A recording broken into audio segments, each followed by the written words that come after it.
Hello, and welcome back. We're live. Back for day 3 of Crusader Kings 3. Welcome, gamers.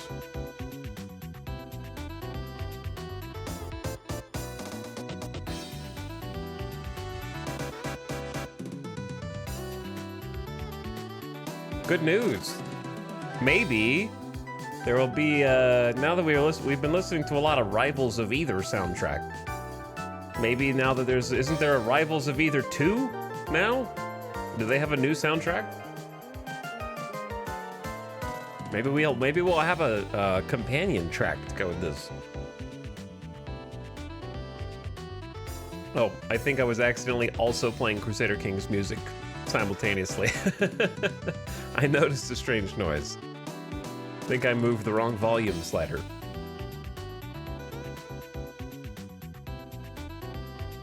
How you guys doing? It's Thursday. It feels like it should be Saturday. Do we all agree?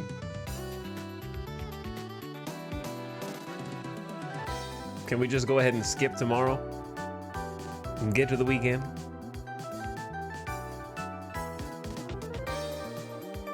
But what's up, gamers? Hello, Katakiwi, Talosaurus. What's up, Gina Prime? Welcome back, Tay-Tay. Hi, Flammable Cow. What's up, Bucky? Farming Purse, not Ethan. Hello, Orange Puffity. Welcome, Broken Helix. Skips, Secret Warrior. Feng Shui. Hello, hello. What's up, Cap? Nine and Dava. Damn, Elise is here. What? I went to bed at midnight and he made it home. I did. We made some progress last night. We went all the way east. Always to the east.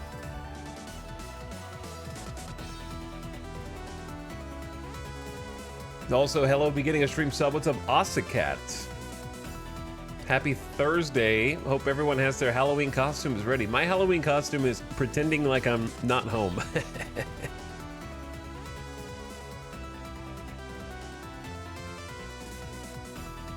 My Halloween is hiding from the world.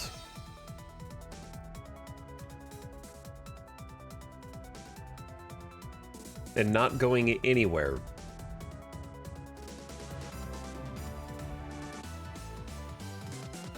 Chat, listen, here's the thing.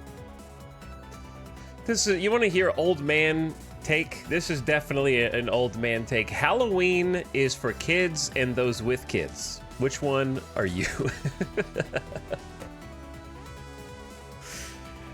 Cause I'm neither. Midas doesn't count. But it's okay. Live your youth, you know? It's not a bad thing. It's just, don't get mad at me if I don't give your child free candy for no reason.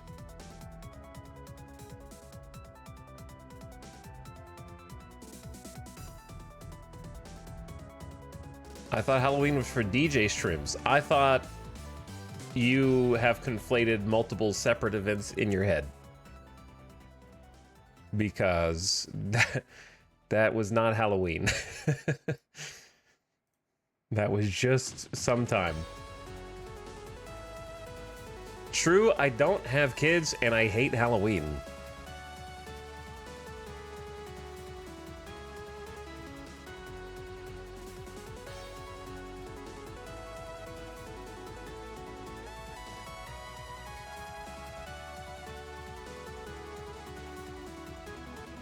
But yeah, I don't listen. Halloween is listen, the ambiance of Halloween is great, right? Everything around, like, make things spookier, I like. I'm just talking about Halloween night. We deserve a time for skeletons and zombies and monsters and vampires and cobwebs and creepy things. for an entire month. I'm in favor of that. It's specifically the door knocking and getting candy. That part.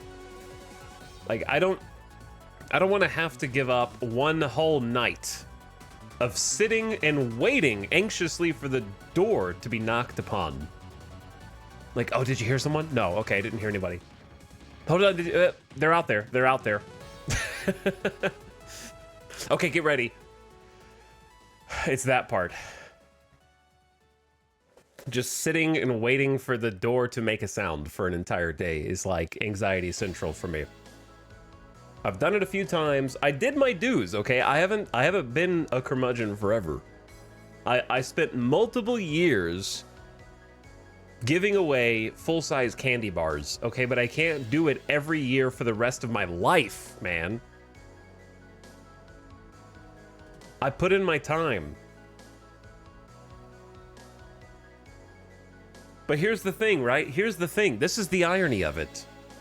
When people are out with their kids getting candy, who is at their home giving it away? Do you see the hypocrisy here of the expectations? They don't have to give out candy because they're out taking it from everyone else.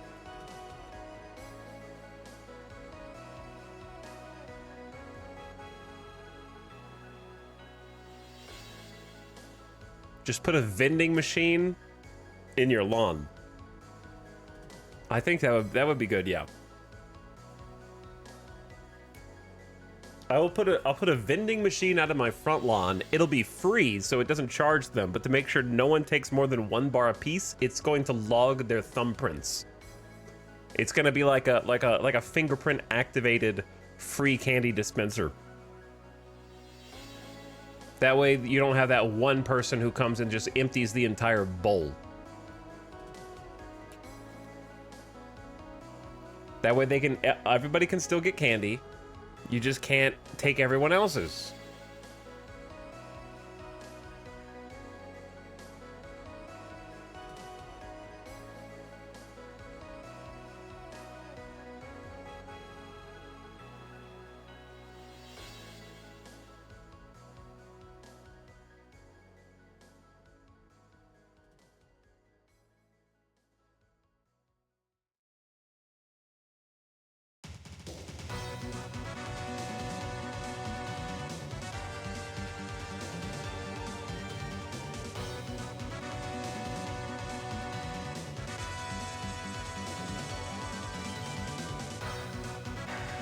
Okay, here's the thing.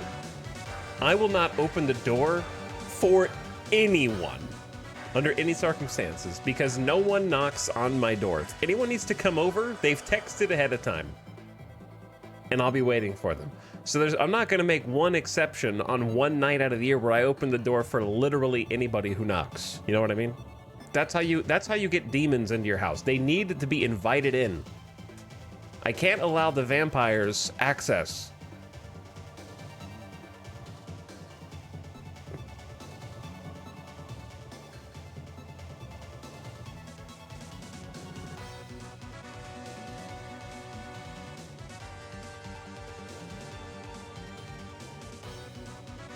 Okay, give me 1 minute. My allergies are misbehaving today. And then we're gonna get started.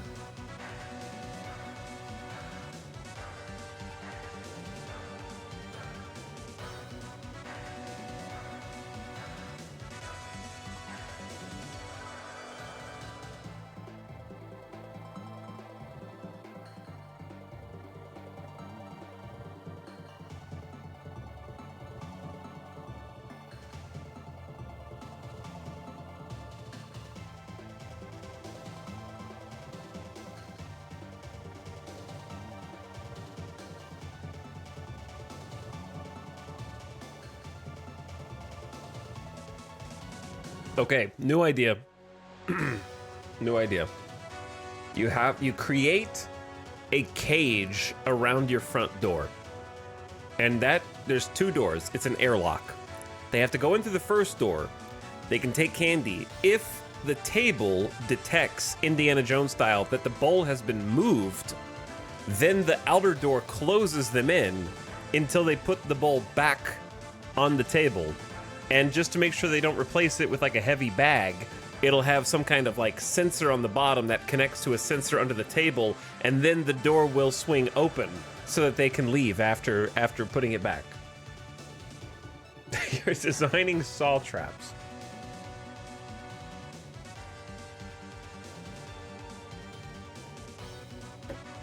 I think that would solve the problem, though.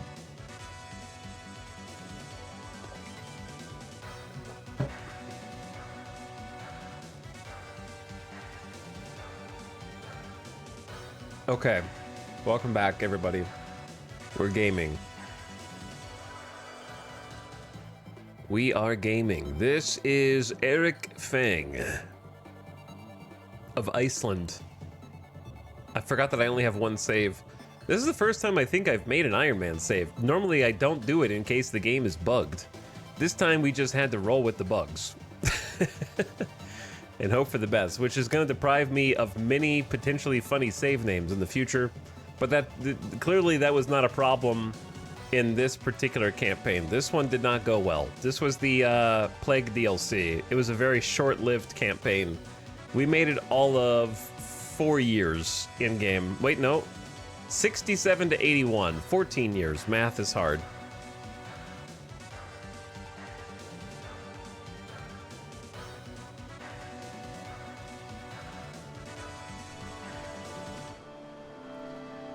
And welcome to the edge of the map.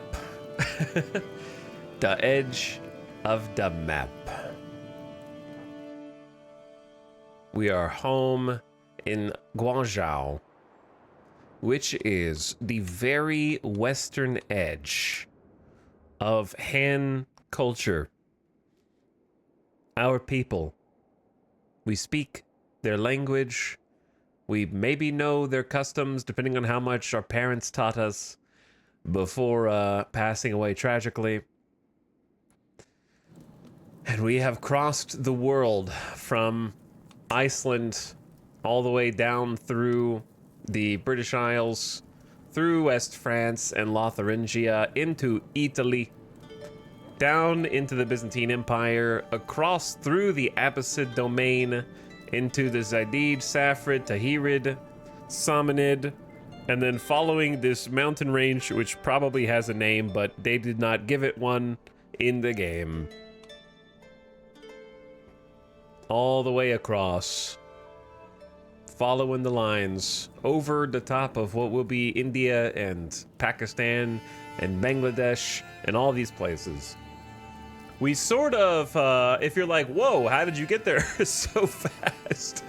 The answer is, I wasn't sure if I was going to stream this game again today, so I didn't want you to be able to say, hey, remember when you were going to cross the world but you stopped in Italy? So we turned on the afterburners and stopped piddling around because we sort of came to the realization that there were not different or unique things happening in any of the cities or towns. And there were not unique missions in those towns. And all, in fact, of the unique, interesting stuff happens while you're on the road, literally traveling.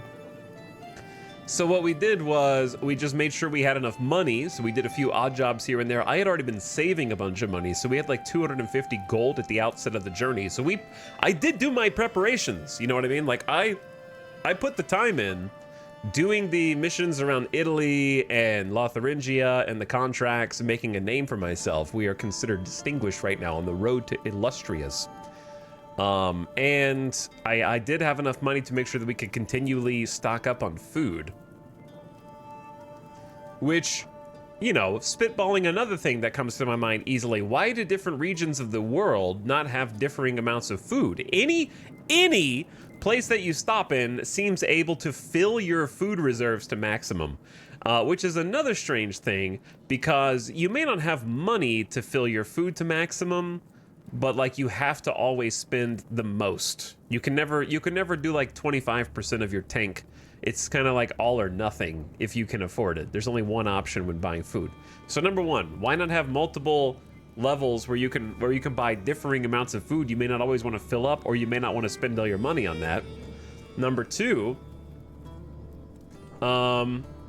you can't do foraging because you can only forage once every 3 or 4 years, and you only get 400 food, which is 400 food every 4 years is not very good, as you might guess.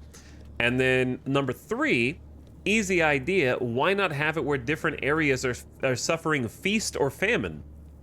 Right? If like it'd be interesting to find places and visit their market and they have an abundance of food and all the prices are cheaper, or you're visiting this place and they're out of most things and they're charging a premium because their people are struggling, right? There's easy RP baked into that if you could have any form of simulation of whether a place is being very successful or not. And that could help weave into your story. Because yeah, any little town has just as much food as any major city, it seems like.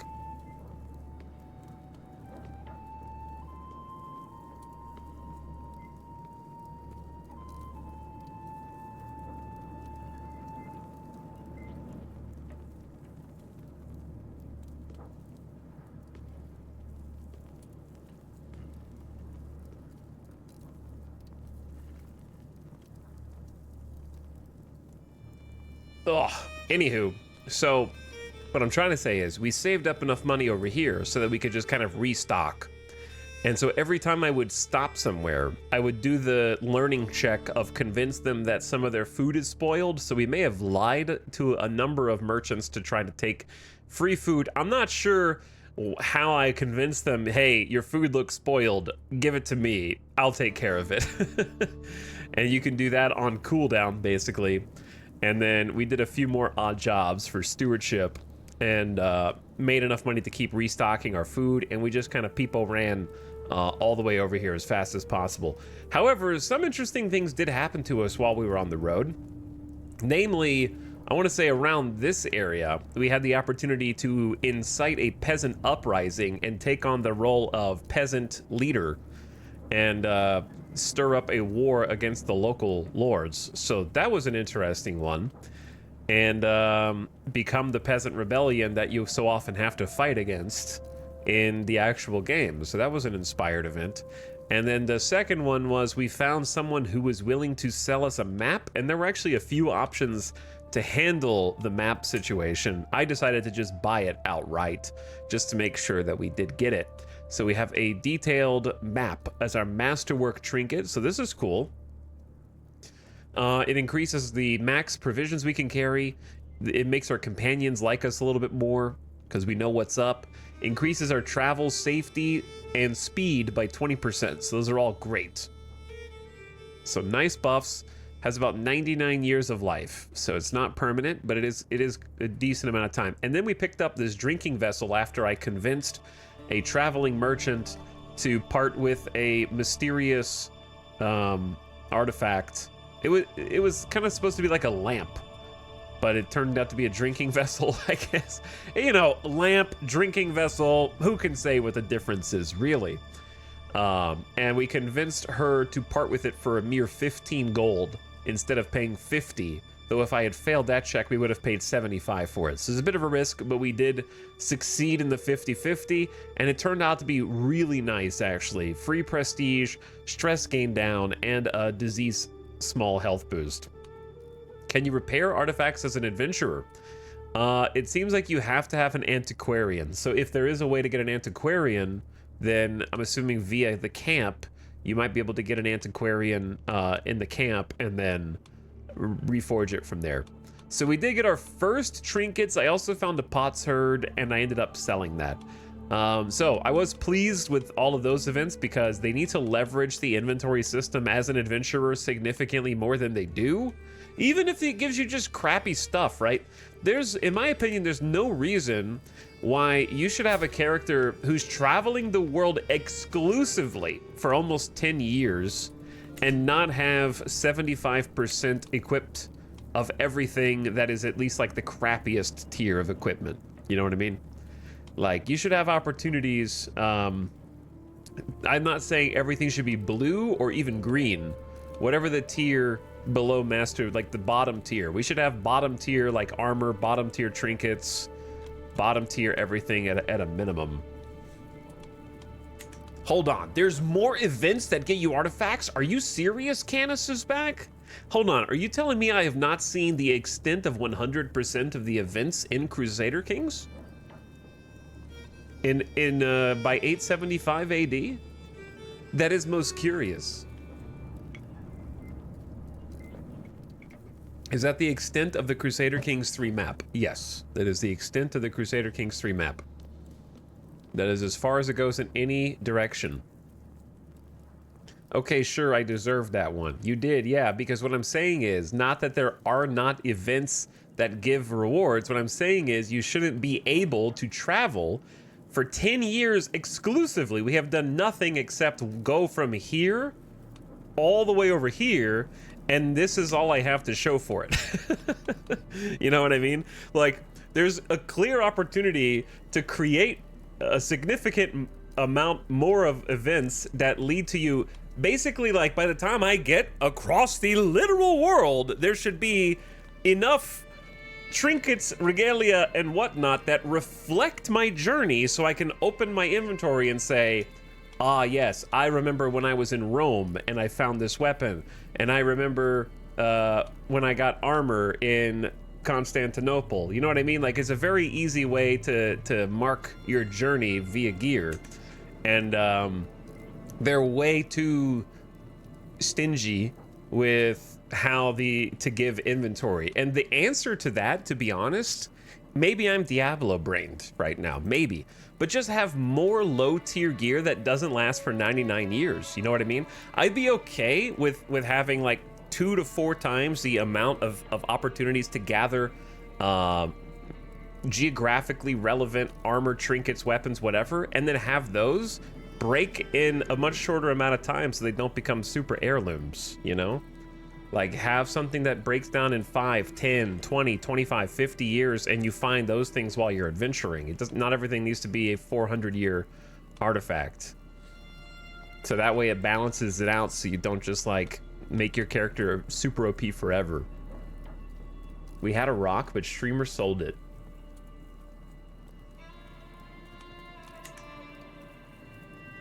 We did kind of zoomy in the last bit. That's... Chat, keep up. That's the problem. You can only encounter those events whilst you are traveling. Do you understand? So, you cannot encounter those events in anywhere unless you are on the road. You have to be in the RimWorld caravan screen in order to encounter those events. You cannot find them when you are visiting towns, castles, cities, etc. So, in order to encounter, if you can't encounter those events by traveling across the world, then the only way that you can encounter them is by intentionally traveling in a circle for no reason. Do you understand? Like, that's gonna be the meta to get all the cool events is don't take your camp, just go on a travel and create a circle that you can endlessly walk in order to proc events, which isn't what I think exploration is or should be. So if you can't tell, I can't guarantee that this will be an 8-hour stream because I was already sort of at my wit's end last night because of all of these things. However, what brought me back today in order to try again for a 3rd time, just to see what happens, is a few things. Number one, we made it to the east. And I want to see what happens when you're not just traveling the entire world and you try and sort of, I don't want to say settle down necessarily, but significantly more settled than at any other point, and actually try and influence a region. I want to see what happens when you're bouncing around to different leaders and lords and actually creating relationships with them, because we haven't gotten to use the patrons list at all, right? I have a list. Yeah, my roll of patrons exists and is extensive, but we have not actually interacted with them under most circumstances. So I want to see what the patrons does, if anything. And I also want to see another thing. We're quite close to becoming illustrious on prestige. The prestige grind is very important in this adventure DLC because your level of fame dictates what missions open up to you. So we are physically incapable of seeing anything beyond a 1-star contract because of our lack of fame, which I think makes sense. You're just not noteworthy enough for the higher ups to notice you. So we're not going to get like kings or emperors to talk to us. However, they need better ways to earn prestige as an adventurer, because my primary way to earn it has been either grinding tier 1 contracts or traveling extreme distances that are unrealistic to do multiple times in one lifespan.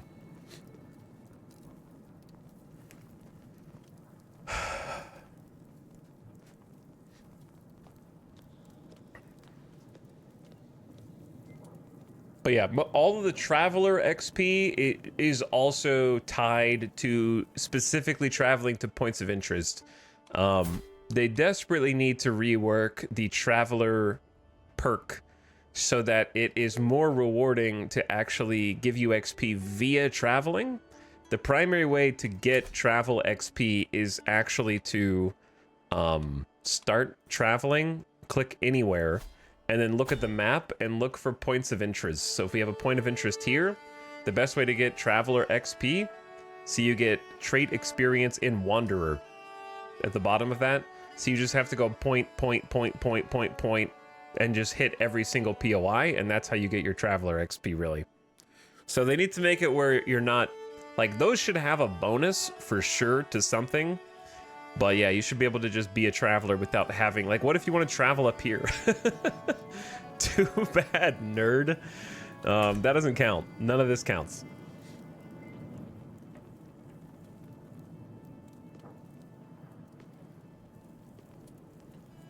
Contracts and hunts was my grind. Yeah, we can do a hunt as well, but it's very biased toward having good martial and good prowess, which we do have better prowess now. We do have decent. We went up in prowess. Okay, but yeah, I'll get as far as I can today. That's all I can promise. I already started today very grumpy, so I don't know how far I'm actually gonna make it. But I just want to see what tier 2 like missions look like when we go beyond distinguished to illustrious. I was gonna say industrious. When we actually try and mingle with the politics of a region. Perhaps build up our camp a little bit more, because I enjoy the camp building progression. Maxing out maybe another lifestyle perk, because we did get a lot of lifestyle points yesterday and became a scholar, which does unlock some more options during some of the contracts that could be useful. And then we're going classic whole of body to become a super health god. However, we are playing on a higher level of danger difficulty, the tragic difficulty, which is more dangerous than the standard difficulty, and any like more tragic things can happen. So whole of body can only do so much against RNG, basically.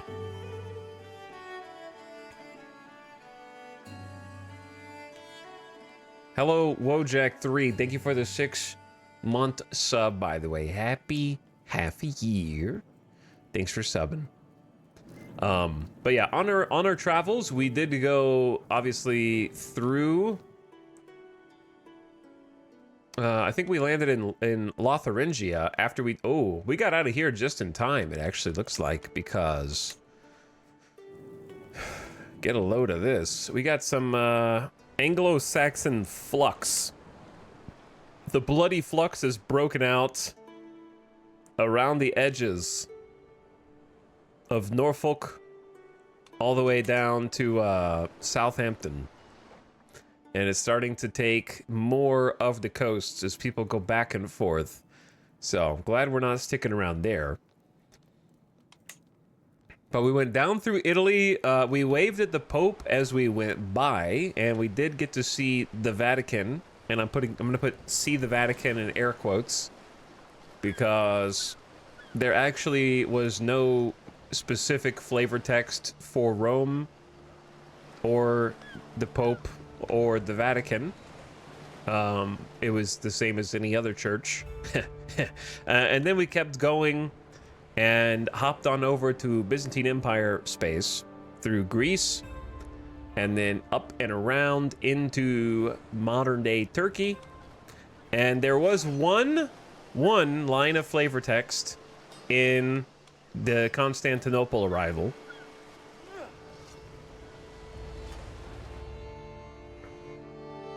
And that's the only one we saw in the whole game. So we continued on and just went major POI to major POI all the way over and picked up so much lifestyle XP that we did get a bonus diplomacy lifestyle perk just from that travel. So now our contract prestige rewards are plus 20%. So that's a really good one, to be honest. This one, I'm not really sure. 20 days faster per scheme phase. They made the sway scheme like one phase. So 20 days faster when it takes me 320 doesn't seem like a very good buff. And we've never met anyone with Scout for Talent, so that one seems like a bad perk. Make a request to start a feast with you as the honorary guest. That one's interesting, but I really don't think that should be based on a perk. If it were up to me, that would be based on... You have a list of patrons, that should be based on your reputation with the patron. I think that would have been a more fun way, like grinding rep with various patrons, and then at certain rep levels, they like you more and will unlock things like a feast or inviting you to a hunt or things like that, so you can kind of get into their good graces and feel like you're participating with them, instead of it just arbitrarily being behind a perk that you can get on the second level up. Because what that does is sort of lock out that content from everyone else who doesn't pick diplomacy. Do you know who I am? Make a request acceptance plus 20%. Increased knights. Everybody's got increased knights. Steadfast camp temperament grants a personal scheme phase length bonus. So this is like just making phases faster. Level of fame gives you stats. Level of fame has more impact, and diplomacy and prestige. Classic befriend. Yeah, these are classic. Each friend is stress reduction. Children get bonus points. Yeah. There might be some good ones in there. We also picked up 2 from military. Stalwart Leader. These were just perks from visiting castles, and we got enough XP to unlock these without even having to do the focus on them. Prowess plus 4. So yeah, from Stalwart Leader, we just got a free prowess buff. Can use make a request to make counts or higher start a grand tournament. Yeah, kind of a similar thing. Like, to me, I like the new lifestyle trees, or the trees getting a touch up for this. I think that's good. But the things about make a request should have been different. Like, imagine instead of just taking the first perk and now you can request a grand tournament, if their account, you instead had to do a couple of martial contracts for the count. And once you've done a couple martial contracts, then you can request a grand tournament. Or if you've done some diplomatic contracts, then you can request a feast, right? And you have like an event tied to each of the different contract types. Like, it'd be cool if you did enough intrigue contracts with a leader, you could request them to join you in a plot or something like that, which might even be one of the requests you can do. I don't know. And then if you did enough stewardship, you could request the leader, not enough stewardship points, but enough contracts with them. Then you have like a rep for each category, and then you can request them to like maybe embezzle some of the tax money for you to be a criminal, or you could ask them to help you build some of your camp buildings faster or something like that. Like, I feel like that could have been baked into the actual contract system and made the contracts more rewarding. And also more RP. What else did we get? We got courtship, romance, success chance, and elope. More successful. And then most of our stuff was focused on learning. So occasionally our followers will become inspired to write a book, that we haven't seen that yet.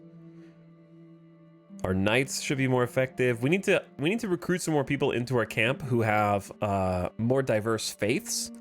And then we will get additional stat points, a significant amount, 1 per category.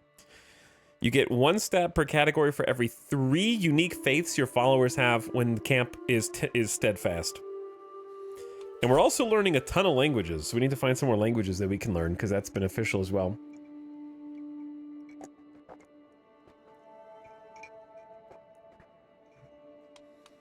Okay, let's, what are we gonna do first? What are we gonna do first? I think we should go explore around the town. See if anything interesting is happening. Few places are as majestic as a castle. And Shazhao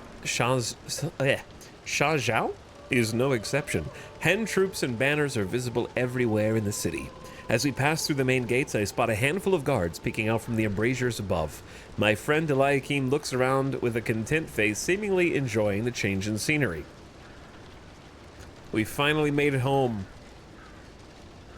Let's go to the tavern first. The tavern, gathering travelers and local hand alike, is brimming with activity. A storyteller is seated by the fire, and a gathering of shabby chums are pestering the server for more spiced wine. Eliakim looks around the jumble of individuals with an intrigued glint in his eye. Eliakim actually joined us on the road. If I remember correctly, he just asked if he could join, right? And we became fast friends immediately. We saw a bit of ourselves in Eliakim. He is a strong diplomat, smooth talker, pretty smart, got some good martial talents, is a bit shy, so really overcame that shyness when he came to us to ask if he could travel with us. He felt like a bit of an outcast in his location, I think. Where was he? Was he in Constantinople? In that area? Am I remembering that correctly? He's also quite zealous for his faith. Oh, it was the Vatican. Oh, it's the Vatican. And he's also very brave. So brave and shy is an interesting combination. He fears nothing, but he likes to keep to himself and avoid interacting with people. So we must be quite special for him to choose us, right? So he's coming along with us right now. Let's hear his story. Ah, my people. And then he became the Atua of the forest. Tangaroa inherited the seas. Ruamoko, the trembling earth. And Tower Matea, the whimsical wind. But that is a story for another time. That is a sneeze for another time.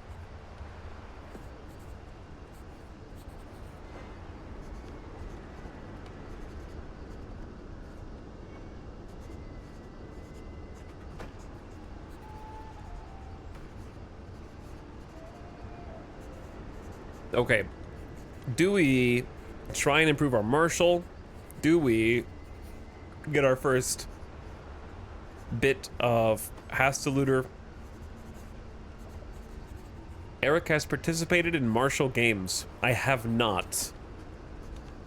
That was a great story, friend. Let's go for the stress reduction. The details of Shuta's story lingering in my head, I walk back to the decidedly noisier common room. On my right, Eliakim grins appreciatively as a peasant finishes a crude joke involving several bodily fluids. I shoot him a surprised look as I weigh what to do next. How did you even understand the joke? They're all speaking Chinese here now. I explained it to him. Let's see who's up for recruitment. We do need to recruit some people, but maybe we don't have to pay them. Maybe we just explore until we find some who want to join us. Extreme wise woman, deceitful and callous is a little scary. 56 years old. Yijian is a steward, and Yang Dongfeng is another wise woman. Multiple wise women here. They're all the Mahayana Buddhist faith. We consider them evil, they consider us hostile. Yeah, our faith is somewhat clashing with everyone else's faith that we're gonna come across here, for sure. On second thought, let's head back. Oh, my allergies are killing me. One sec, chat.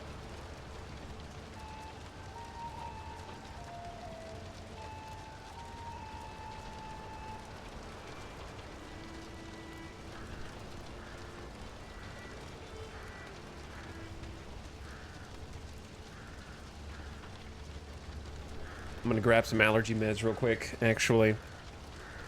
So that you know that I'm gone, I'll leave the camera on so you can see the empty chair and let chair decide where we go next. One sec.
Okay. Chair, what did you decide? Return to the tavern. It is. Nope, don't go back. Let us have a look at the castle. The Shazhao castle grounds are, as expected, furnished for martial purposes with casks of arrows, straight pole weapons, a handsome stable, and the like. The training ground is just outside the gates, and a handful of garrison guards are dawdling around the entrance, either half asleep or polishing their weapons. On the other side of the courtyard, a man is roaring at some other men. And it was not my fault! The argument is getting more heated. And I keep a probing eye on the situation. What is this face? What face are we making here? What is this extremely contented face? Smug.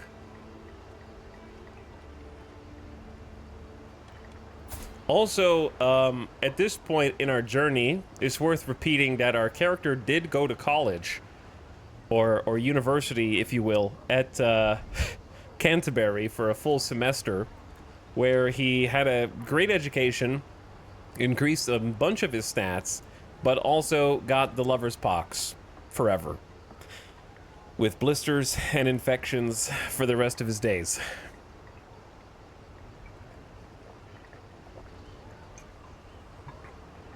On his very, very first time, which, for the record, we did not know that that was what was going to happen. We picked an option that was supposed to make our education significantly better, is what it said. And apparently I was supposed to somehow be able to read between the lines to know that the other character who was talking about combining a rook and a wooden horse and two other objects was somehow going to take us, apparently not to bed, because she did not have the lover's pox, but perhaps she took us to a brothel or something. I don't know. That's the only explanation that we could come up with.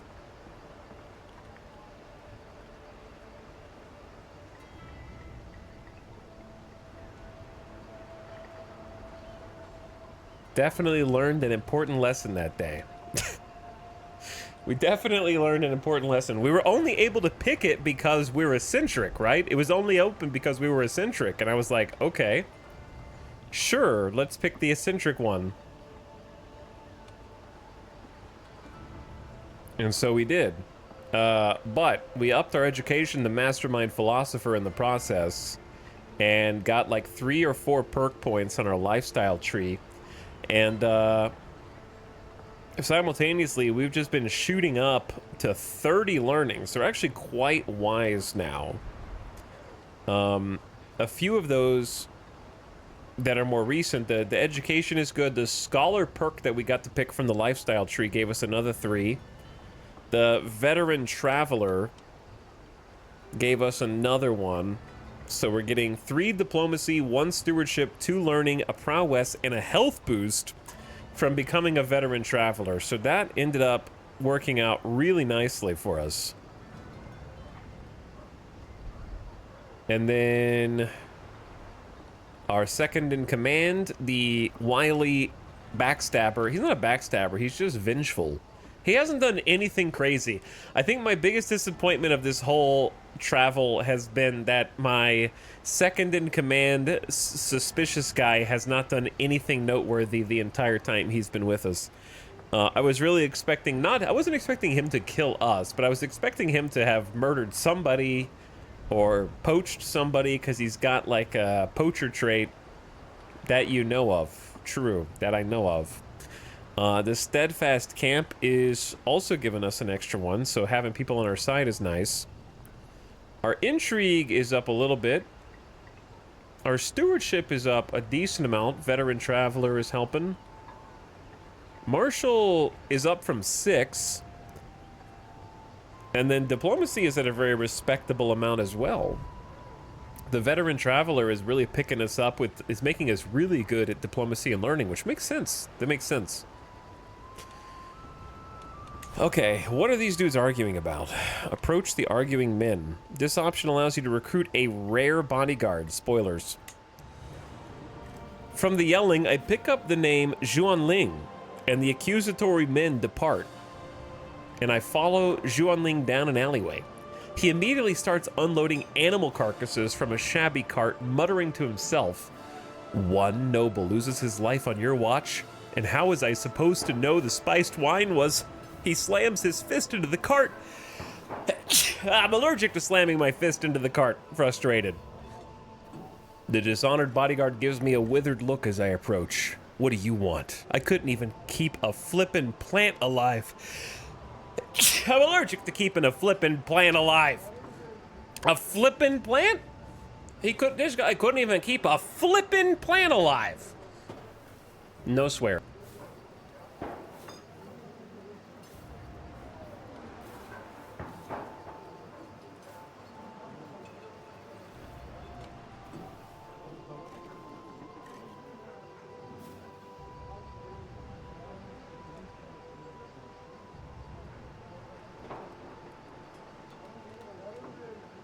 Chat, can you guys bathe, please?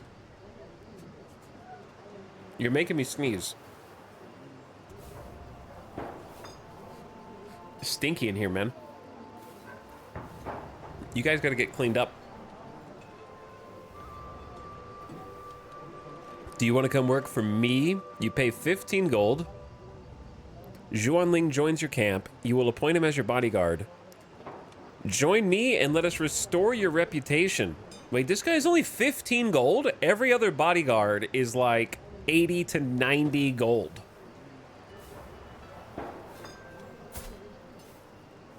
Zhuanling, the wandering opportunist. He is calm but impatient. Okay. He takes things in stride, leading a slow-paced life.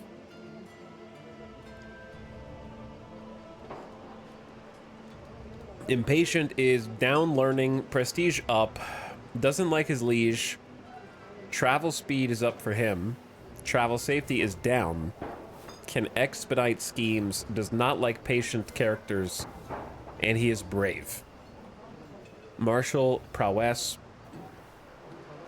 tough soldier, he's a hunter, learning and prowess with the health boost, unyielding defender if he's a commander, 16 prowess. It's decent. It's not great, but it's decent. Better than we got, that's for sure.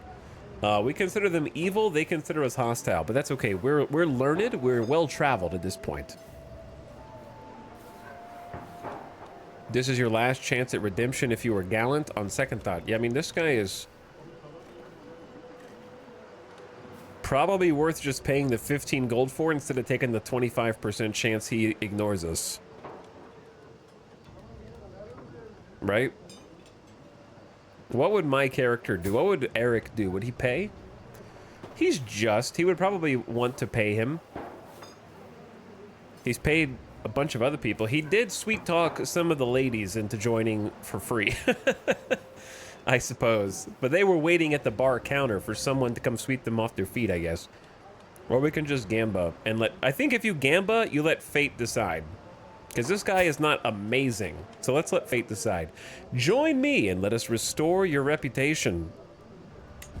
He is convinced and joins your camp. You appoint him as your bodyguard. His aptitude is good. Okay. That's the kind of situation we were hoping for to find, because now we have someone of a different religion that we're catching religions like Pokemon at this point. We need to get as many religions as possible in our posse, okay? We're going to have the most culturally diverse band of heroes the world has ever seen. To min-max our +1 to all stats. I leave Zhuan Ling to continue taking out his frustrations on the animal carcasses as I successfully navigate the dwindling alleyways back to the castle grounds. Let's see the local training grounds. A training sesh will increase our prowess by 1. I don't think I'm that kind of guy, though. Plus, it's expensive. We can also look for other able bodies. Inside the stuffy garrison, the guards have arranged a fighting ring to hone their skills. 2 are currently using it, jabbing at each other, all the while cheered on by a handful of onlookers. I observed the training for a bit, and it's clear that Zijing, the first guard, is significantly more experienced than Dewey. Okay, I know that's not how you pronounce it, but I love that his name could be Dewey. As they finish up, I gingerly approach, and they shift their focus to me. Gingerly. Yeah, these guys are 60 and 71 gold, and that last dude is only 15, or you can convince him for free. Okay. My dude could beat this. This guy is literally stupid. He is actually stupid. Not blessed with intellect. -4 to all stats. And then this dude has a 7, but is hail. Yeah, we're not gonna pay. We got a great deal on the first dude. I'm curious how much the artifacts are worth. Moving away from the town entrance, I walk the narrow path past some crooked houses into an adjoining open space. Ahead of me lies the path to the supply merchants and the artifact peddlers, and over yonder I also spot what looks like a town crier in the distance. Maybe sell some artifacts. That merchant over there just made me a higher offer. Looking around for someone to take items off my hands, the artifact peddler Huanghua emerges to take a look at my inventory. She has, before I know it, thoroughly inspected all the things. She does have a sturdy chin, yep.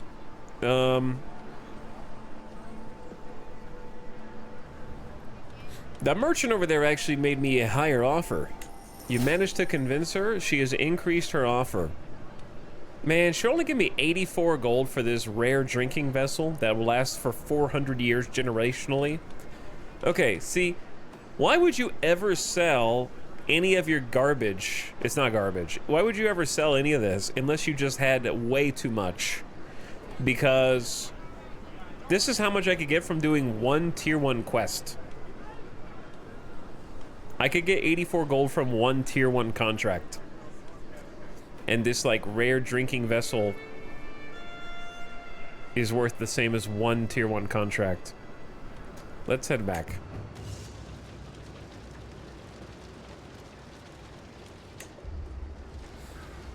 Okay, we also could use supplies, but let's just leave the town and get started maybe taking some local contracts here. So our goal is kind of to settle in this region now that we've made it all the way over here. and try and get some prestige and accrue some money and get some more camp upgrades going. So as far as camp upgrades go, we could either save up to start upgrading the pavilion, or we could increase the level of the individual buildings. I'd say let's save up and get the pavilion upgraded now, because we almost have enough already. I think it's like 200. This contract requires you to transcribe a manuscript through 3 learning skill challenges. Okay, sure, we'll start there.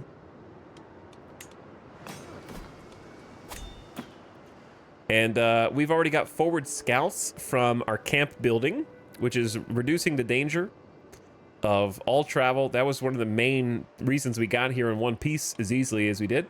And then we'd occasionally hire some or buy some packs in order to make travel safer through different regions. And we've got Hold is still our caravan master, who we had an event that was wanting to replace her, and I was like, we're not gonna replace Hold, no way. So let's pick up and move camp. And while we're over here, slow that down and see what's up. You who would preserve knowledge, well-lettered scribes, wanted for copying hand texts. The Count of Guangzhou promises just payment for timely work. Count Yijin. All right, we're gonna start trying to get some people on our patron list. We can get provisions, we can get money, and we can get hooks, which maybe we'll actually be able to use for other things now. Maybe we can start amassing some armed forces today and start making, you know, some power plays or something. Let's see. Divine words. I love that my forehead, we just have like in my head canon, we're not clipping through the hat. My hat has a hole in it that I cut so that my forehead could get extra air because it was getting hot up there and sweaty. Let it air out, you know? The daylight slowly fades as I sit in Count Yijin's chamber by candlelight, frantically copying squiggly lines of ink from one sheet to another. My eyelids start drooping and I nod off momentarily before I jerk awake. As far as I can tell, this particular passage seems related to the innovations of faraway cultures. But by Sangpo Bumtree, it is droning on and on. I trace an ink-stained finger across a cat with a tiny human face in the margins. Maybe I should improve the text a bit to make it more enticing. So, we have 3 checks. The first one is a chance to use your own learning. The second one is draw inspiration from my own experience. And the third one is, I see some similarities to Anglic, which is using our kind of language, our known languages. I like to start with the first one because this will be the highest chance we have of success with our own learning that we're going to get, and we can save the phone of friends for afterward. Successful transcription +3 towards successfully completing the contract. Okay, so the only way to get a perfect outcome here is to do that 3 times in a row and get very lucky. A few days have passed and I'm making my way through the transcript. The current passage, however, is drier than gravel laid out in the sun. My mind starts to drift to other matters, and I blink a few times to force myself back to the realm of reality. The gist of the passage seems related to strengthening bonds through diplomatic maneuvers, which in and of itself isn't inherently stale. I casually observe a tiny knight straddling a magnificent snail scribbled in the margins. Well, this one we can't even draw on previous... so I have to succeed in the 84%. Easy. If you just... New strat, just make your learning high enough and perfect crit every learning contract. It's easy. I am nearing the end of the transcript, which is going so far. You know what? I agree with that assessment on this entire contract. It is definitely going. Once again, the scribe of this manuscript is taking the most dreary approach possible to the subject matter. We're sort of projecting here, aren't we? My gaze sticks on the attendant, an infinitely more interesting sight, until she gives me a suspicious look. Why are my eyes wandering? That's not my character is celibate. He is not eyeballing any attendance right now, okay? He has declared celibacy. I declare celibacy. The passage itself seems related to the Battle of Angie, which would interest readers had it been less stilted. I consider the best way forward while admiring the marginalia of a contorted horse creature with trees for arms.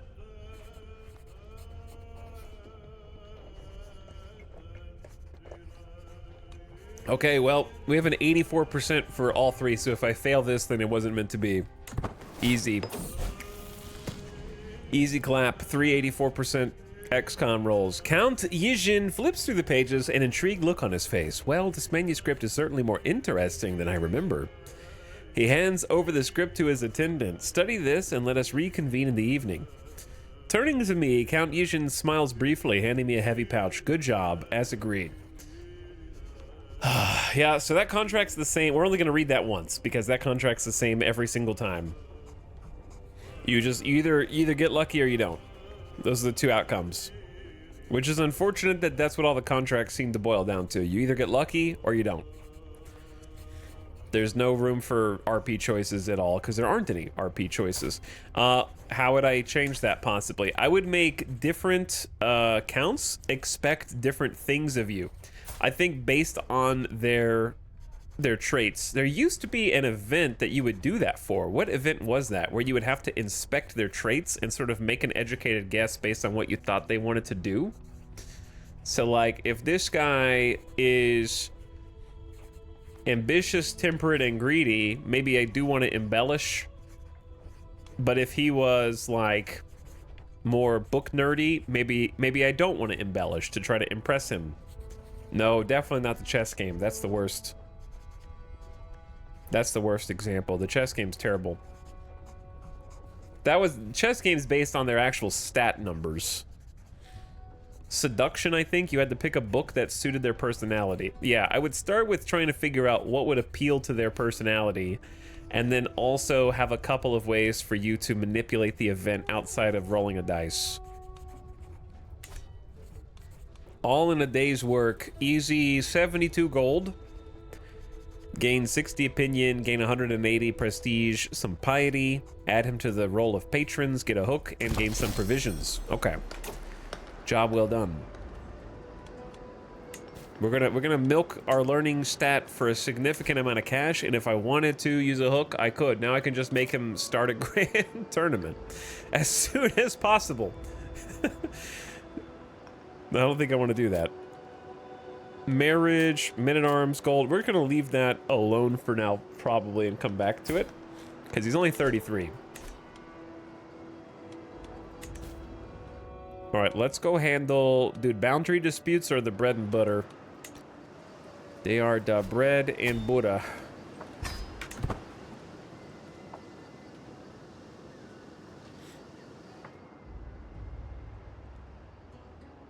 But yeah, it's very, I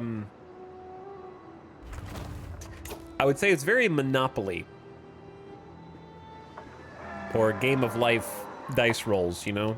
You either win or you lose. Wanderers of good breeding. Education in Guazhou law would be helpful, but even satisfactory aid shall be paid. Okay, where are we at on prestige? We can get 90 prestige from this either way, up to 67 gold, and more food. This one's the easiest one. Is this Chidun? Chidun is in uproar long before our arrival. Apparently, years of mistakes on the part of our employer and her ilk have led to many local estates and business being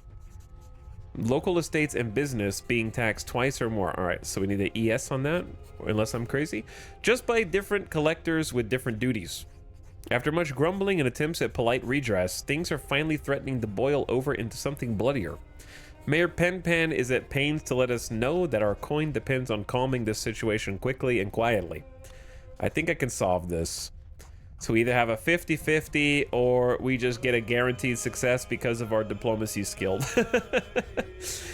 I'll take the guaranteed success. Thank you. The people of Chidun clearly consider themselves sophisticated, but they have not reckoned with the tongue of a fanged man. Skillfully, I tie their petty objections in knots, sowing the seed of doubt in their midst, reminding them of all the good work that Mayor Pan Pan does, keeping them safe, while subtly reminding them who has the monopoly on force. Ultimately, I perhaps gilded the lily a touch, but when you're having fun. We leave the city later that day, purses fat with fresh coin. Easy money, prestige, and opinion, and another person for the role of patrons. Let's just go do the same thing over here.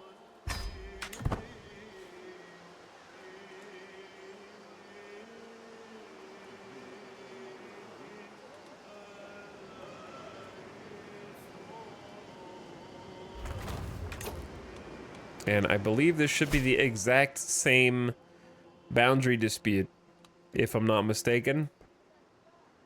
Oh, it thinks I'm still traveling.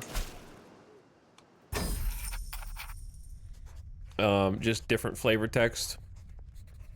And I can't solve this one with diplomacy. Heidong's streets are gripped by a fever of gossip and scandal. A complicated matter of marriage, inheritance, and business arrangements gone awry has seen a vast section of the best local land for grazing horses go to some fool with neither money nor skill. Consequently, the local magnates are threatening to tear each other to pieces over how to and who should split the land. Mayor Ziji is at pains to let us know that our coin depends on calming the situation. Okay, so we either 50-50 this one, leave our friend here for up to 8 years, or eat 52 stress to get a guaranteed success. I am in favor of eating the 52 stress for a guaranteed success. Pay 26 gold to me, gain 30 opinion, gain 90 prestige, new role of patron dude, and gain some provisions. With a fair mind, hard work, and all the bloody tenacy that a man of the House Fang can muster, all things are possible.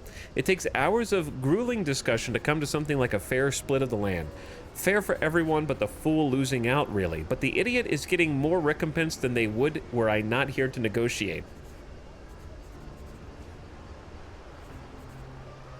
The important thing is that the magnates are happy enough, or at least only mildly grumbly with my suggestions. Mayor Ziji seems more than pleased with our resolution and gleefully hands over her coin. Okay. So we got, we're up to over 300 gold pretty fast, actually. Pretty fast. So I'm just going to start upgrading the pavilion, which is going to keep the health boost, but give us an extra building slot. If there were any hostile schemes, which we haven't encountered yet, they would take longer, I guess. We have room for a little bit more provisions and a little bit more travel safety. But mostly it's that extra build slot, so that'll take 10 months. Let's start upgrading that. You have no heir, the game will end after you die. Well, I'm not making any of these nerds my heir. So now I can request an interaction with all 3 of those dudes.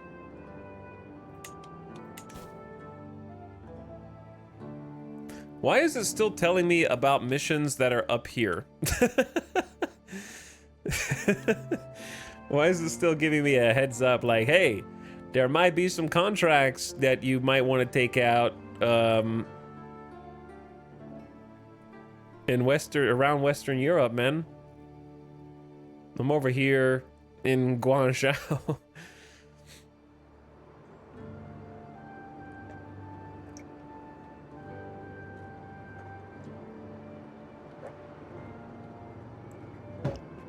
Okay, so what's our goal? Our goal is we're really close to becoming illustrious, and I want to see what happens when I become illustrious. We can also do some traveling in and around this area. I want to start in the Han cultural territory, but really we're going to go like kind of all over this little section right here. So let's just do some traveling to the other sort of duchy seats of power and kind of introduce ourselves to the local lords. And if there's a few different cultures in there, that's okay too. But let's start here. It's going to be about 800 food. We just made a bunch of food. Now, I could also choose a spot and plant my camp. We don't have to take our camp with us everywhere now. So that's a thing as well. So we need to decide sort of where our base of operations is gonna be, and that'll save us a bunch of food. So chat, if you were gonna stay around here, where would you post up? Perhaps we should figure out who's the most powerful.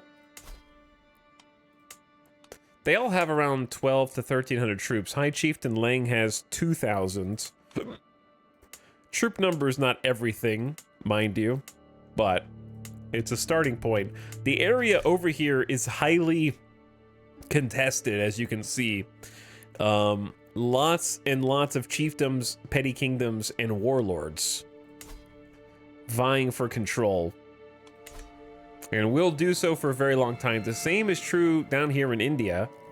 Lots of different sections and sects and naked people. Naked nudity rulers down here. No, I do not have mods installed. That is vanilla. They were just nudists.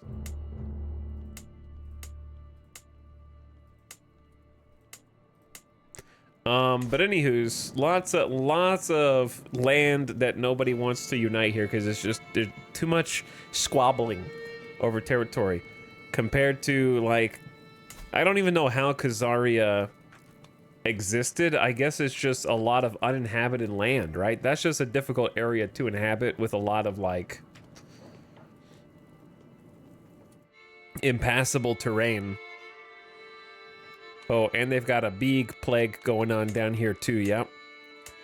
The smallpox. There's a smallpox outbreak here. Yeah. Not cool, man. And we got bloody flux over here. Maybe, chat, am I gonna be the guy? Wait, why does the table go that far back? Whoa, didn't know it did that. Am I gonna be the guy that accidentally takes the diseases over from the Norse? Who is it? Is it gonna be my immune system that's too weak to handle the East, or am I gonna take disease from, like, England over? And I'm the super spreader, maybe. I didn't think about that.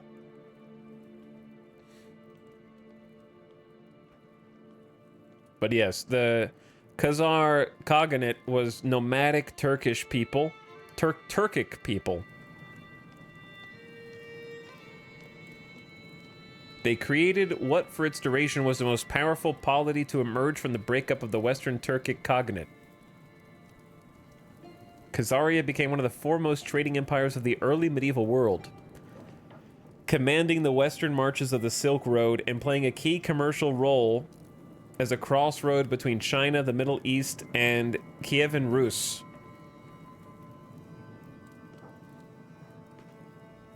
It served as a buffer state between the Byzantine Empire and both the nomads of the northern steppes and the Umayyad Caliphate and Abbasid Caliphate.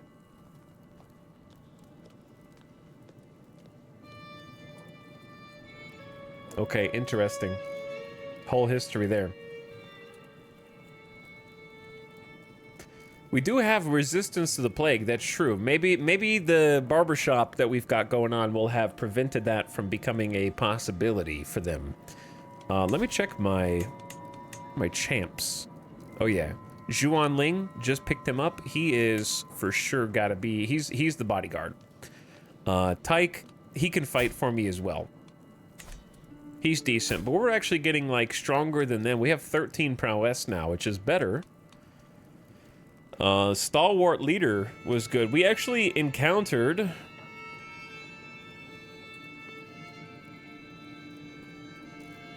Wait, is stalwart leader...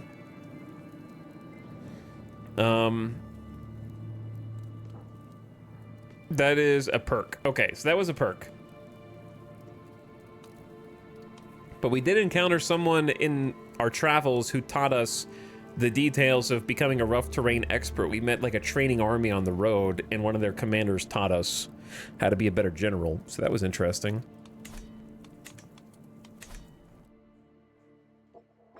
Okay, where am I? Oh yeah, I was deciding where I wanted to put, like, my tent.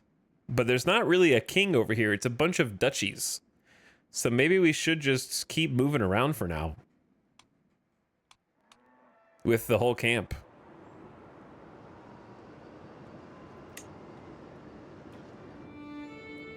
Yeah, let's just head over here. Go a little bit further. We're going to the edge of the literal world. And it's literal here. It's funny that you could, like, be here in the Uruchai Duchy and never have to worry about anybody east or north of you. That's kind of funny. Your back is against the wall. Travel, a foreign treat. It's not the first time I catch my court physician Suibasech fiddling around with some flowers she's been picking along the road. Sometimes I'd swear I even hear her sighing, overlooking Shu Zhao's holding. My leader, she says, it's not a secret that my heart has found a new home, far from home. Alas, my soul aches for Sejong. My desires know no end. His eyes, his hair. I long for just a salute. I die for a word. Please, I beg you, let me stay with him. Who? The personal physician Sejong Tuoba of Count Liang. Wow. 2 personal physicians? Doctors marry doctors. Is that true, chat? Did doctors marry doctors? Who am I to interfere in higher matters? Suibasech joins Count Liang's court. Count Liang gains 20 opinion of you. They become soulmates. Suibasech becomes your friend. We have enough room in our camp to welcome both of you. Sejong Tuoba joins your camp. He'll be recruited to your travel entourage. He is Taoist. That is another religion. He's lustful, diligent, and forgiving. Is he seducing her?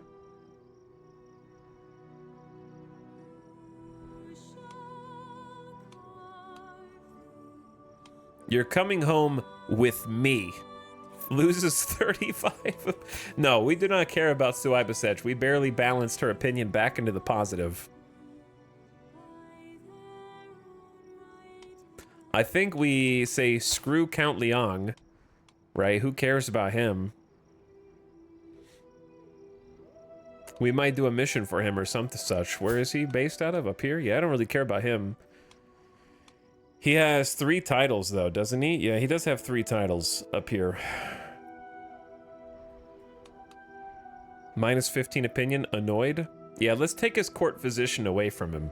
The other thing you could say is maybe letting her go is good, because then she becomes a person in his court that might be able to help you in a plot, if we were plotting. You know what I mean? We would have someone to join a scheme against him, who is our friend. But I don't think we're gonna scheme against him, probably. So let's just welcome him into the camp also. Did he join the camp?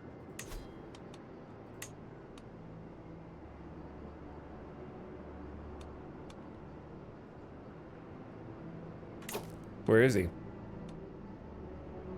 Oh, that's Count Liang. Where's the dude? Oh no, he's here. He's here.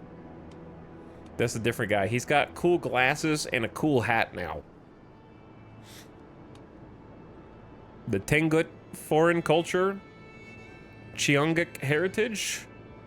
Tengut language. Oh, dude, we could learn his language. Hold on, do we know anybody else whose language we don't know?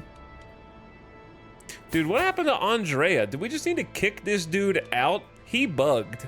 He was supposed to join us and it bugged. This dude's not actually in our court. He stayed here forever and never came with us.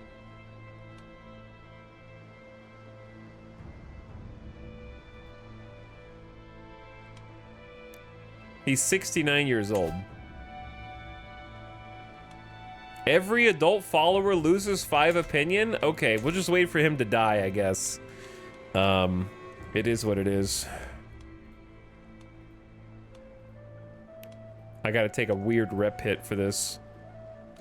Okay, yeah, let's learn the language of Sejong Tuoba. 582 days. Good gravy. See, this is the scheme's phase length. The whole phase is 582 days, okay? So can you explain to me what the benefit is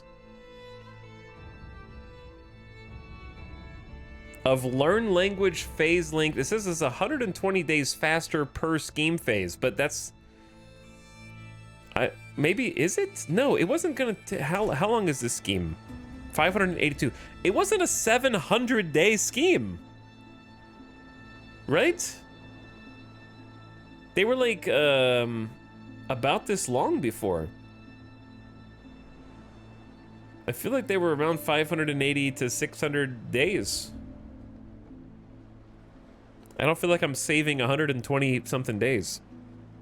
I remember it being exactly the same. Yeah. I'm sure it was not 700. The trait stipulates something about knowing 2 languages. What? Yeah, it's just you can learn 2 additional languages. That just means my max languages is higher. So I can now learn up to 10 languages instead of 8. I currently know 4 additional languages: Norse, Anglic, Gaelic, and High German.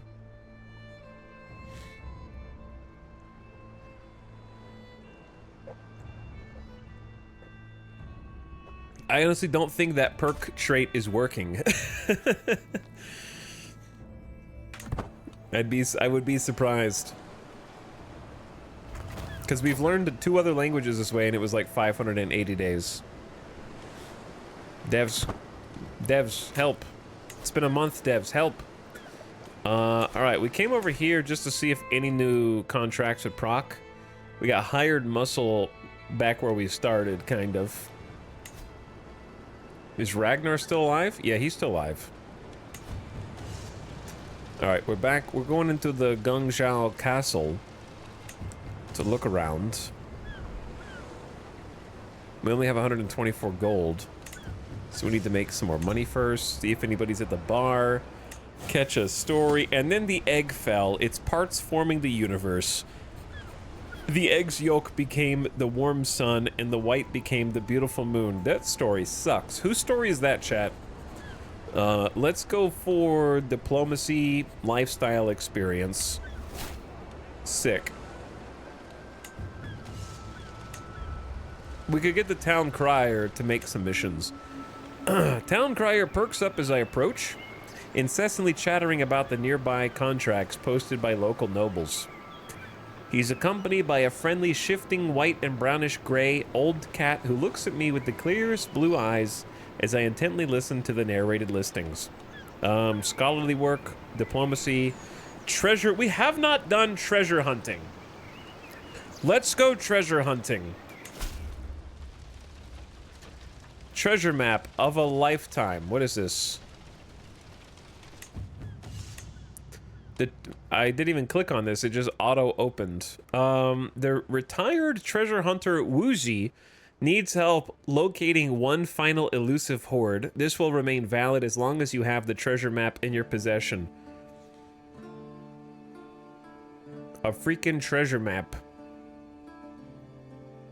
If you succeed, Wuji pays you 50 gold, you lose 100 stress, and gain 1,000 provisions. If you fail, you die. Treasure map. We haven't done this before, so this will be new. The one that got away. Wuji walks up to me and pats my shoulder. Such a good lad. I truly appreciate your aid in this one final excursion. He hands over a tattered treasure map, the wrinkles around his eyes softening as he smiles. It may not look like much, but I wrestled with Mara himself to obtain this. Treat it with care. Pausing for a moment to let the words sink in, the old man then cackles. Whenever you're ready, we've a treasure to dig up. Let's head out. Open the excavate treasure decision view. Wuji has joined your camp, and he freaking likes you. The bold blackguard. This character is very dishonorable. Oh. And significantly more likely to start hostile schemes, and is somewhat bold, likely to declare war on rulers, and propose duels, and take risks.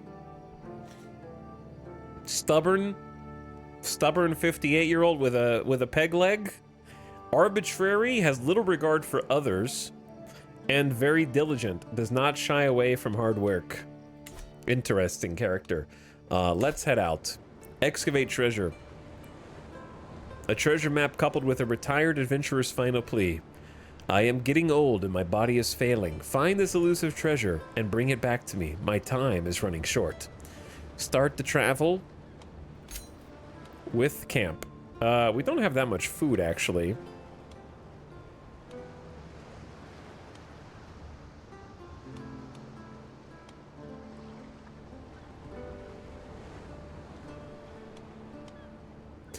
Should we just travel without the camp? We're under 1,000 food. It can't be that far away, though.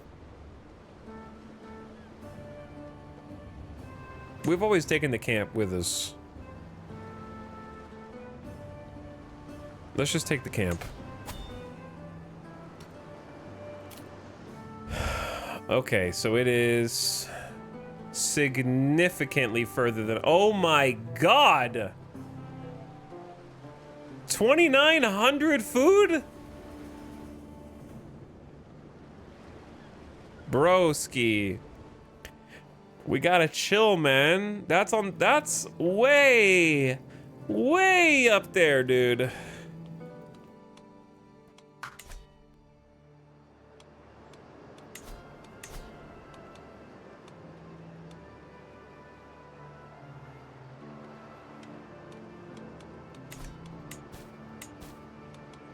Okay, we have to... How do I reactivate that?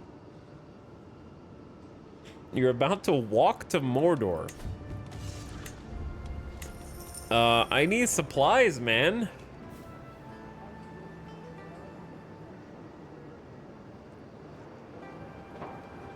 Okay, I can either buy a bunch of food and spend all my money. I can try to get 600 provisions with the learning challenge. I have just been doing this over and over again. But this is almost 4 times as much food, obviously, and I can only do this once every so often. Maybe we just go full stockpile.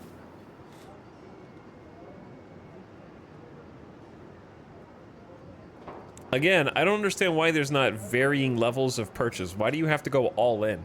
Like, whenever you buy food, it forces you to pay the maximum amount of money to fill the maximum amount of food. There should be one to fill 50%, fill 25%, stuff like that, because you may not always want to spend the maximum amount of gold every time you buy food, you know?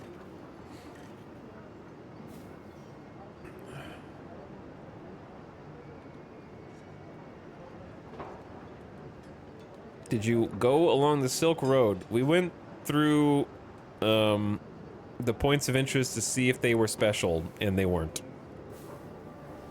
We followed all of the POIs.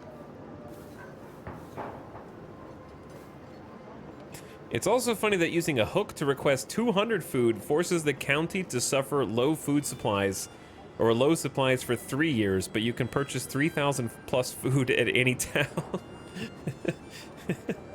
I hadn't thought about that.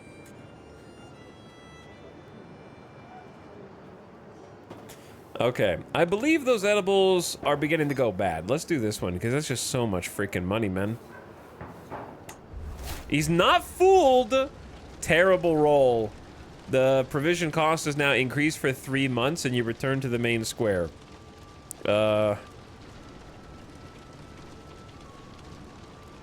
Okay, so... New plan. Wait, can I not ask those other lords for stuff?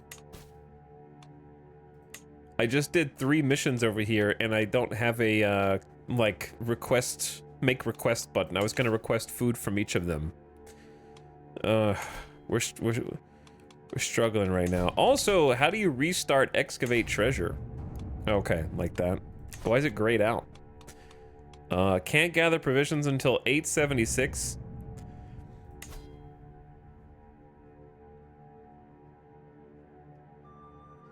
Chat, I don't think this is a hot take. Gather provisions should not be on a 3-year cooldown for only giving you up to like 300 to 600 food. Number one. Number two, gather provisions in a Wanderer DLC should have like over a dozen variations. It should have more variations than like going on a hunt or a feast. There should be like at least a dozen events for gather provisions, and it should be on like a few month cooldown.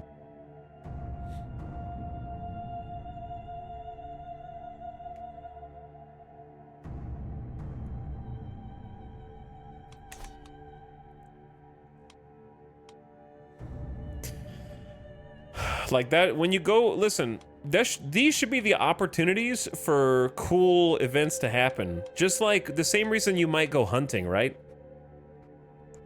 Like, yeah, you might do the go hunting option as a lord just for the stress relief, maybe. But you do it because what if you see the white stag? Or what if you encounter this event? You know what I mean? I wish those types of things could happen on, maybe they can, but I haven't noticed them so far. They're on go fishing, certainly not on gather provisions. That should be the opportunity for something fun and crazy to happen. Okay, so I'm trying to think of how to get food now, because my gather provisions is more expensive for like 3 months. Let's go back over here first and move the whole camp. That's gonna cost all my freaking food, man.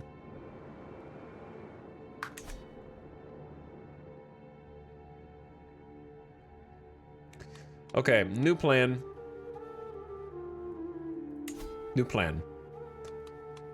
Excavate treasure. Organize travel. We're gonna go travel without camp. Travel costs less provisions. Let's see how few. You were already excavating a treasure. Uh-oh. Am I?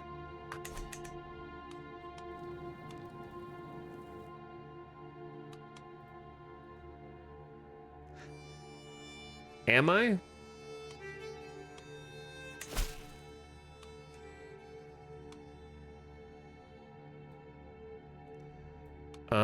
How do I see the location? Use the treasure map. Is it in my pocket?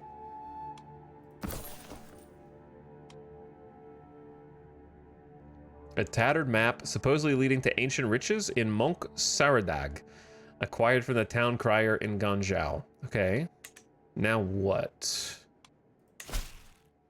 It says it requires you to travel, use it via the excavate treasure decision. But this says use the treasure map. Oh, okay, so you equip the treasure map, then you can... No. Has anybody else done this? I don't think it's supposed to be this unintuitive.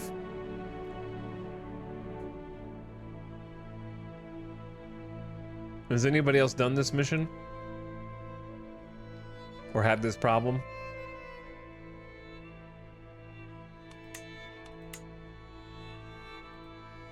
Has any time passed? No. But I haven't left. It gave me one option to create a path, but it didn't tell me that it was going to cost more food than I had until I started planning it.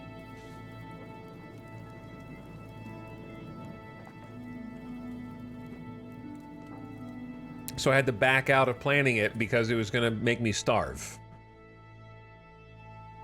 Sometimes it bugs out and you have to go to contracts to invalidate the contract. What? Like I have to abandon it? But I have to lose all this stuff.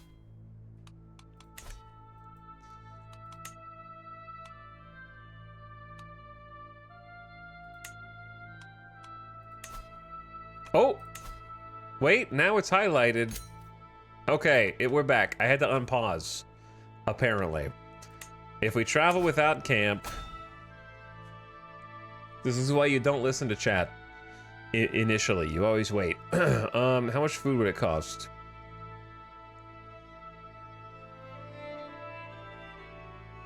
Is this gonna cost 0? Wait, it said less provisions, not no provisions. But apparently it's gonna cost no provisions, which is interesting.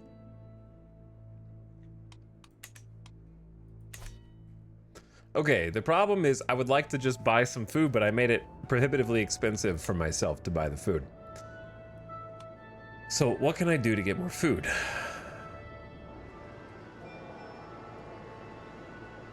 Outside of just paying for it. There's also no jobs around here at all.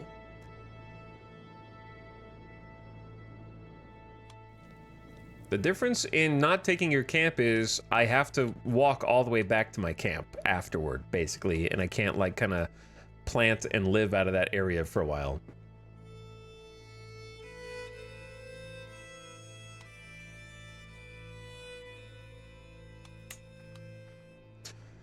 So it'd be quite the journey to go all the way there and go back.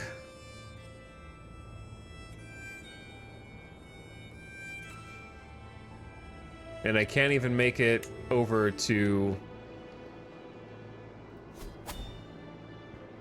here without starving soon afterward. All right, let's just, you know what? I want to see how much more expensive the food is now. Oh, it's 154. Woof.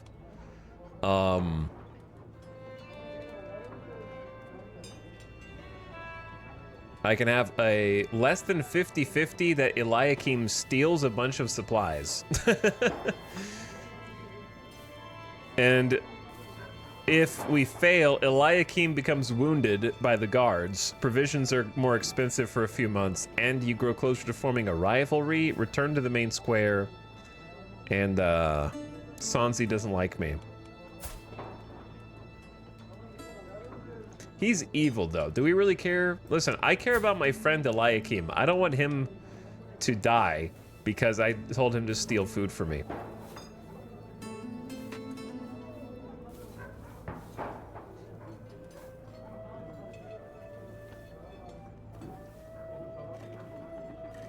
Chat, what are the odds I fail a 50-50 again? You know what I mean? We just failed like an 84. We're not going to fail a 46-53. Right?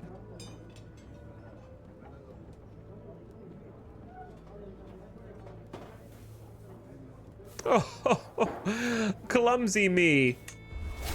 Eliakim successfully steals a bunch of supplies. You gain 1,200 provisions. Look, sometimes you gotta bend the rules, all right? My man is just with a strong sense of justice, but two things. He's eccentric and is somewhat irrational. And also, these people are of a different faith, okay, which is considered evil by my character's faith. So it's justified, all right? Because these guys, we consider them evil. Now, you may say, well, if you consider them evil, why did you invite them into the group? Because we need to have diversity of opinion. We're not trying to kill them. We're just trying to survive. He's just hungry enough to steal. Yeah, we're just hungry, man. We're trying to survive out here. We came all the way back home. This is my inheritance. I'm just taking it for myself. I'm gonna make this place so much better by my mere presence. You'll see. I'm doing all these jobs for people. All right, now we can move the camp over back to where we started. And then plant the camp there, and then we'll take off from there. I think.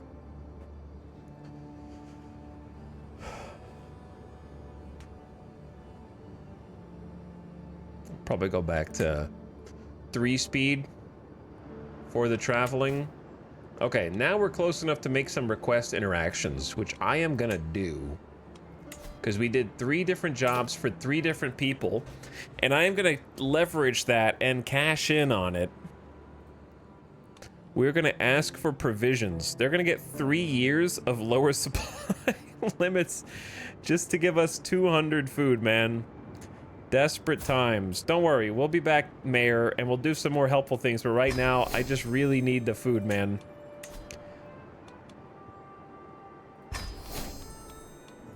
From all of you. Count Yijin as well.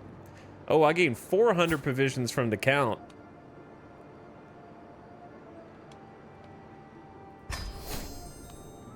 Okay, see, now we're cooking. Now, we may have lost some opinion, some reputation. A diplomacy scheme? Uh-oh. Learning perk available? Let's go. Eager Explorer transport contract as well. Well, there's a whole bunch of stuff over here suddenly.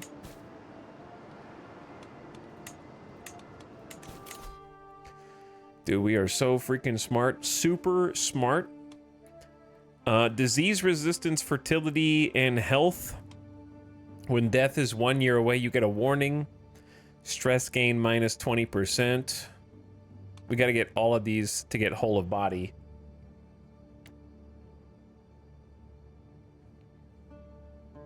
And then we can either do theologian or we can pivot away.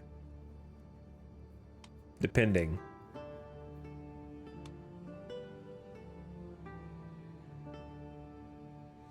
I would feel like stress gain down is good, right? We're going to have to get all of them eventually anyways to get down to here. So we'll take the stress gain. We're a little carefree. We are kind of carefree. That's accurate.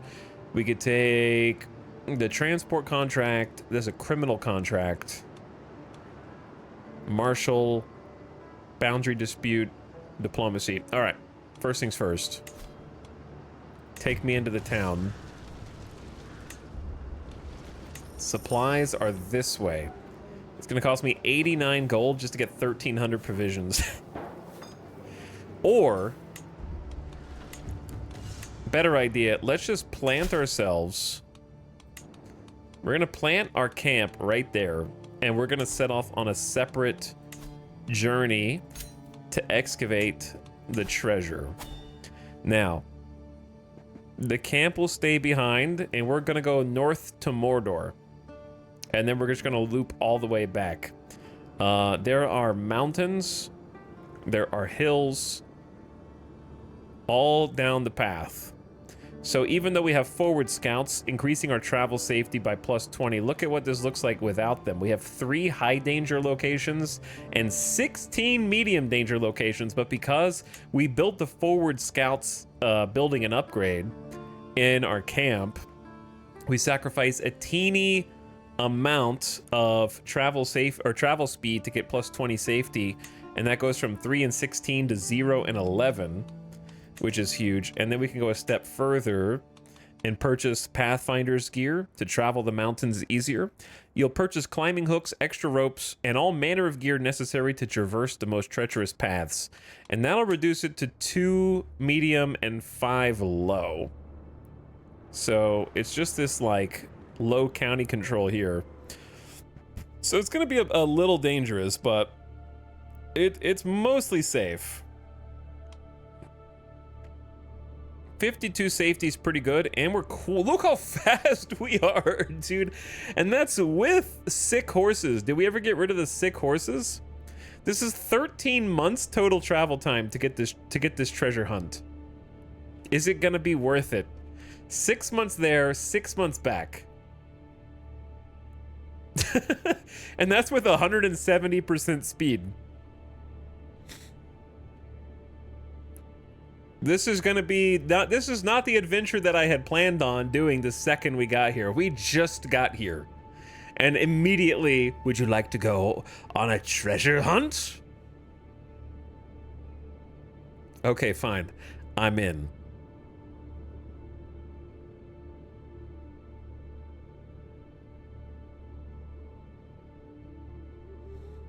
The detailed maps are giving us another 20% speed. Master Eric of the Fang. Myself, I'm getting plus 54 from Adventurer, Camp Perimeter, Stewardship Skills. I'm a Veteran Traveler. Hold is helping us out too. Okay. Yeah, I mean, let's send it, dude.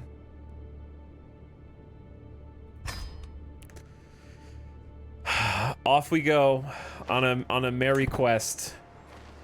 We left our camp in Shazhao. Instantly an event. Life in close quarters tends to magnify relationships, good and bad. Fortunately for Huld and Kraka, their common interest in the constant clamor and cackling of the terminally sociable has proven to be a strong bonding agent. The two laughing and joking together at camp and riding alongside one another on the road is becoming an increasingly common sight. Kraka just kind of stuck around after we hired her to be a ship captain to get us to the British Isles and was like, I'm just going to be in your party now forever. And she ended up getting married to Scanlan, who is now ill. Scanlan was always worthless, but so was Kraka. So they were good for each other in that way. He's a lazy drunkard, the worst bodyguard we've ever seen. And is he even in our camp? No, he's like over in Sutherland. He got called back. Kraka is with us, so they're not even living together anymore. He's like dying in a faraway land, and she's out adventuring, living her best life. And now is making friends with our caravan master Hold, who we picked up out of a local tavern way, way back in a Norse tavern. Encourage their friendship. Oh, sorry, I didn't realize I was up there when I clicked on him shivering. You probably couldn't see him shivering. Encourage their friendship. Diplomacy challenge, 40% chance they're annoyed by you. Try to break them apart, or just good. That's just good for them. Good for them. Where is this? This is the Far East. We're as far east as you can go.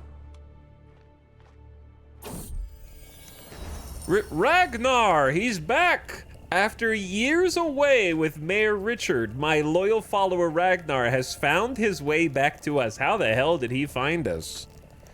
He has scarcely changed since the days he left the Arrow of Fang, for good or ill, and is mostly simply glad to be back among familiar company. Old friends and fresh faces alike jostle forward to see the returned man, each equally happy at a bit of unexpected good news. Ragnar is back, 13 prowess, giant with 18 martial. Did I hire him? I feel like I hired him, and now he's like just hanging out with us forever. Welcome, welcome. You are no longer needed. No, welcome back, Ragnar. A pleasant surprise. Yeah, he recovered from his injuries, too. He was finally healed. So Ibasech never wanted to heal him, I think. How old are we now? 27? All right, chat. This is going to be the last big hurrah for old Eric of the Fang. He's going to plant... He's actually going to settle down and plant roots when he comes back, okay? We have heard that... name, I won't even... the sea with the squiggly tail. We found a holy man. No, wait, no. He's not a holy man. Who are you? Pt.3. Pt.3 is a wise man. Maybe he is. We found one such mendicant that has approached our caravan, speaking of his interpretation of the Father of Greatness will and how to lead a pious existence. The impoverished creature seems loath to part with our party, but perhaps I can get rid of him. He is deceitful, chaste, and sadistic, a treacherous villain wandering the land. I am a master debater. Learning challenge against him. I'm sure they'll leave eventually. A good heretic burning is in order. Okay, see, this is the game punishing me for good RP. Pt.3 is killed by you. You gain stress because you are just. However, my religion literally believes in human sacrifice where executions earn piety. So, what's up with that paradox? Eh? Why am I getting punished for burning the heretic, when my faith says human sacrifice is fine, actually.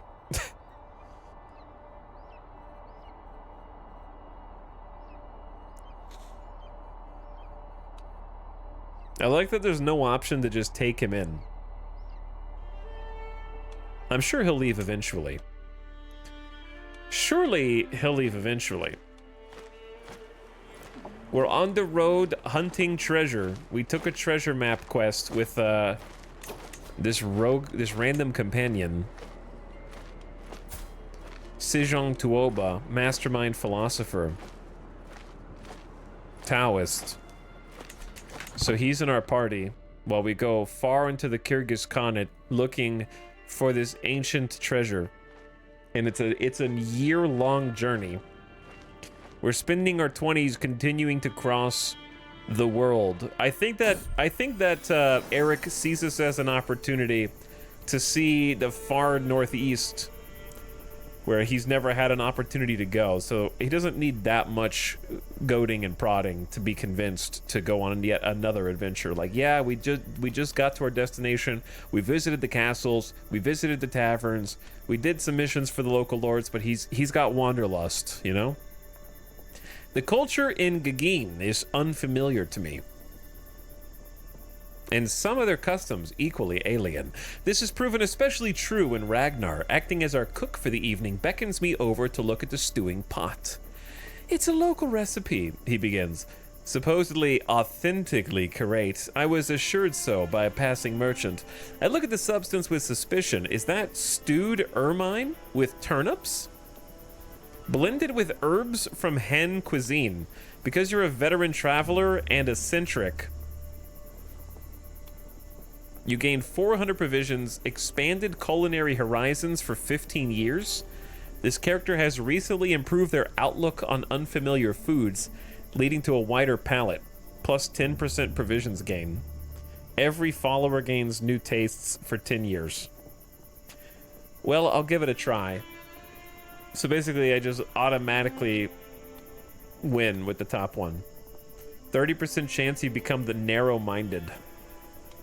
Blended with herbs from the Han cuisine. Yeah, I mean, that's just an easy W right there.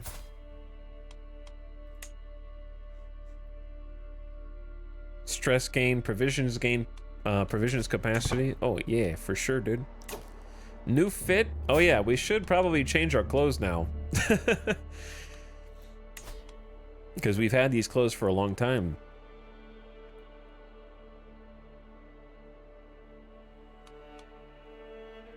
Across the entire world, in fact.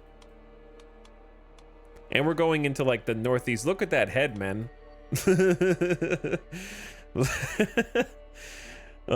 don't remember my hair being like that. Didn't we have a bun? I thought we had a top bun.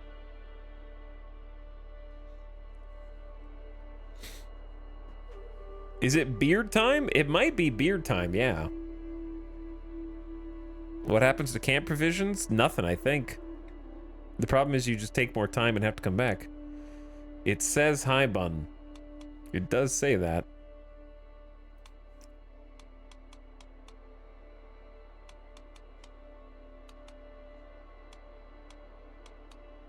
We're time to go step rider. He looked kind of weird with a beard, but maybe like I don't hate the Greek short beard on him. He is older now. He's approaching 30.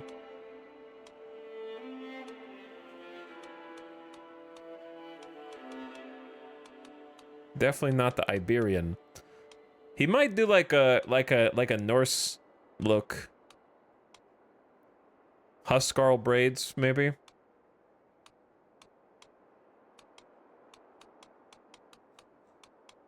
A wizard's beard is a little too much for him, I think.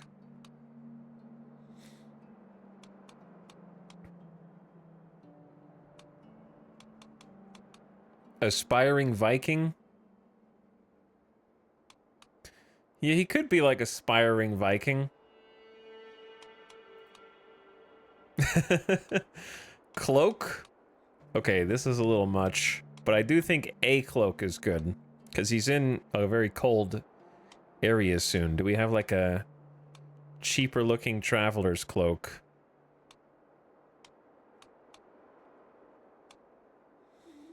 He'd probably wear something Norse out here.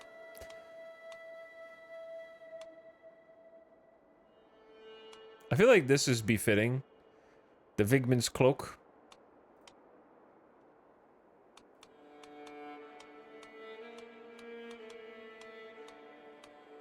Doesn't I keep using the Norse DLC ones, but you know, you have them, you may as well use them.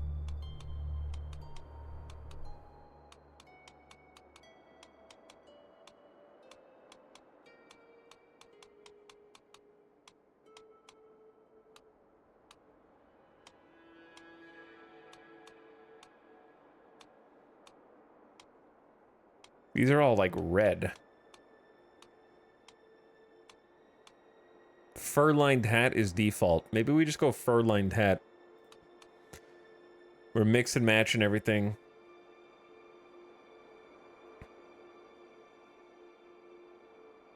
Can we change the colors? I guess we can, yeah. Though, that's for beard. I don't know. I don't really care that much.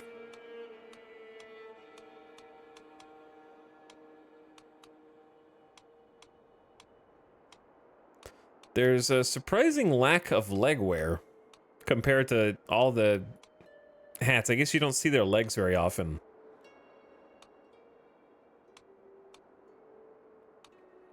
Let's just stick with Eastern Warriors leg wear.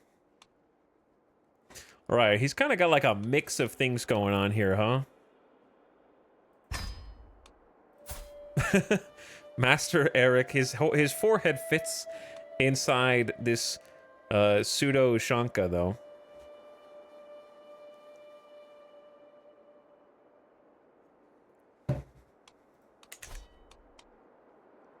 Okay. Where am I? We are up here heading north on a treasure map excursion. Potentially the last, well, he'll do a pilgrimage or two at some point for sure. But besides pilgrimages and maybe going to school one more time, probably the last big trip we'll have him do for a little while, because I wanted to do some more settling down in the area. And now we're walking way away from the area. Temujin the Wolf Boy. As we travel through the wild lands of Telman, I find myself with a distinct feeling of being watched.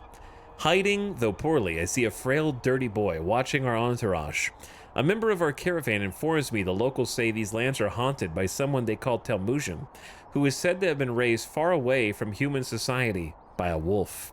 Apparently, the poor creature has taken a fascination with us, and has even started to speak some basic Chinese, though not to any meaningful proficiency. Temujin, the son of wolves, rowdy, Herculean, and stupid.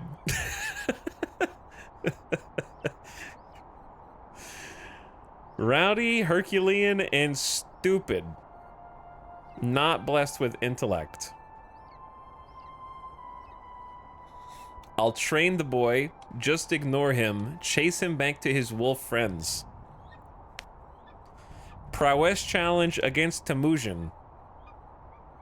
Or you become wounded. Ignore him, you gain stalked for 2 years. His character has been stalked by a feral child. Although they are now gone, the haunting memory of those glaring uncanny eyes have left a feeling of unease. Or he joins your camp, will be recruited to the travel entourage, and becomes your ward. This bro's got 24 prowess. Herculean's a +8. Feral is its own stat modifier. He's malnourished with a health penalty. He suffers from weakness, lack of energy, and a low mood. Non-verbal, a limited understanding of spoken language. Takes longer to learn language, and is feral. This character was raised in the wild. With that comes a plethora of developmental and health issues that may be difficult to overcome. -5 to all. Look at his stats are 0. Severe health penalty, plus 20 natural dread. Natural dread plus 20. I mean, we gotta train the boy. This is a once-in-a-lifetime opportunity right here to take a ward and try and teach. Like my dude with almost 30 learning and a scholar. This is like a I can fix him opportunity, right? If I've ever seen one. This is my I can fix him opportunity. I will train the boy. We gotta feed him, man.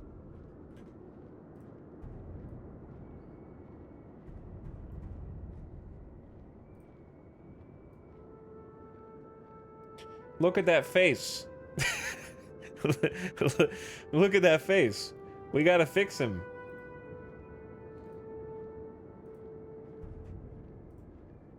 Is this the new DLC? Yeah, I've been playing the new DLC for the last couple days. Bold Maniac. This character is very irrational and much more likely to perform tyrannical actions, get into inopportune wars, and gain offensive war opinion. They are generally unpredictable and get in a lot of trouble. This character is somewhat bold and more likely to declare war on rulers close to their strength, accept and propose duels, and take risks. They are less affected by dread. Okay, let's try and influence the ward's personality. Maybe.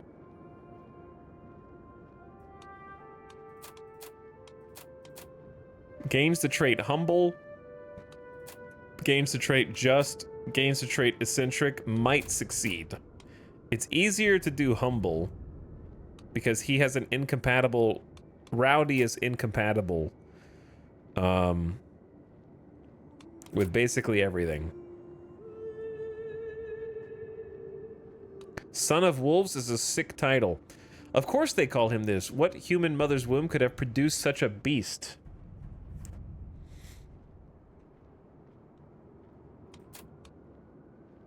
Okay, chat. Which one do you think we should gambit on? In my opinion, I would say probably just.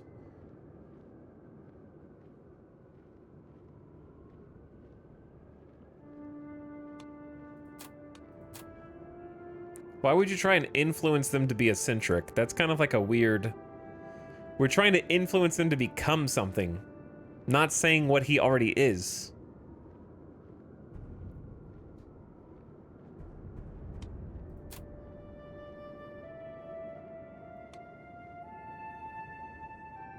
I feel like we would want to teach him a sense of justice.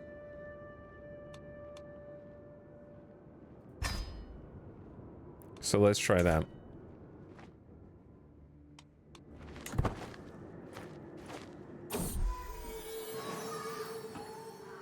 Influence ward's personality just. That was fast. I approached my ward, Temujin, bearing another child's favorite wooden sword, saying, "You may have this."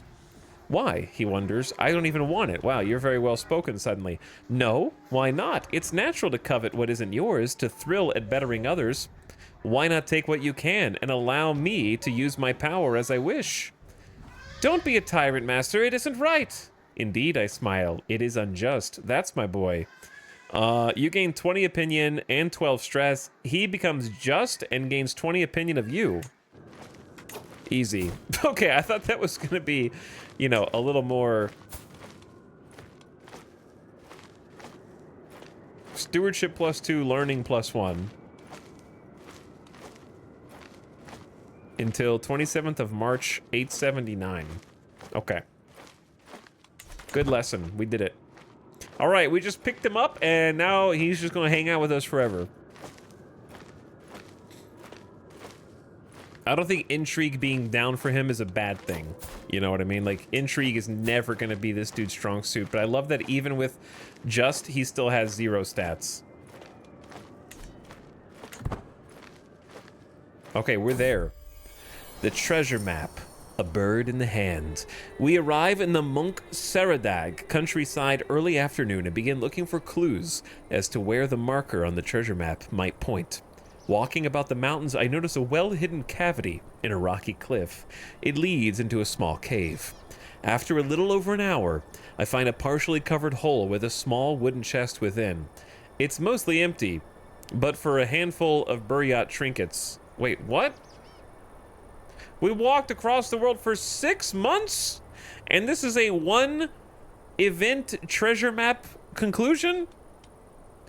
You lose 23 stress or not much to celebrate. This is a year and a month trek across the world for a one-page event. Okay.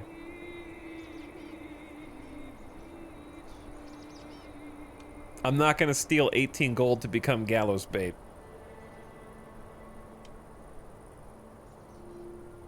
The life of adventuring. I guess the life of adventuring, yeah. And a wolf kid.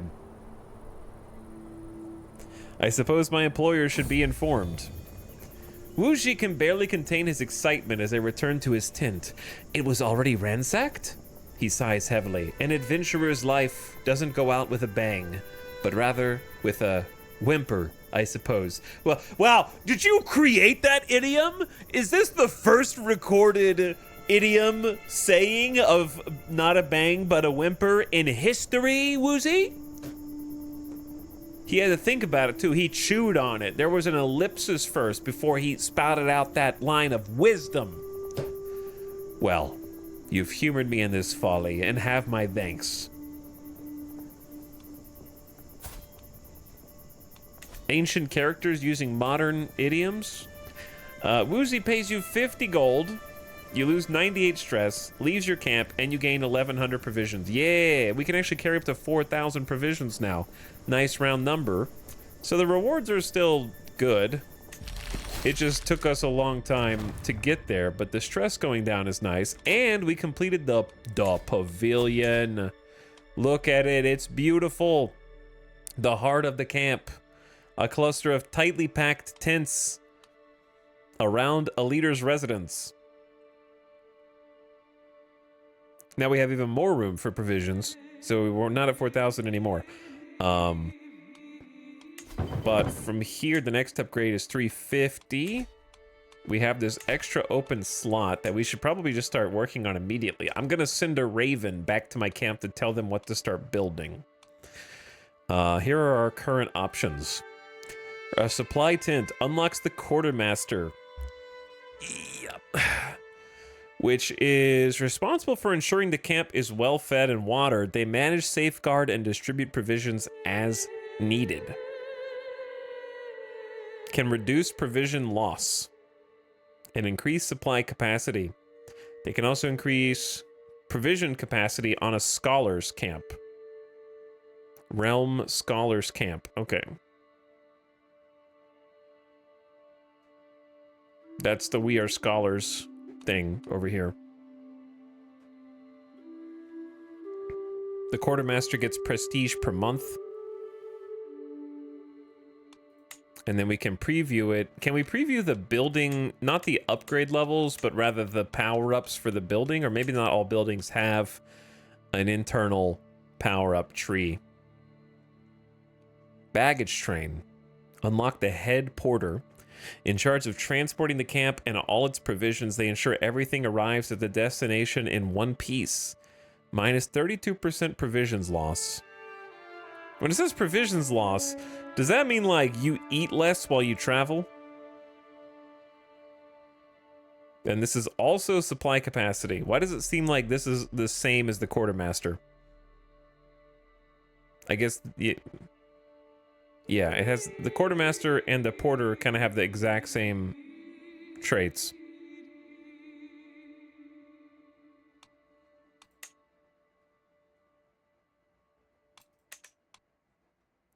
A mess tent unlocks the chief cook officer. Enemy hostile scheme success chance down. We haven't been schemed upon at all yet.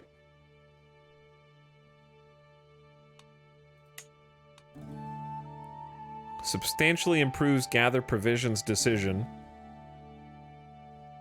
Unlocks extra options for revelry. We need to do the camp revelry activity when we get back anyways. The roaring campfire. Find more officers using scout for talent. Unlocks fireside chat intent, another night effectiveness, and men-at-arms regiments. Proving grounds. Oh. Proving grounds. Unlock the master-at-arms. Tasked with keeping the fighting men in line, both at camp and on the battlefield. Responsible for discipline and basic training.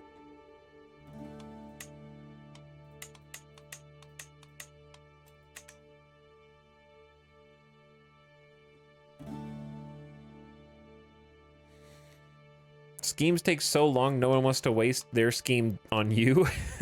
Probably. I'm thinking...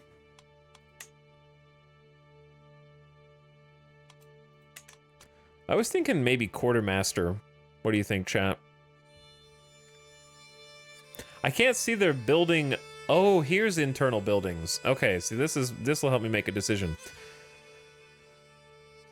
Driven sutlers is domicile income and supply capacity, monthly stewardship,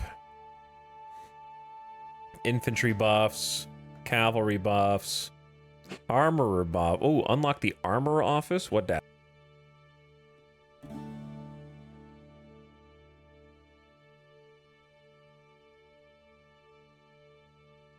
The armorer is a smith who specializes in helmets and mail.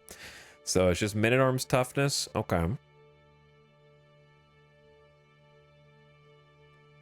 Provisions use through different areas way down. Reserve water requires supply tent. Yeah. So this is like different areas. Drylands, mountains, desert. Maybe it has like a different grouping of places that it's beneficial in. Climbing gear, advantage in mountains, min roll in mounts, like this is mountain combat. Subdued gear unlocks the master thief for scheming. Gallows bait, trade XP minus 25%. Interesting. Okay. Well, none of those are super beneficial to how I'm playing right now. Let's see baggage trains buildings.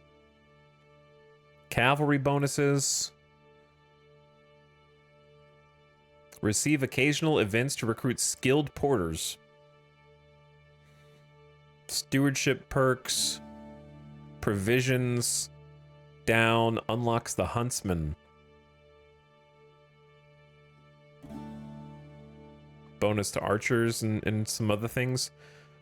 Kennels. The dogs were following us anyway. May as well put them to use. Unlocks a kenneler and adopt a kennel dog decision. Oh my gosh. I get to adopt a doggy. Build the dog one. Oh my freaking gosh.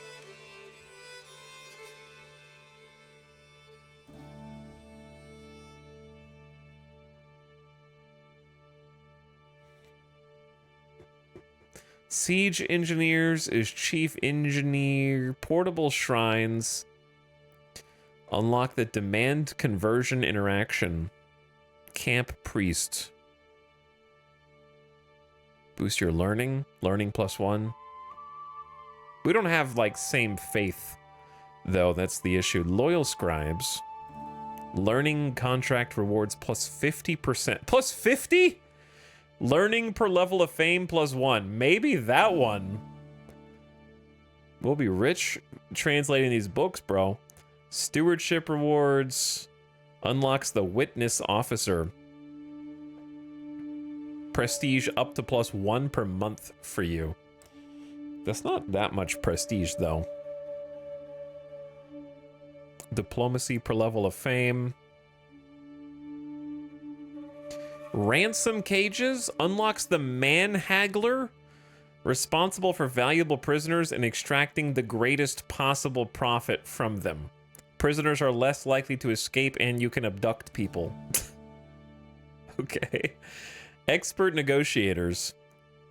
Improves the wipe slate decision. Reduce the negative effects of gallows bait.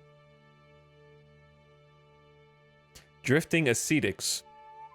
Holy order is cheaper. Domicile piety up. Monthly lifestyle XP up. Dude, we could just doom stack lifestyle XP and just try to go for broke up there. I need to see the other one, you dingus.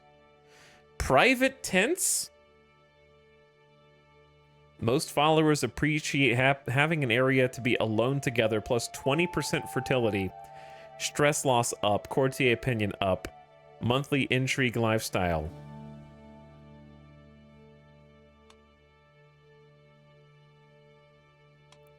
The mess tent only has like 5. Knowledgeable herbalists. Gain plus 50% provisions when foraging. And you have a chief forager. We could live off the land, dude. Mobile brewers. You also get the chief forager. You get extra options for camp revelry and some domicile income and plague resistance. Adept cures, more income and provision capacity. Roving bakers. Okay. Skirmishers and cavalry. Wait, bread equals cavalry bonuses. Okay. Skilled cooks, heavy infantry bonuses. The campfire. I'm just going to look at all of them right now because we have to choose a new building. I kind of just chose the first two at random somewhat. The master bard. Bonus prestige per month. Not very much, though, in my opinion. Wandering poets. It's for intrigue bonuses. Improves any stooge officer. We need a stooge. Libations for the lost. Stress gain down. Night effectiveness per learning up. It seems applicable to us, but it's not that good. Intrigue XP, diplomacy bonuses, learning schemes are faster,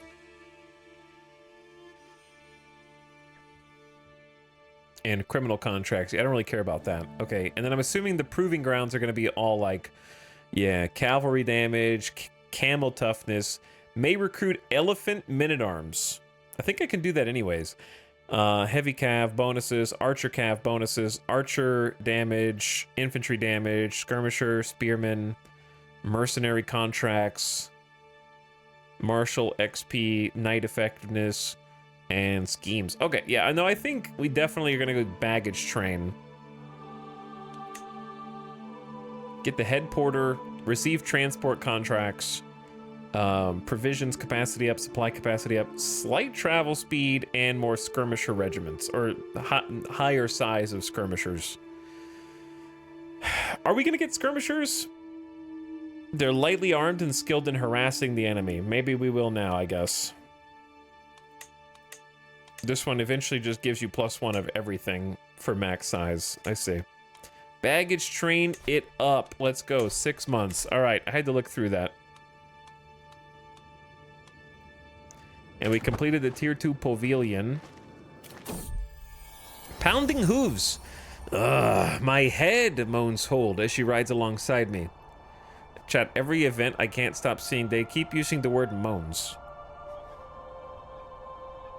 I don't know why it bothers me, but I just keep seeing it in many events. I raise an eyebrow in silent inquiry at the woman's exclamation. In response, Hold simply slumps down across her horse, whimpering and clutching at her temples. Clearly someone had a good night last night. Wait, what? With who?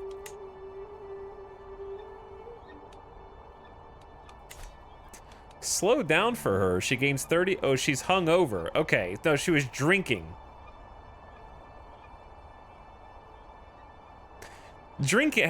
Being drunk last night is not a normal way to say. Clearly, someone had a good night last night. That implies sex.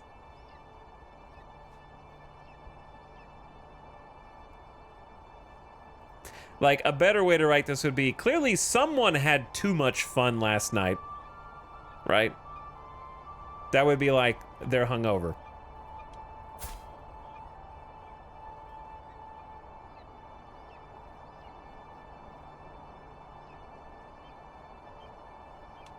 Hungover for tiny health penalty plus 10% until the 12th of August. Laugh at her predicament. She's hungover for 3 freaking months. Kick her horse into gear or trot on. What's the difference here? She likes me more. I lose stress, which I don't need. Kick her horse into gear. Every adult follower gains 20 opinion, but she loses 30. I feel like the lose 30 is bad, but here's what I'm thinking.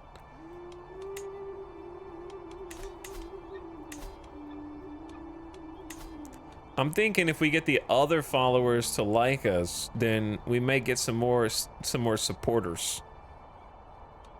Because right now, they're just kind of like complacent, which is fine. But listen, we got to kick your horse into gear, dude. She'll lose 30 opinion of me, though. Which, we have too many bonuses. It's actually like a 91 instead of a 100. Sorry, Hold. You're my friend, but we got to get going, dude. We got to go home.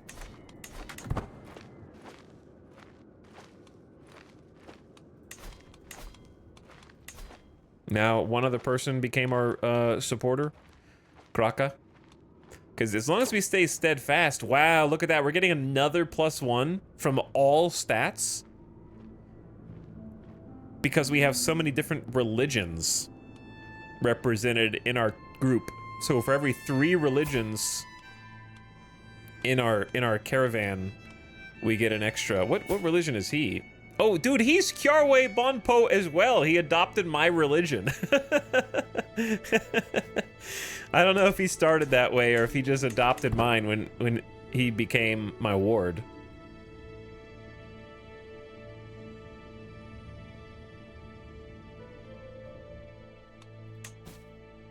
$10 contracts available. All right, we're on the way back home. This was over a year journey for an empty treasure chest. We're approaching 30 years old. It's time to figure some things out. But also, I think we would use the beard to hide the lover's pox a little bit. I think that works out pretty well in our favor, actually. A figure stumbles into camp, dirty and tired, clearly in need of a square meal. His name is it Chuchar?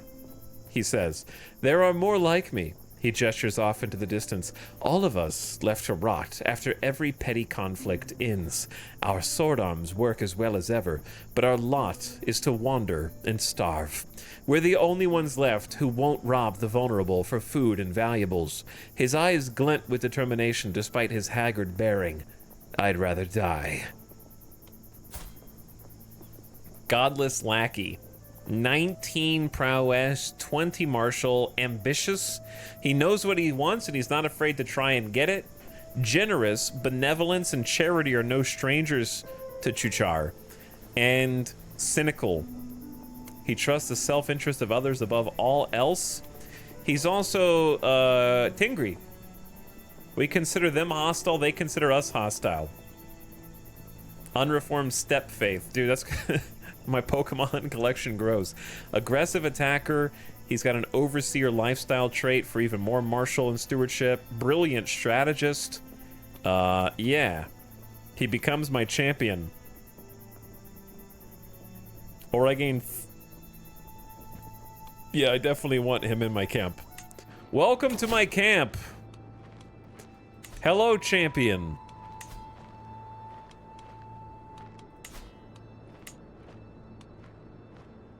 Chat, we actually have a few decent champions now.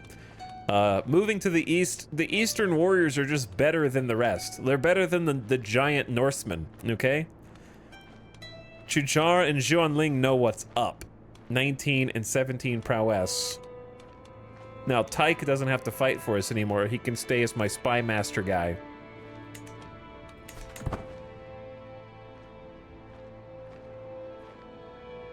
This guy's almost as good as a 6-year-old.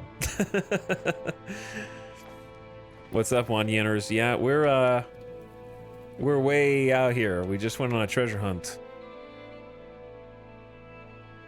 We're hunting. And we're trying to make some some friends over here, which we've succeeded at. Our companion's crew is growing more now that we're over here than it did while we were on the road to get here. Okay, we did make it back.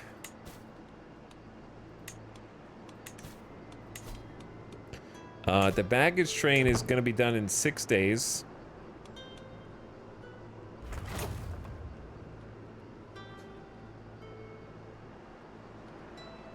Also, I forgot that I was in the top left, and there it is.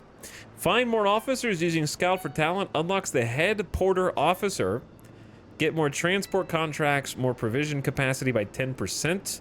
Supply capacity up 20%, travel speed slightly higher, and skirmishers will probably be the first ones we get. I like that the picture changes. Yeah, I like the camp screen, and I like the camp upgrade system, and you can even change the name if you want. Instead of the Arrow of Fang, we can name this whatever we want.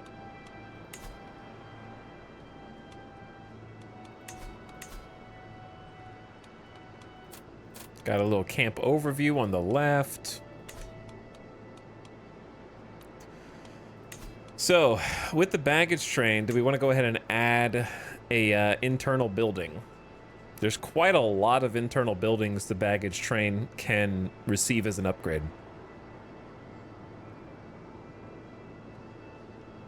Of them, there were a couple that stood out to me. The ones that reduce provision use are nice, right?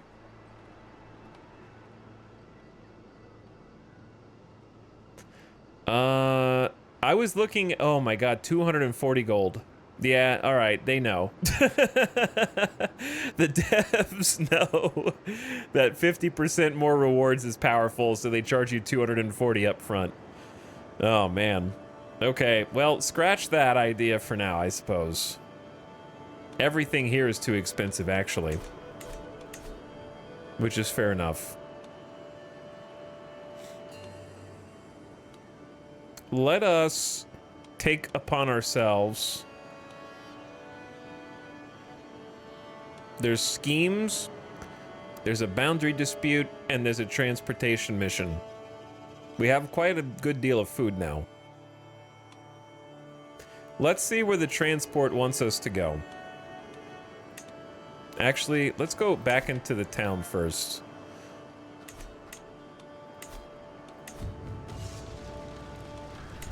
Check the tavern. Check the supplies. Hello, good sir. What if I told you that 254 of your food is going bad? Thank you for giving it to me. I will dispose of it immediately. Do not worry. Okay, now let's go do this transportation one.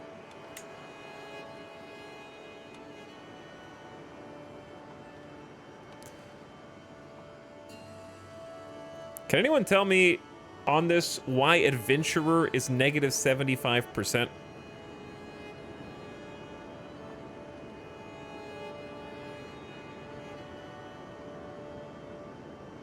So what happens when this character dies? How about you just keep watching the stream instead of asking chat for spoilers?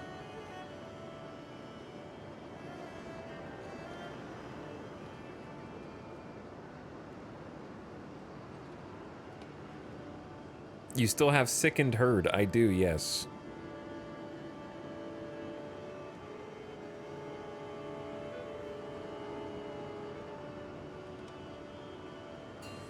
You also can't. How do you pin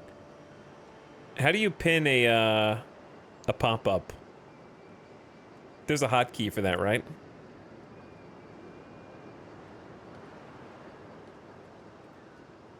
I don't remember how to do it though. Who is getting me debuffs for being an adventurer? What does that even mean?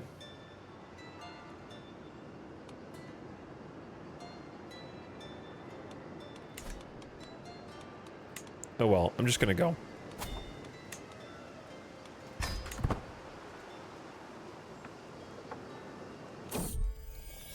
Bound together, at this camp's master, Oh, as this camp's master.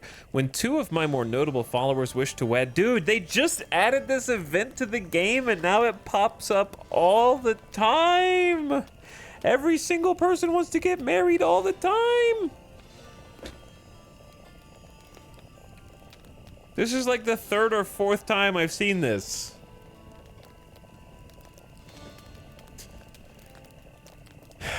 He's not even here? He is here, you dingus. He rejoined us while you weren't watching.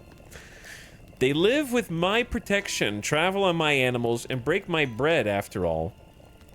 Today's hopeful couple are Hold and Ragnar, and with everything else in place, they only await me waving my permission or else signaling my defiance.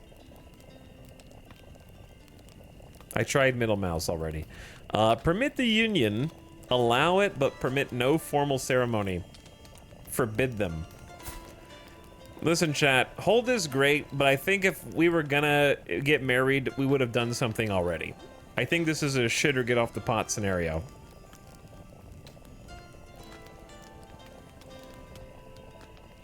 But yeah, when I middle mouse, it just starts the refresh again.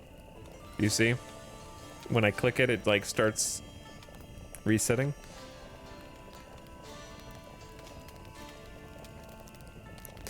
I think we can't keep her from finding happiness forever. And if Ragnar wants to make her happy, then we go ahead and permit the union.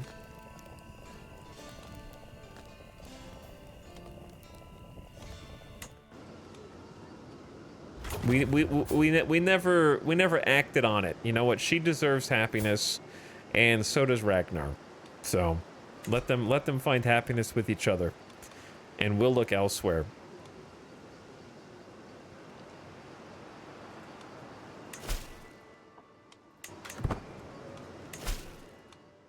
The curious mare seeks company and protection during her next escapade. Leaving her laden mule huffing away outside, Mayor Saiwa or Saihua of Guangzhou is ushered into my tent. Greetings! It's said you're a man of the world, perhaps one with gall enough to venture far by the side of an ever-curious explorer like myself.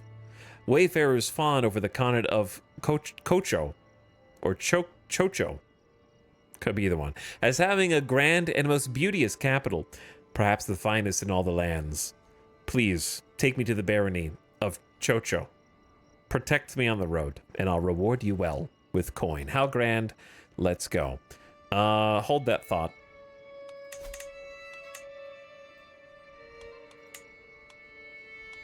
Okay, it's not that far. And also, our character probably would want to go up there too, because it's an actual, like, big-time ruler and a Khanate, not just a little stinky spot. How grand, let's go. All my camp shall travel.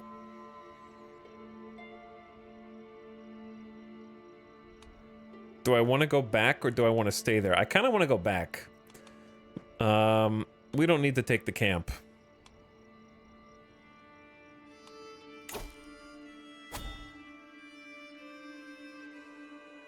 It's interesting that it doesn't cost any provisions to do this. Also, there's no danger on this route. Let's scout for talent again like we used to. Travel time 5 months. Dude, we keep taking these like year-long journeys. All right, this is the last one. Then I'm going back and I'm going to stay. We're a super traveler. I keep saying it's the last one, but I don't mean it. 168% travel speed though. All right, let's go, dude.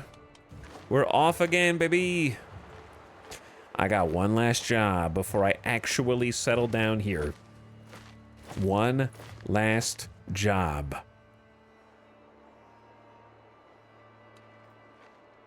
I'm 6 months away from retirement.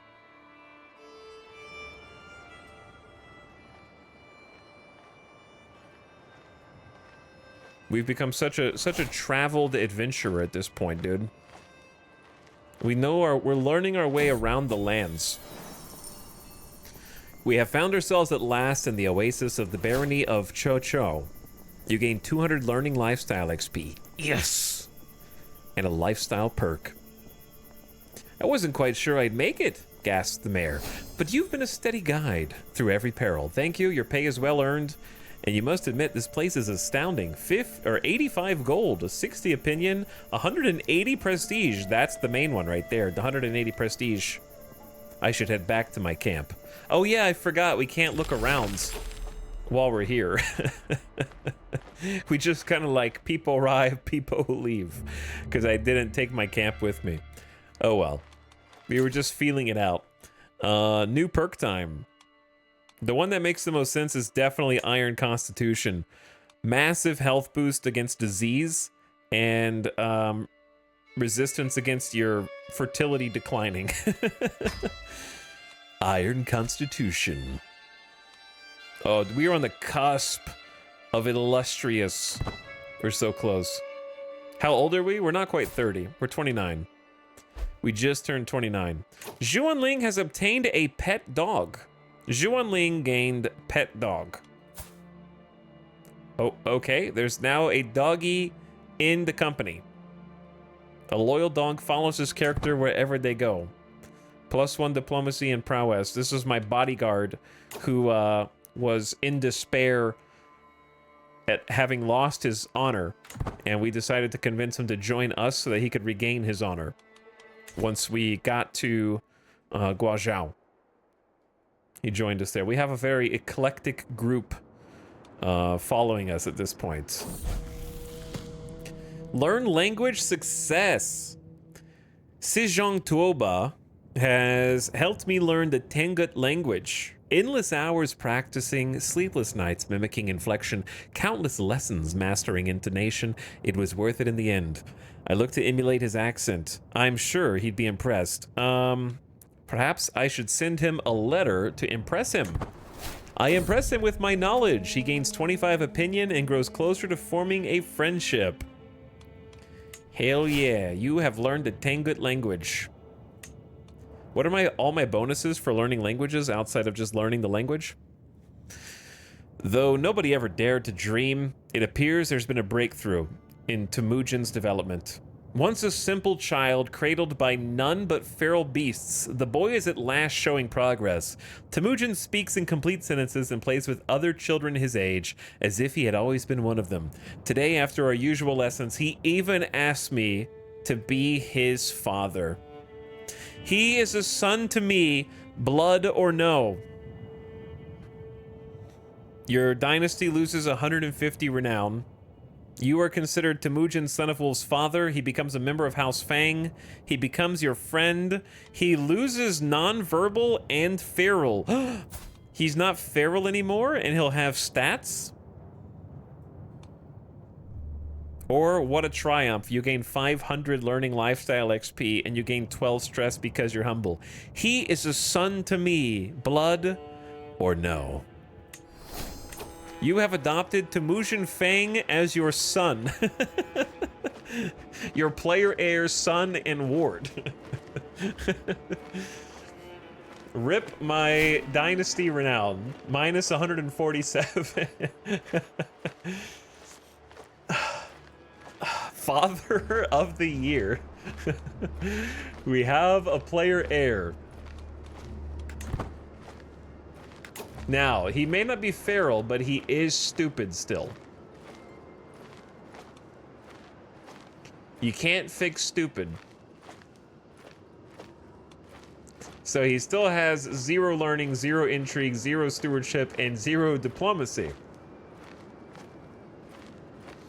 He did lose the other debuff, so maybe we can overcome the stupid, but he is freaking Herculean, powerful, healthy, and strong. Temujin has a sublime male physique, and we have taught him to be just. We might even be able to teach him, yeah, in like 2 years. We did teach him Chinese.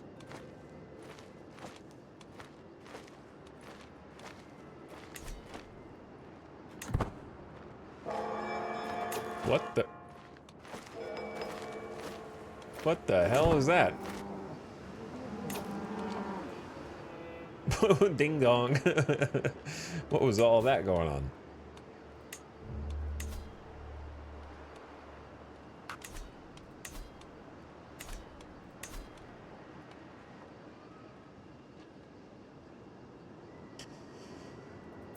Hello, Mayor.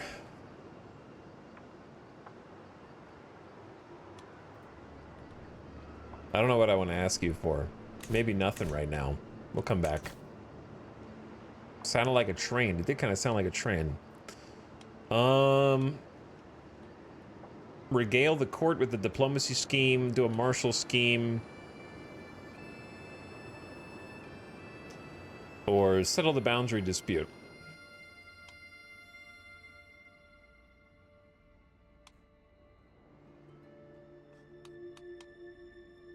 We just need a little bit more prestige right now. And some more money. If I wanted to create a men-at-arms regiment...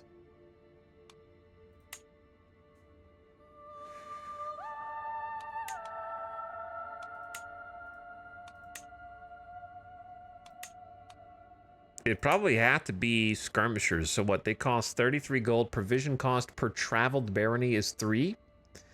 So you have to start feeding them. We'll start with 5 soldiers out of 100. Dude, you can get 100 footmen for 33 gold. Why is this so cheap?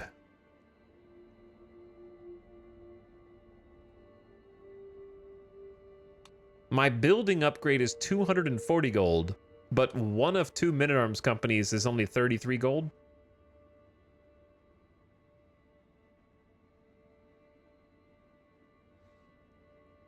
I guess you have to pay in food costs. Maybe the food cost is more expensive than it sounds. Here's my question.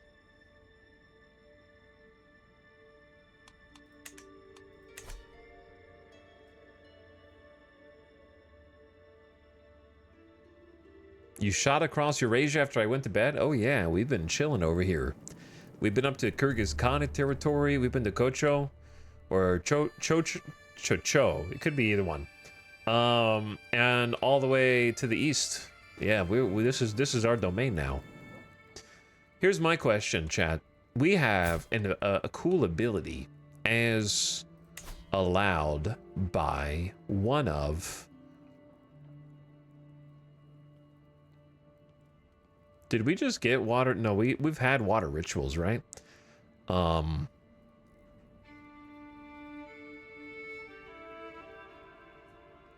What thing allows us to recruit different cultural... may recruit cultural men-at-arms from where you are located.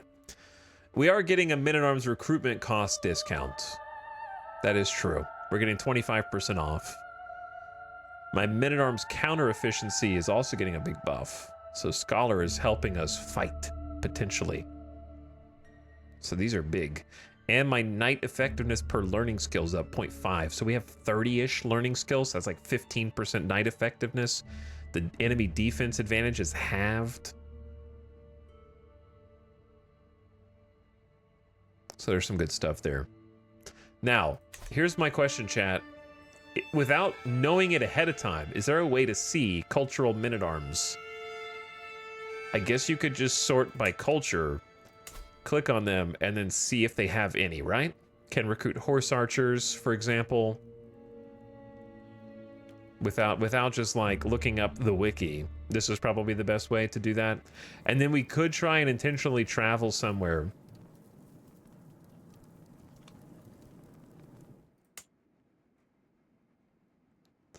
Like recruit mountaineers, which is heavy infantry. It's going to be kind of hard to track down different ones, I suppose.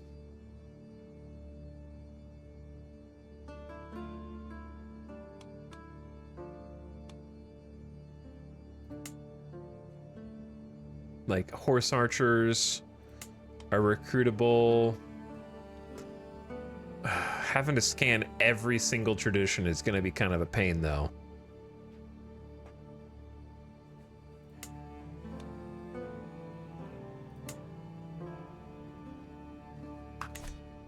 I'll think about it. I'm not certain that I want to hire people yet. I'm not ready to become a warlord. I want to see what the tier 2 missions look like first. So let's just do a couple more of those. Let's do boundary dispute. We should also, did we already go into the city holding? Hello, yes, 230 of your provisions are spoiled. Thank you. I'll take them and eat them immediately. Thank you. We could do town crier as well. Criminal and hireling. We haven't done very much martial duties, and I don't mean to yet.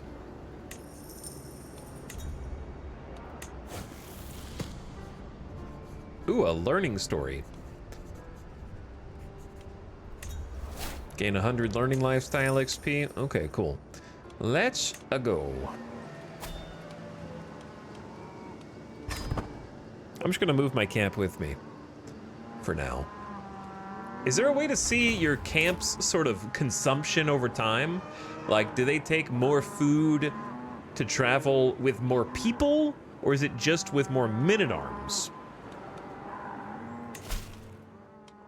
That I do not know. All right, we've already read 2 or 3 of these. We'll read this one because why not? Human is in uproar long before our arrival. Apparently, years of mistakes on the part of our employer and her ilk have led to many local estates and businesses being taxed twice or more by different collectors with different duties. Yeah, we did read this one already. This sounds like an issue of communication. Success! Wow, I did it. 20 gold, 30 opinion, some food, and they get some bonuses, and I get some rep. All right, well done, everyone. Let's all pat each other on the back. I'm gonna go into the town.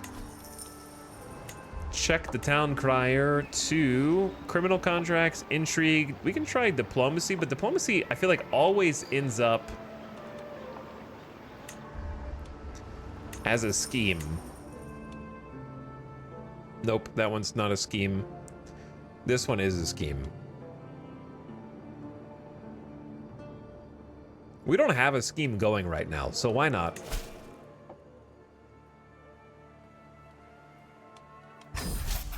It's no secret that Mayor Yue's reputation isn't all that it could be. Unhappy vassals, worrisome mutterings about tyrannical behavior, a dearth of intangible prestige, all signs that can point toward a shakier grip on power than most ladies would like. Paying someone to clear up such misunderstandings doesn't come cheap, of course. Mayor Yue is Count Liang's spy master. Okay, you know the drill. The sooner we're done, the sooner we're back on the road. We have a default 20% success chance. This one has 4 speed slots and 1 success slot. This one has 2 speed slots. My ideal's 3 speed, 2 success. That's my ideal, but that one's not available. So do we want to be stuck forever, but be very successful, or just get on with it and hope for the best? I feel like we're only going to have a max of 50% success chance with 1 diplomat. Is this the infamous border dispute settler? It is. It is I, Dragobot. It's me. By the way, what's up, Golden Fishy? Thank you for the 79-month sub. Sorry I missed you earlier. I appreciate the sub. Welcome back. Let's try the speed one. So I just need my best diplomat, Tyke, because this benefits from intrigue as well as diplomacy. And it also benefits from deceitful, which he is. And he'll be happy to hop on. So we have a max success chance of 60, but we might be able to get higher via events that pop up. And now we just need the fastest. Like, Sinehild benefits from the huge learning and some diplomacy, but she hates being asked to do stuff because she's lazy. But being honest also is beneficial as a justiciar. So she'll lose 10 opinion of me, but she'll get over it. And then the best herald is Hold, who's happy to help me out. The herald is diplomacy and stewardship, and then the gabbler is diplomacy and intrigue, which we don't really have. Kraka should have more intrigue, but doesn't. She's not very good. And then Suaibasech the Strange to try and make that go faster. 10 days till the next phase. Yeah, that's going to be as speedy as possible.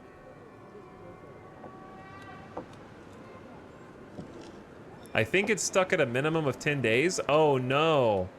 Did we cap it?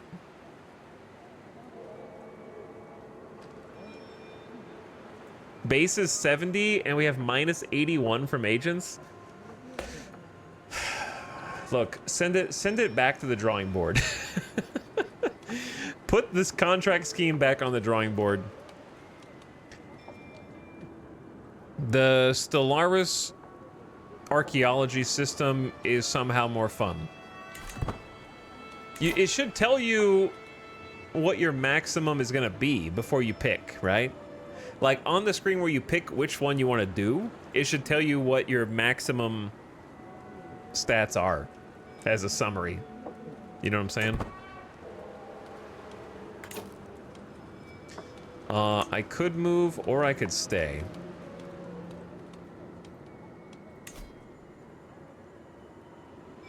Why can't you manually choose who is on speed versus success? I did manually choose.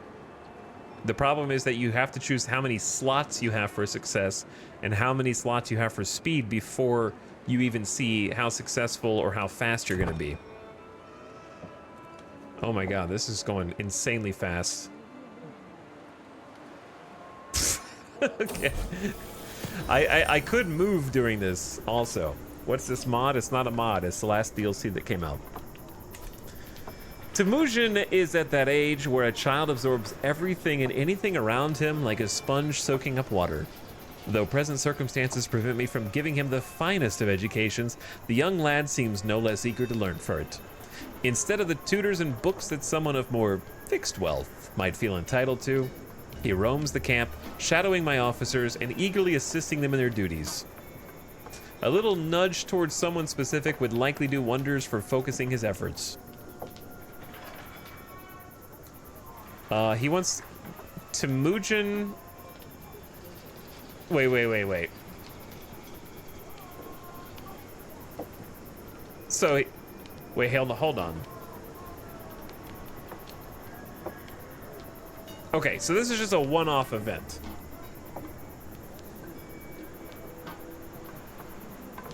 This is just a one-off that gives Temujin +2 diplomacy, +2 martial. He likes Tyke, Tyke likes him. He's learning from my second in command after shadowing him and assisting in his duties. Okay. As I struggle to make out the tiny letters on the scroll before me, I feel a headache building once again. Why do scribes insist on writing such small symbols? I squint and try again. Nothing short of a miracle. With the aid of a stone of glass, even old men struggling with bad eyesight could read with ease.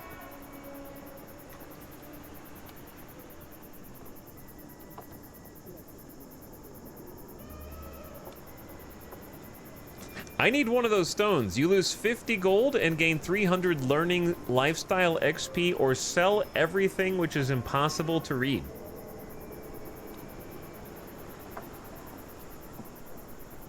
$50 gold, man. But 300 learning lifestyle XP.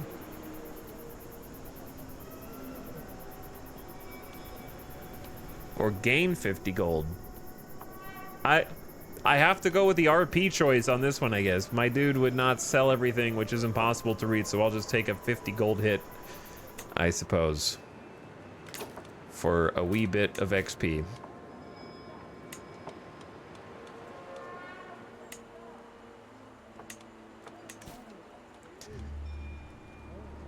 We're already gaining a ton of XP. He's wearing glasses now. He's wearing glasses with an eye patch. Why don't we have we not invented the monocle in this timeline? There's glasses over his eye patch.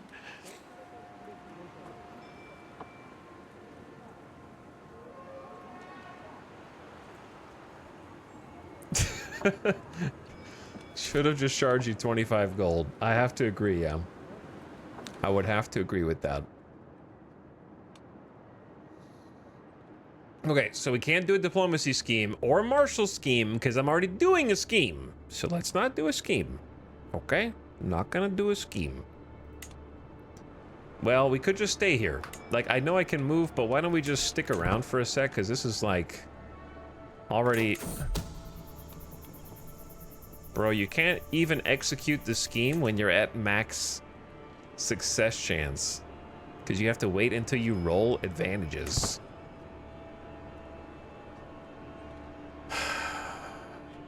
Send this back to the drawing board. No events even popped up for it. We didn't even get an event for it. Success, 60%. Okay, I get the money, I get the opinion, I get the prestige. Roll of patrons, I feel like she was already there. And some food. It's surprising how much a few little words in quiet corners can change the situation. A whisper here, a comment there, an action defended at dinner. It wouldn't have nearly the same meaning coming from a landed magnet, of course. Too much power, too much at stake, too much risk of insincerity. But a humble scholar stopping at court briefly as he and his band wend their way around the world, well, now that's an entirely different game.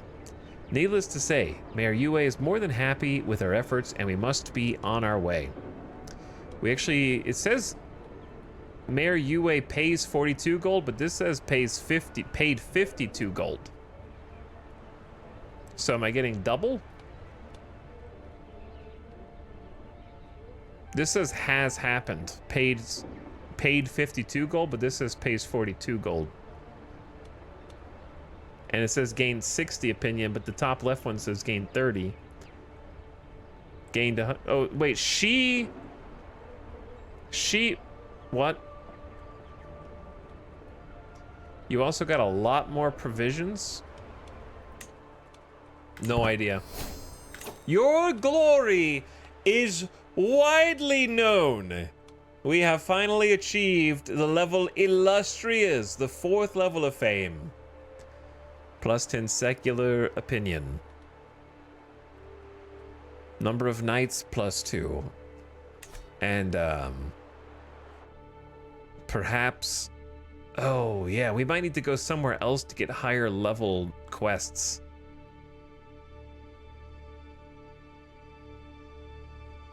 Oh, I didn't think about this problem. There was a potential problem here. Ah!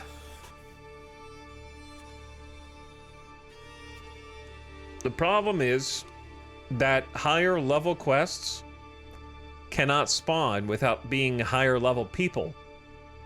So if you wanted to pick a spot and try to carve this area out and live here, too bad.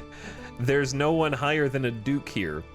So even though you're becoming higher level reputation, they will never have higher level contracts for you.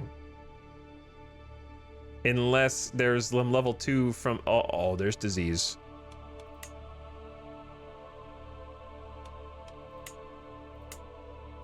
The measles outbreak in Wangcheng with 1 fatality. Time to leave. Critical health penalty. Critical child health penalty.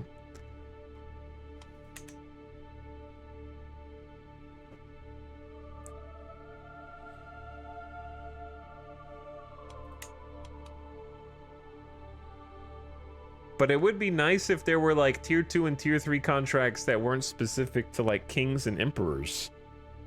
I understand, but I can't really even blame Paradox here because the people that play Paradox games are so one-track minded that they're wasting their time if they do what I just said.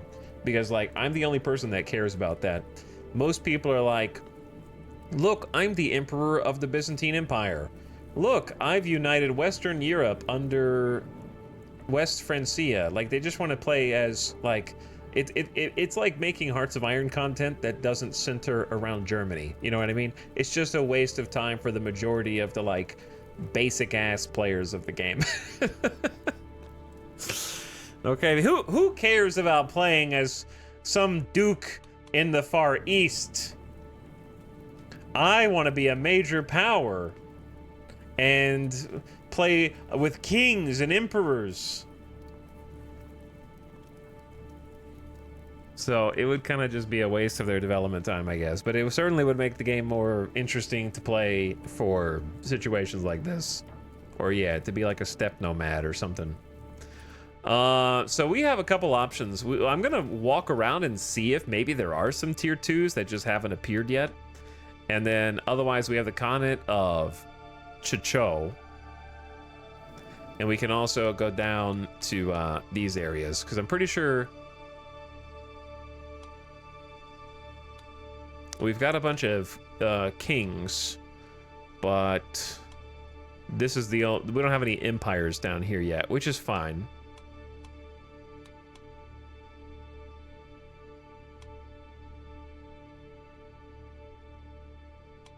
So we could just go up there.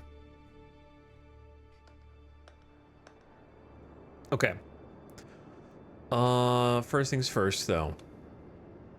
Let's take a BRB. First things first, let's take a BRB.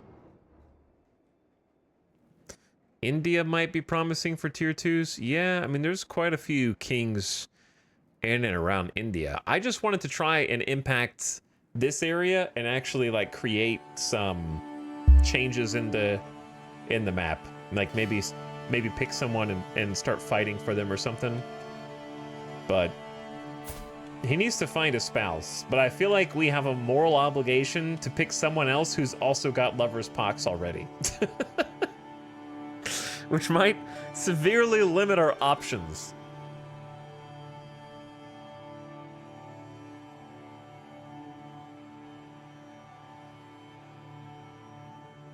Etel, I agree with the criticism you've had about this DLC, but seeing you play it still makes you want to buy it. Hey, you do you, man. I'm not saying that there's a lot of things that are fun about it, for sure. It's just there's a lot of things that make me go, why wasn't this its own DLC? Without sort of being like the sidekick character to the Byzantine government type.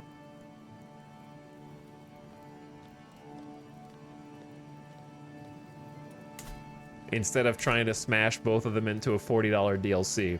So anybody who cares about the Byzantines but doesn't care about the Wanderers feels like it's too expensive, and then anyone like me who cares about the Adventurers but doesn't care about the Byzantines thinks it's too expensive. They should have been two different DLCs. With each getting their own like time in the spotlight. I definitely hope they expand on Wanderers. Boy, do I have some bad news for you. We said that, chat, I used the same joke yesterday. I'm gonna use it again. If you hope that they expand on Wanderers in the future, need I remind you that Royal Court exists? The Wanderers DLC is not about this DLC, Crix. They just gave it a stupid name. It's about landed gameplay, not unlanded gameplay. They just titled it incorrectly and misleadingly.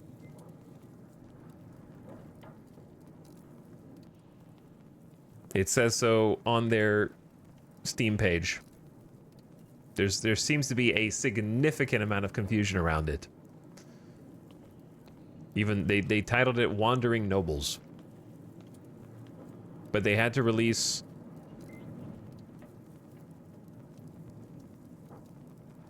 a dev blog that says, one thing, I've seen confusion about this. One thing to clarify is that the Wandering Nobles is not a Landless Adventurer DLC. It was made primarily for landed gameplay. They are not the pack's focus. It will not have unique landless features, new contracts, or anything specific to the adventurer playstyle. It'll just have new traveling events that you can experience regardless of which playstyle you pick.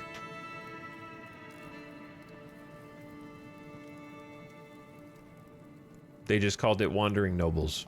Because it's probably new travel events that you can experience whether you're a landed or unlanded traveler. Would be my guess. Because it has a traveling focus, and there is a new wandering lifestyle that you could pick as a landless adventurer.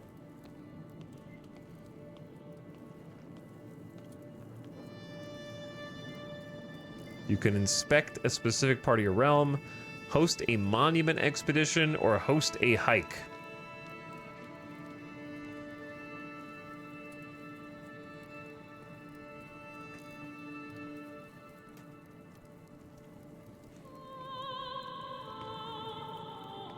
Why name it that? I don't know.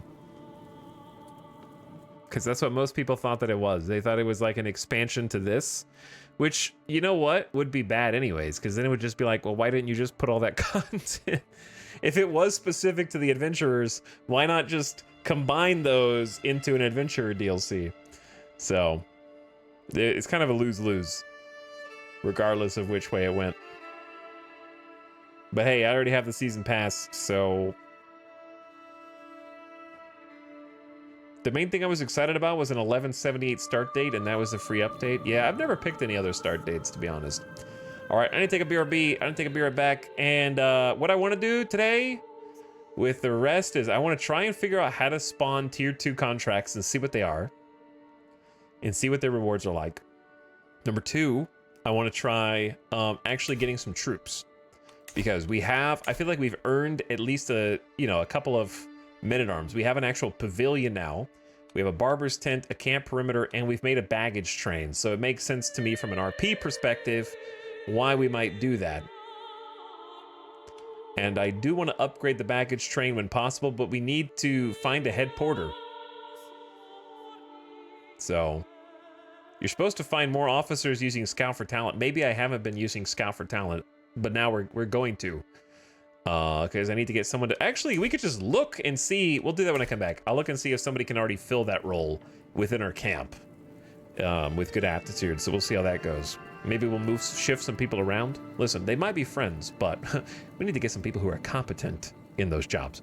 Thanks for watching. Thanks for hanging out. Thanks for chilling with me on day 3. We're going to try and get maybe some merc work going, do some martial stuff, and try to raise our new wolf son, our new player heir. I'll be back in a few minutes. Thanks for hanging. Hang tight.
Yo!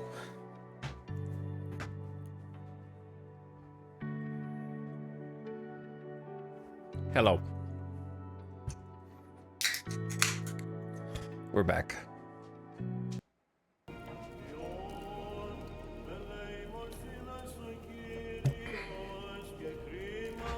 Anything interesting on the map? Did you see anything of note? How about Guga? The Guga. What are you drinking? I've become a Coke Zero addict. I used to never drink Coke. Now I drink like one most days. You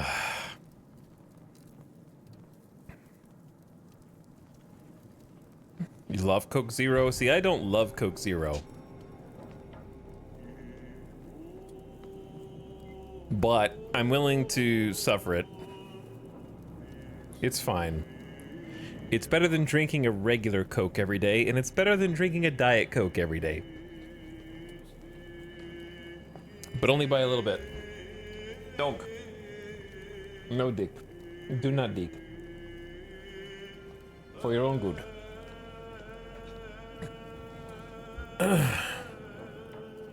But yeah, the problem is, how's Coke Zero different from Diet Coke? It has, on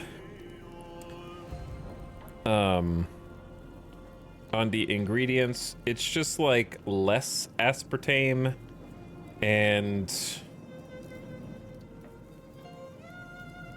it uses like a different artificial sweetener.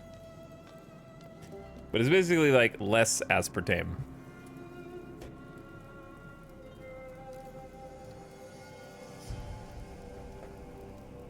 I don't know by how much. But it's not no aspartame. Coke Zero tastes more like Coke. Diet Coke tastes like Diet Coke. That's true too. It's trying to emulate regular Coke, but it definitely still tastes fake.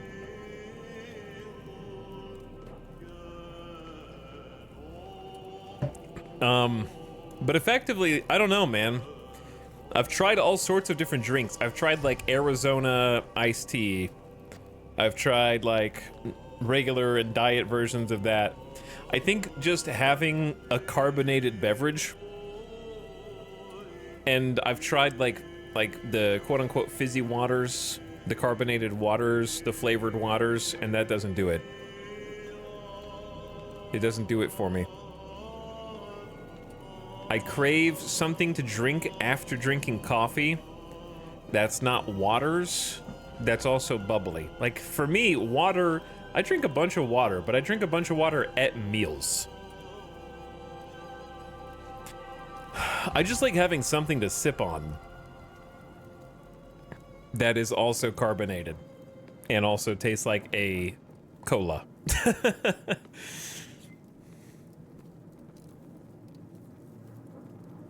But yeah, during meals like lunch, dinner, I drink multiple cups of water each meal. That's when I get my water. So, I don't like drinking water between meals very much. Unless I'm just like thirsty.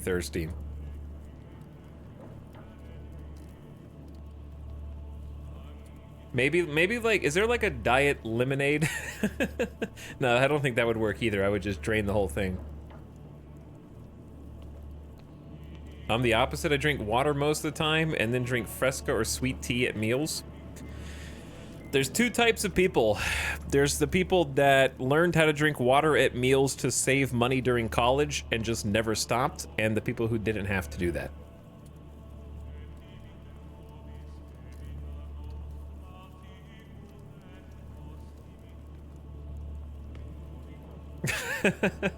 I am the former.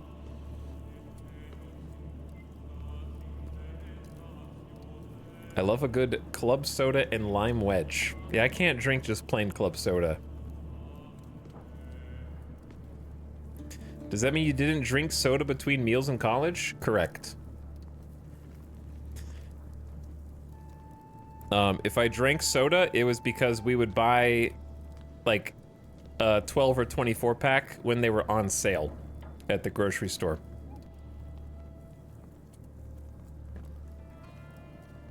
Rough life? Psh, I'm sorry. Healthy life. It turns out water is good for you and soda is bad for you. I don't know if you knew that. But lots of things are bad for you. We just like to do them anyways. That's why I'm drinking it right now. Fountain drinks were like $3 even back in the day. Yeah, even back in the day, just getting like a fountain drink with your meal was like $3. Even when everything else was cheap. Like, back when I was in college, dude, I could eat a plate of food at my favorite Mexican restaurant for $5. It was like a $4.99 meal, and it was perfect. And then the drink was still like $2.50 to $3. And it was like, I don't think so. I'll just drink water, please.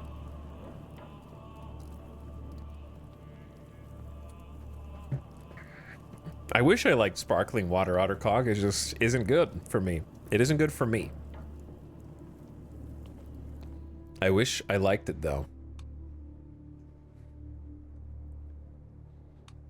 I've tried really hard. There was one flavor that I did like, and they discontinued it, so... Classic.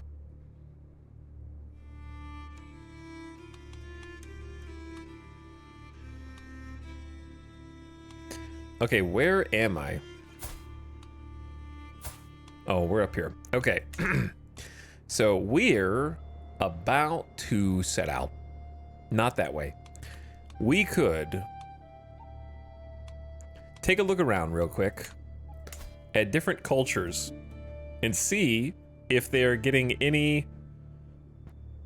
Wanderers gain extra economic skills over time, such as stewardship or lifestyle, if you're of their culture. That's interesting. There's some wanderer cultures.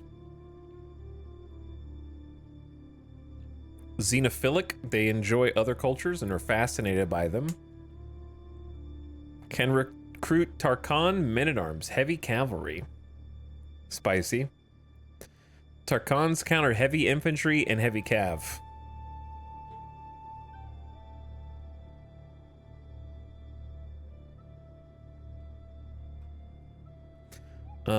Let's just keep looking here.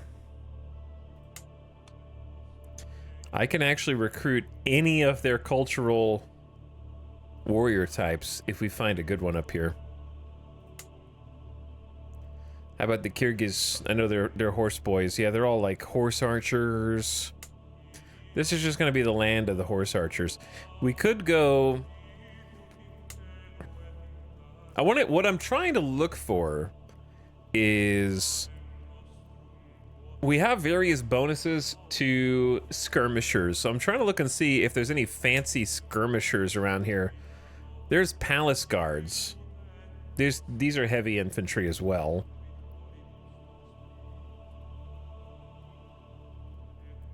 Palace guard would be pretty funny though. Gain temples, counties. Okay, so nothing down there. Mystical ancestors. So many interesting cultural traits down here. Elephants! They freaking love elephants. Jungle Stalker Commander trait is more common.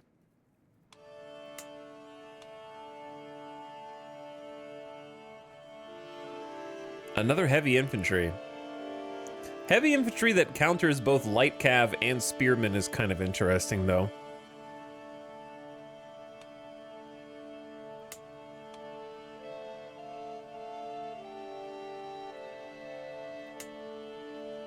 Yeah, I don't really see...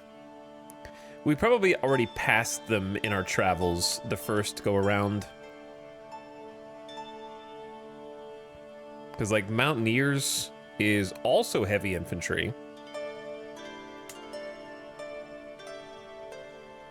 I like this song. This is a good song. Very calming. How far out would I have to go?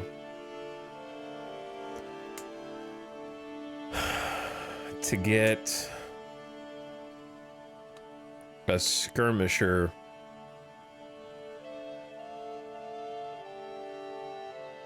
Probably real far, because the Tarkans are also, they're heavy cav.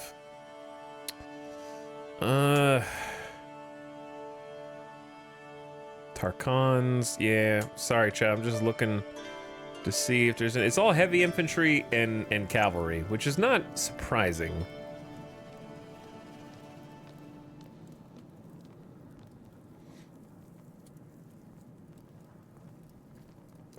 We could always just get. We don't have to get skirmishers. The reason I was thinking about getting skirmishers, I believe, is because the baggage train has a max size for skirmishers.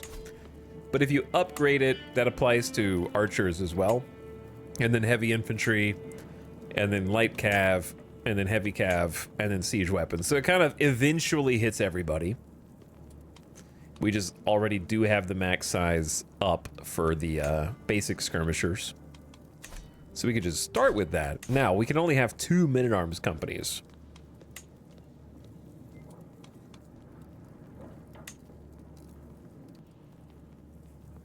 Chinese crossbowmen would be pretty funny to just hard counter skirmishers and archer cav when we go north and face the horse lords.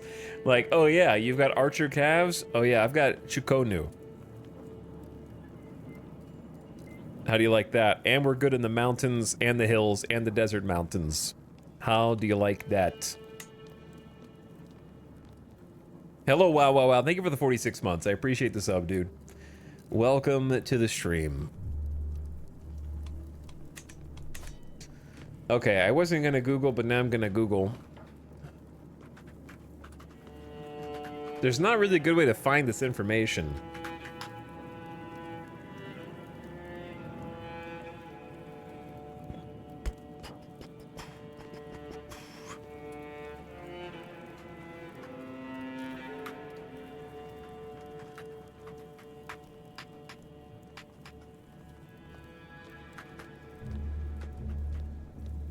Can recruit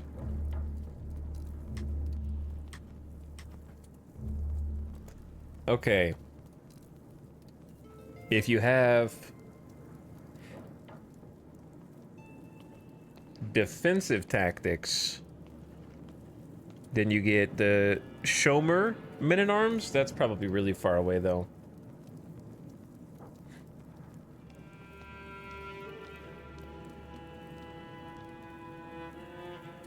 There's only a couple that are skirmishers. They're mostly cav.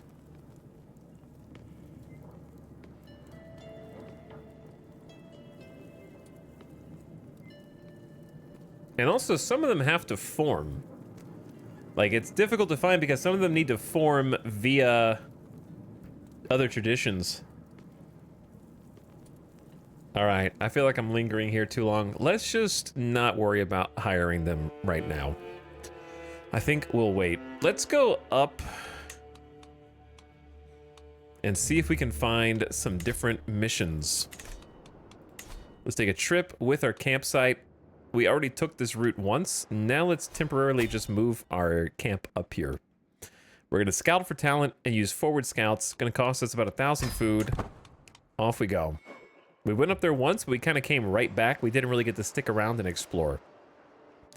So, we have just hit illustrious level of fame. People are starting to take note.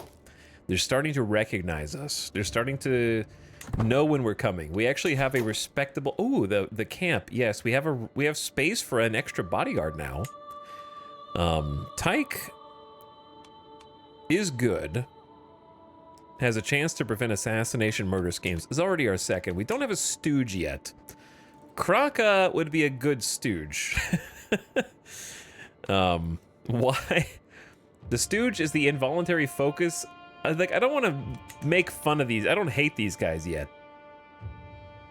Are there other adventurers on the map? Yeah, I think there are. You can also limit how many appear in your game. They've made a special game rule for it. The head porter is our new job that allows us to lose fewer rations and increase our supply capacity. Question. How do I cancel or abort the travel. Let's abort the travel real quick. We didn't spend very many days anyways. Because I wanted to see if we need the head porter before we leave. And I don't really have one, do I? The head porter is in charge of transporting the camp and all its provisions. They ensure everything arrives at the destination in one piece. Okay, so what benefits good aptitude here? Martial skill and stewardship combined. That's tough. Martial and stewardship combined.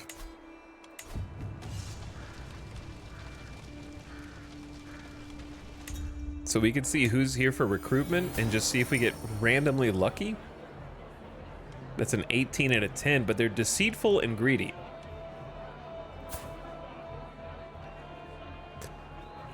And there's 24 stewardship, but only 4 martial. Yeah, and then why do we have like the worst of the worst, gluttonous and wrathful here?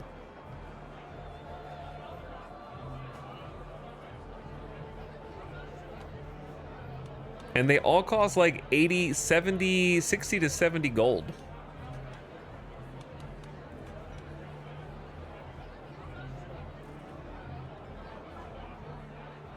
Why, dude?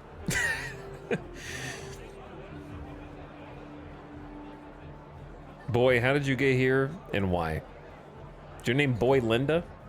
What's up, Boy Linda?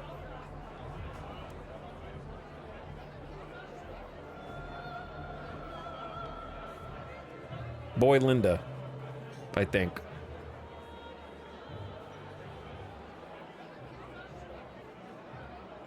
But anyway, hello to Buluroso.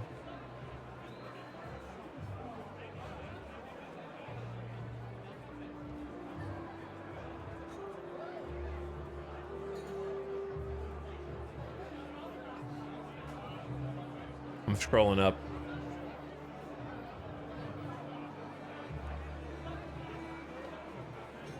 Bubble water was bad? I don't know how they made water taste that bad. How did they make water taste bad? Boy Wanda? What's up, Boy Wanda?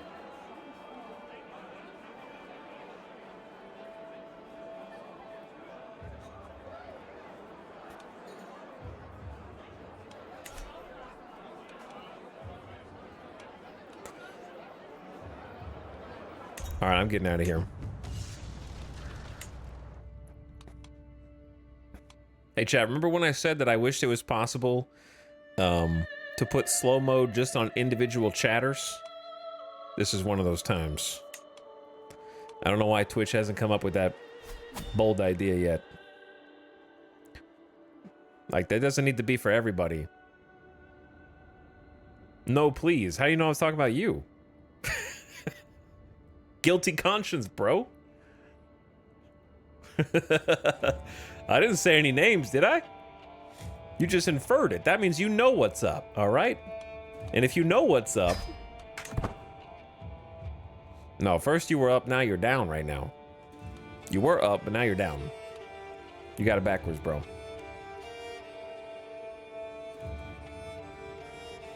Ban me, ho? Why would I ban free content?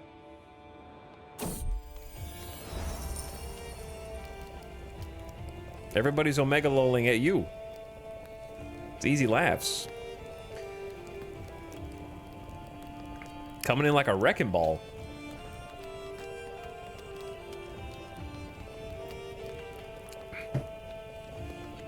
Bamiho, I like those sandwiches. Nice. Father, begins my son Temujin as he marches up to me. I've decided that as I am now a man, I shall have my own tent. No more sharing with anyone for me.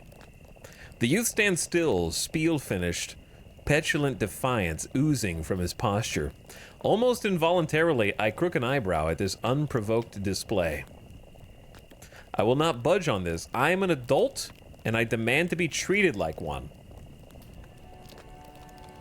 Bro, you're 7 years old. Okay. You spend 75 prestige, he gains opinion of you. You want it, earn it. You set your son a challenge determined by your education trait.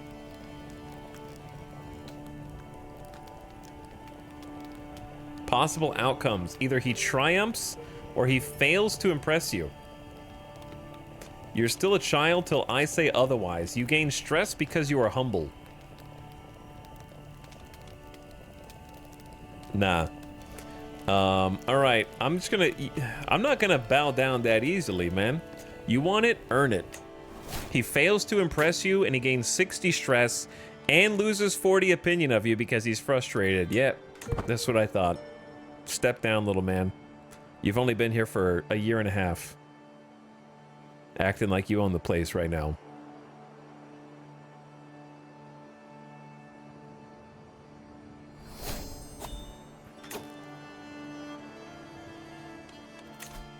New learning lifestyle perk.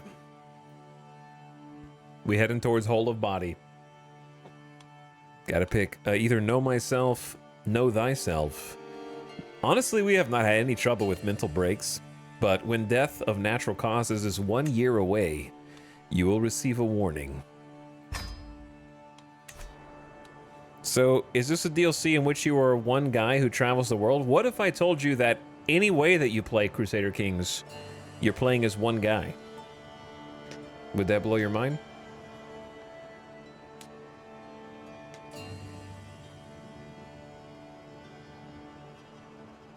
But yeah, you play as an adventurer in this DLC.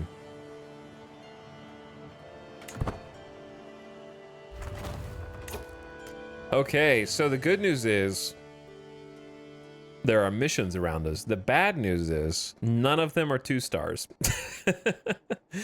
or different at all.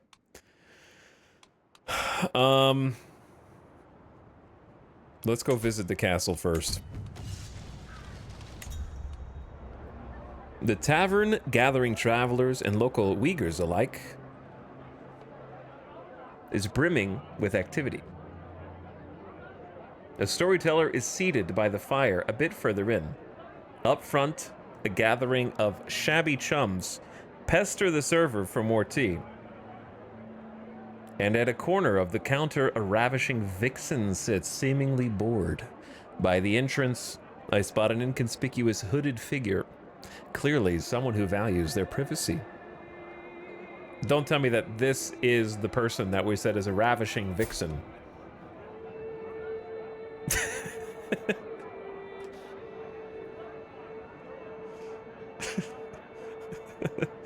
This is you gotta be talking about somebody else, right? Who's this?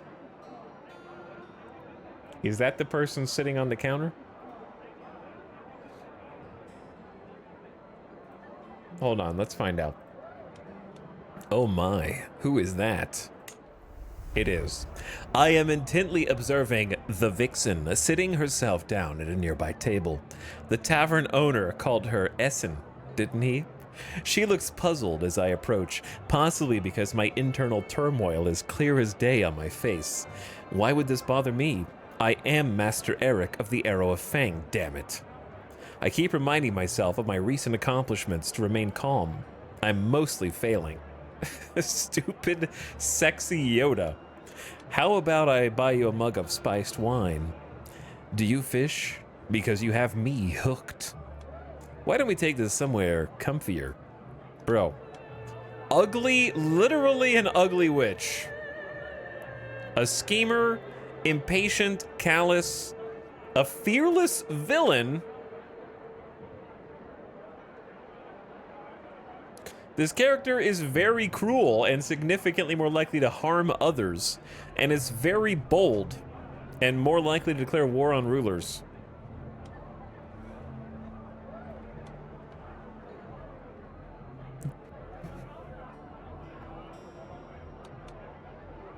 Literally the worst person you can be in the game. Eric definitely has a type. Do you fish? Because you have me hooked. You fail to entice her and she starts ignoring you. She's too good for us. All right, well, I tried, didn't I? I did try. What an intriguing hooded figure. The hooded figure subtly slips through the tavern and down a stairwell into the cellar. I look around gingerly as I follow him downstairs. At the bottom, he sits down by a chair fronted by a desk and lets the hood fall. I assume you recognize me by my reputation? The barbaric and bucktooth criminal Gurgen. I have tenderized people for slighter insults. Now, what do you want? What do you mean slighter? Like, did I insult you? Gurgen's face fixates on me as he raises an inquisitive eyebrow. I could use a man of your skill, Gurgen. Gurgen is a seducer. It's another loyal, callous, paranoid, super intrigue guy. Except this guy's an actual bandit. Wait, does this event always spawn them as loyal? That makes me feel less special for picking my guy. Who I hired.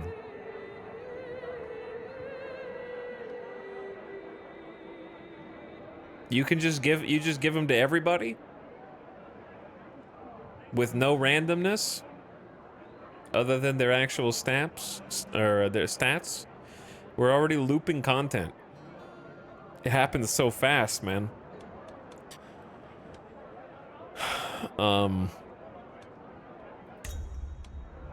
We're just gonna leave because I can't afford him anyways, and I had a 1% chance at convincing him to join me. Great story. Thank you for your stewardship increases by 1 crit success. Thank you for telling me that wonderful story, Catan. Let us see who is up for recruitment.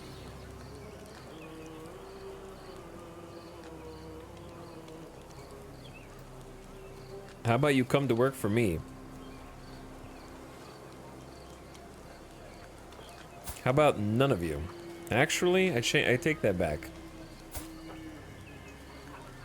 Possessed. The sudden changes in emotion can only be explained by spirits inhabiting this person's body. Osgould, the wise woman? I just don't want to pay you 80 gold. Everyone's so damn expensive. Okay, but hold up, though. This dude does have... Wait, what? Did we need martial in stewardship? Yeah, never mind, never mind. Not diplomacy.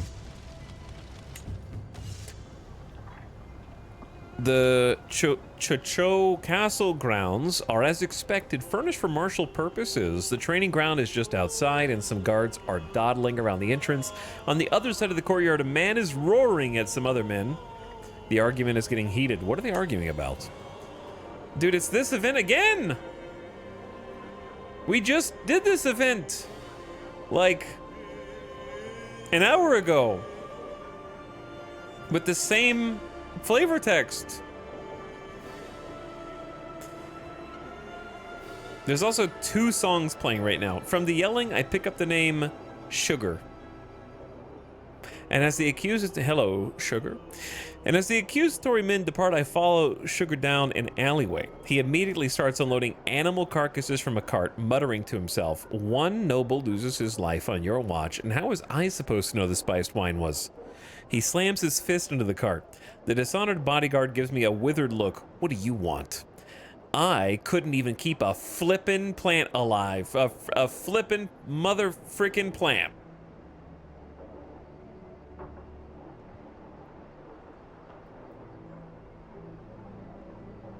Why is this bro in 877 talking about flippin'?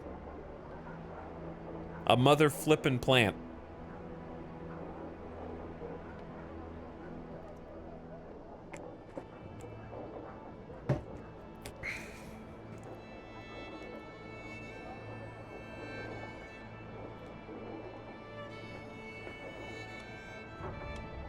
This is the dude that only costs 15 gold to get like a 17 prowess guy. Yep, it's the same thing.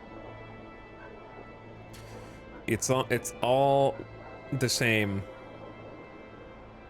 Stream's not over. I gotta find tier 2 missions. But yeah. It sucks that this is exactly the same, because what happens when you find these duplicate events is it cheapens your story. when you find the same alleyway in 2 different places, and you find the same hooded figure in 2 different places within a few years in the game. Like, we've only been in the game for 10 total years, and we've done both. Like, this event we've done within 1 year twice. Random spawn. And it has the same outcomes and the same flavor text, and it's exploitable. It removes from the ability to RP any kind of story, because if you think that your experience is rare, it's more fun. If you think that it's common, then it doesn't feel like the first guy is just like, so what? I'm gonna find 5 more of you in the exact same circumstance.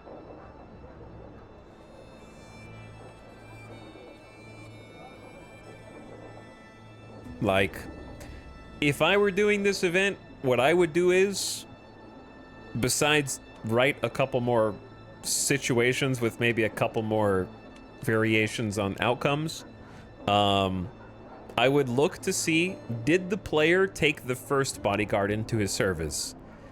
If yes, next question, is that character still alive and in the player's party? If yes, do not fire this event. If the dude has died or is not in the party, then the event goes back into the pool, but hopefully with a slightly different variation. You know what I'm saying? That would be how I would do it. Like, if the dude who you just hired from this is still alive and in your party, you should never see this event again until that situation has changed. And what's funny is it's from the same... Wait, hold on. I'm gonna end up replacing Zhuan Ling, so you don't get to choose who you replace either. It chooses who you want to who you replace from your bodyguards. I gotta read the fine print, bro. Where is my bodyguards? Dude, we have an open spot! There's an open bodyguard slot.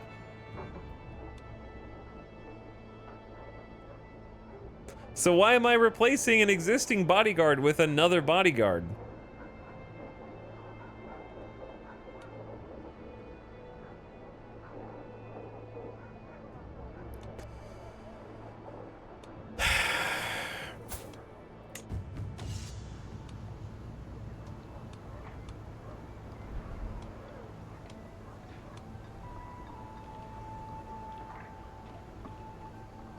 In my experience, it never replaces them. Okay, but if I do it and it does replace him, I can't reload a save.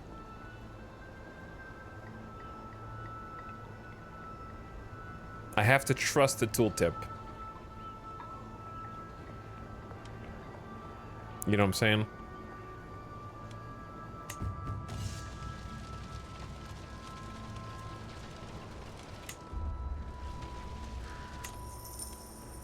Okay, I will try and convince you to give me 369 food. They agree. Everything's free if you are smart enough, apparently.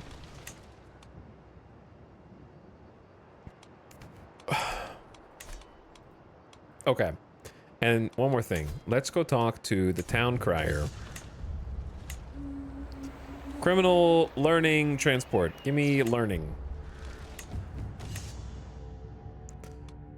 Okay, so let's try doing a couple of these and see what happens. Write a manuscript for the mayor of Turpan. See what happens.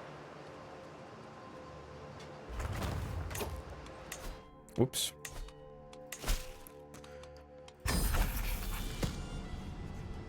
I hum as I look around the mayor's study. Plenty of scripts, manuscripts, and short stories are gathered here in neat stacks lined up on the shelves. A piece of work isn't necessarily judged by its length. Surely, even the mention of a single word can invoke complex emotions, but what size work do I have in me? Additional chance of a skill point on the last chapter. Okay, chat, we're just gonna do max gamba. Whatever that entails. I peered down in the page. Words. Why is it always so difficult to start? Freaking words. What do they even mean? So we're just gonna pick whichever one gives us the highest chance at getting the most points. Because you have to score like... Or wait, are all these just a +1?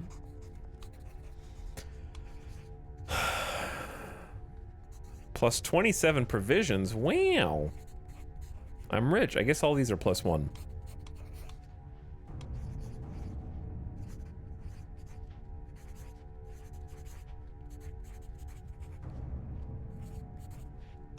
I'll dazzle them with my wits. A terrific chapter. A thought suddenly occurs to me. Travel. Not so difficult, is it? The more I think about it, the more inspired I feel to share my knowledge on the subject. What should the next chapter be about?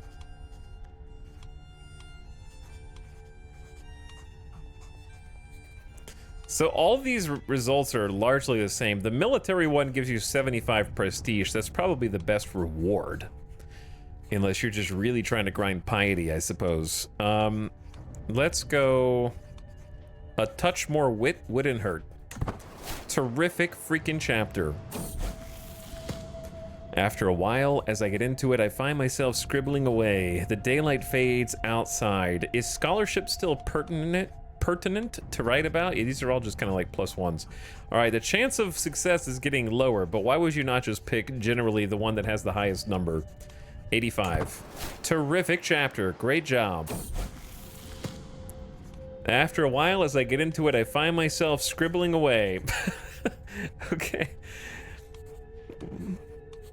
Why is this just 5 of the same event, but the chances go down each time, and you just want to click the same one? I guess, I mean, 225 prestige is worth trying a different thing for, but otherwise, none of them are even tempting, I don't think. I would rather just succeed on the contract, probably. The last one is unique. No.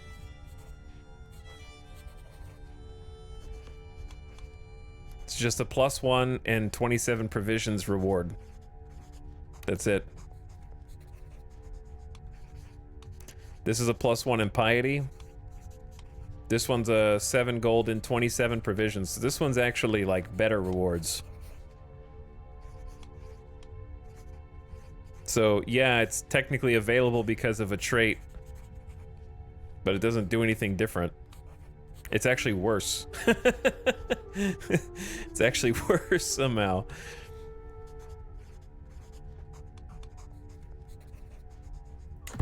Poor chapter! I picked the highest success and just missed the gamba. Okay, so no crit success. What I still need 1 more point for an actual success, so I'm gonna take the highest chance. Terrific chapter. Okay, cool, we did it. Curiously eyeing the manuscript, the mayor hums and nods. Overall, a job well done. He hands over a respectably sized satchel. I live to serve. We get 60 gold, 30 opinion, 90 prestige, 50 piety, and some provisions.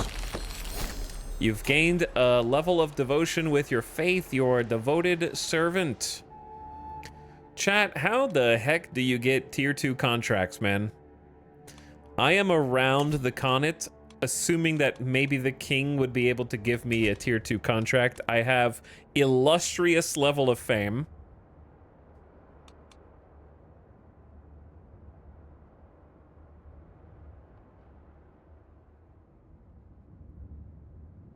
It says, personality affects pay. Greedy characters will pay under the going rate. Generous or profligate characters will pay more. That's good.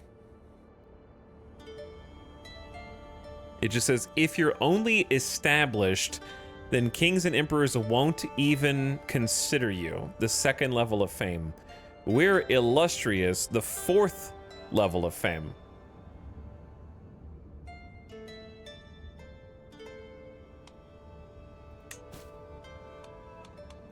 So we're 2 levels higher than it says that you won't even be considered.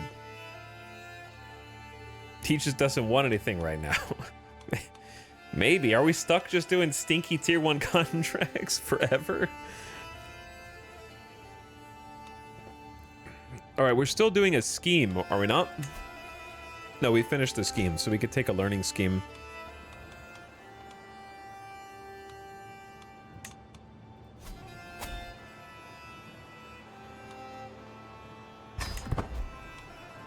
You're famous enough to say, do you know who I am? Exactly. Hey, we finally got, our followers have finally become inspired. 2 of our followers want to write a book? Suibasech the Strained, not the Strained, Suibasech the Strange got a book inspiration. She wants to write about mysticism.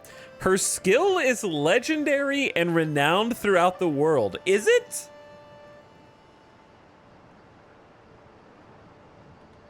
Her level of fame is established. And she's a level 1 mystic. Is her skill legendary? And a novice physician. Your follower Sinehild also becomes inspired. How do you open this? There we go. Her skill is legendary and renowned throughout the world. Okay, is it? She's also established. They want to write about medicine. So the doctor wants to write about mysticism, and the mystic wants to write about medicine. All right, cool. They do have houses. House Randolph. 1 living member. Legendary throughout the freaking world. That's the first time we've actually had them be inspired to write a book, though. And the best part is, because of our inspiration is everywhere, they will occasionally become inspired. I didn't think 2 of them were going to be at the same time. But then we have acclaimed authors, and they will produce significantly higher quality artifacts when completing books. Also, I realized we have 75% minus artifact decay reduction. I didn't think about that. That's interesting. We actually have a few artifacts now.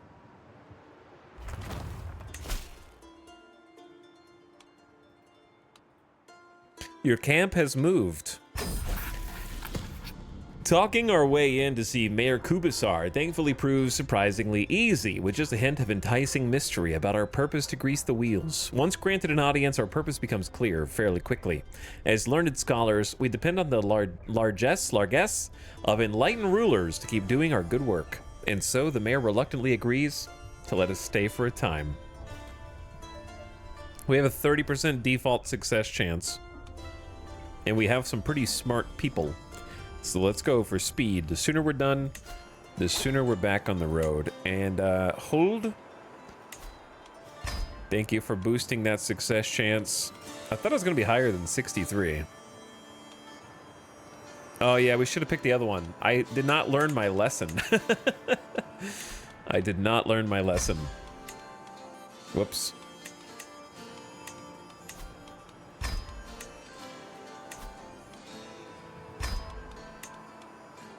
What's a gabbler? They freaking gabbled, dude. They're gabbling it up.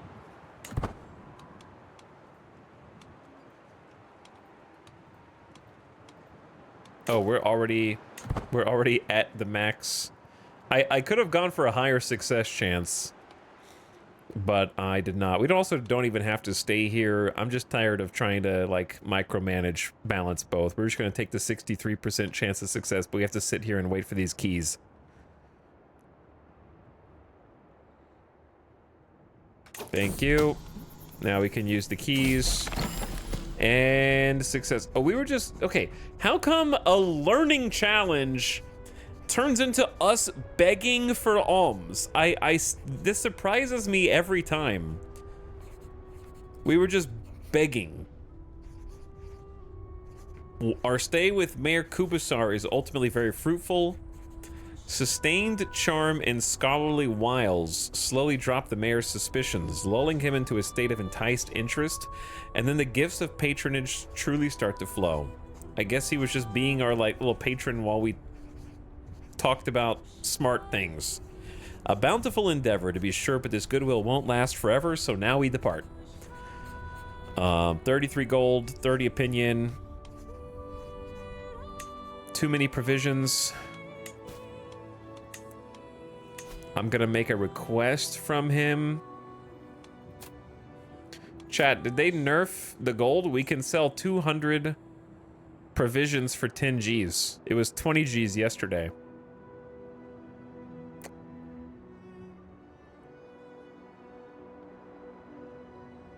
I don't know. Was there a patch today? And now he's willing to give us a little bit more money.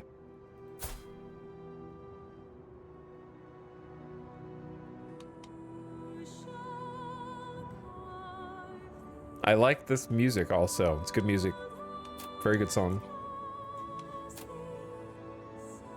But yeah, we were getting 20 Gs yesterday. I wonder what's up with that. I don't think there was a patch, but maybe. Was there a hotfix? So he's gonna lose 40 opinion of me. Do I care about this stinky vassal? No, give me the money. Give me the extra money, man. And Mayor Kubasar. Mayor Kubasar.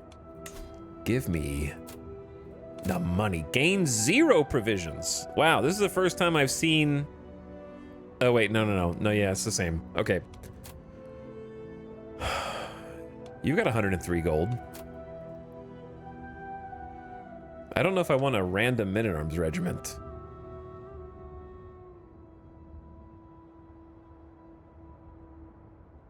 I think it was 20 Gs at 400 provisions. Some offer 200, others offer 400. Is there any reason for why they offer more or less? But nobody was offering more than 8 or 9 gold to me yesterday. All right, we're just gonna borrow some extra cash. 3 learning skill challenges.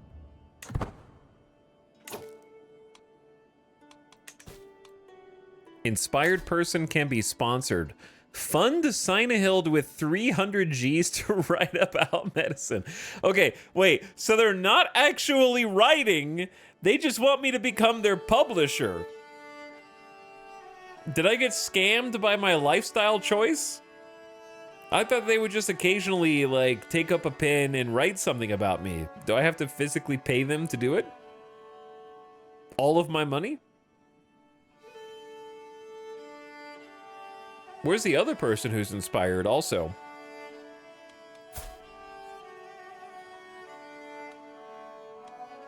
It was Kraka, right? No, it wasn't Kraka. It was Swibasich, who was supposedly inspired. Yeah, she has a sponsor as well. I have to pick one of them? Oh. I thought they would just occasionally write stuff. So the only, okay, I mean, I guess you get seasoned traveler perk XP also. 300 gold? It better be a sequel to the Bible.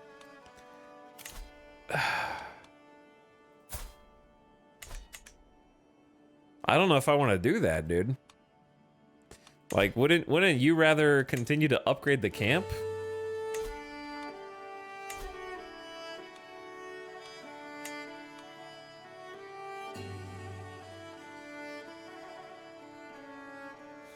I was gonna make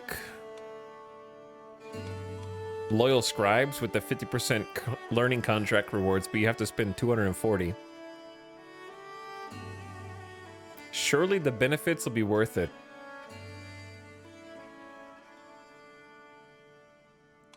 You know what? Let nobody say I never gambled on anything. Who would you pick here? Wait, not hold.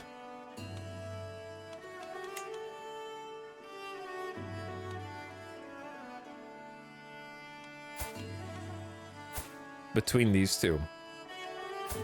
I'd probably pick the one who actually has the Mastermind Philosopher education, Mystic, Whole of Body, 27 learning, but she's lazy. Hold on, would you trust a self-described lazy to write a book? Or would you pick the brave, compassionate, patient person who may not have the education, but is a mystic and a physician? I'm gonna sponsor Suibusech. She'll gain 40 opinion of me for sponsoring her. My money! My freaking money! It's gone! I just spent it all. I want to see how worth it this is. They're supposed to be making some freaking high quality books, dude. High quality. Perform in a play. Oh dear God.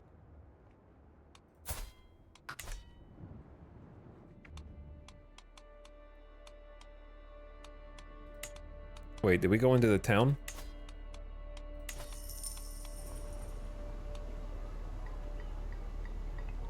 Oh yeah, we could have also hired the craftsman with that money. Whoops. I wouldn't mind hearing a story. You gained exotic martial for a few months. I was thinking about none of this. Okay. Slow down for a minute. Slow down. Here's what we're gonna do. We're gonna RP travel back to their capital. Achievement unlocked? Have every camp follower's temperament become positive. Band of brothers.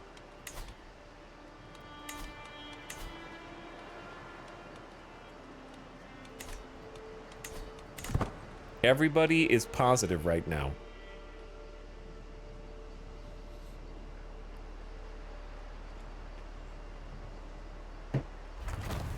Okay, we're gonna RP move to... Oh, I forgot that I just spent all my money.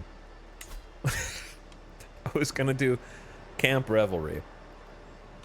But I don't have any money.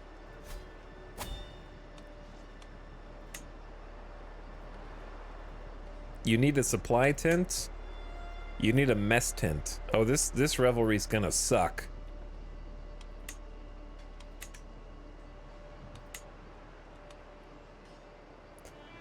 You need fireside chat. Oh, yeah, maybe we don't have a party.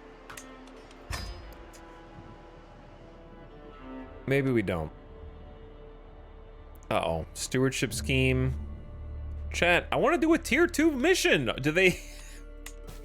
do they even exist?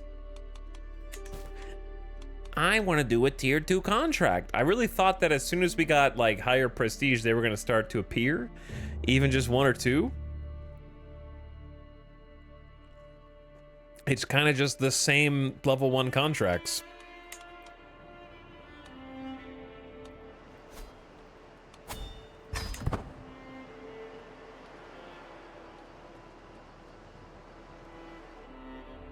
I mean, I'm sure there's one somewhere in the world. But I don't know where. Every tongue is silent. Alright, this dude wants me to make his cool book again. We did this one like twice today already. And you have to pick the top one if you want a chance at getting the crit success. So we just go boom, discarded, you don't get any score. We already lost. We already lost. And then just go boom. That one failed too? No, that one was successful. And then boom. Alright, basic success. Thank you. Transcript delivered. The grind. Find a high-level ruler. Bro, what do you think this crown means? Eh? What do you think this crown means, man?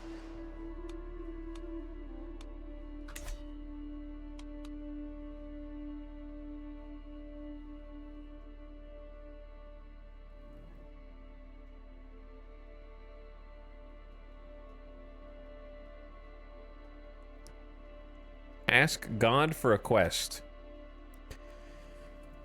Okay, we're gonna leave this place up here. This place sucks. We're gonna go south, back to where we started, and then we're gonna go to India. I think we're gonna go to India.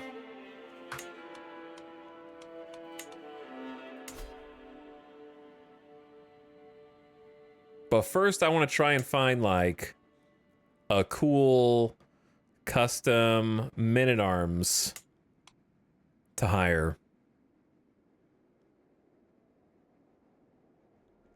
Horse archers, counter skirmishers, and heavy infantry. Chat, should we just like hire some horse archers? What do you think?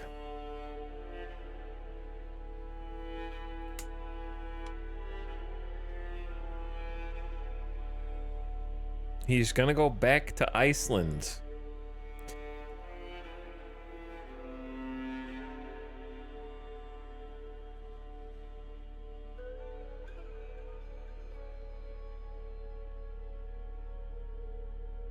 Hello, Ballistic Bro. I'm gonna try to interpret the first part of your comment. Okay, you have kept at the wandering lifestyle longer than I had the patience for. I also experienced repeat challenges until I went back to playing a lord. I was hoping wandering adventurers would get roles on like a count's council. Have a learning guide be offered a priest or physician. I like that. Like, yeah, I also tried wandering until I finally just got bored and went back to being a regular lord. I feel like that's how most people's experience is gonna go, because we've been playing for, this is day 3, right? So we've been playing for at least close to 16 hours, right? Total, somewhere in that neighborhood. 16 hours. And the coolest thing that happened to me in 16 hours was I had an opportunity to become a peasant lord in an uprising. And then somebody gave me a map after I bought it from them.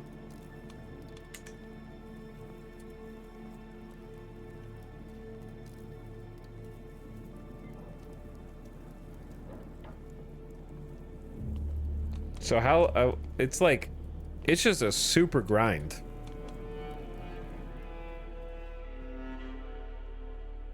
Which I don't think most people are going to have the patience for. And I feel like most of the positive reviews about it are probably just sort of like based on imagination. Because when you start and you begin your journey in the first few hours, it kind of feels like the world's your oyster. And you kind of see what's immediately available, and you kind of assume, oh, if this is what's available to me at the beginning, think about how much stuff is going to be available to me later.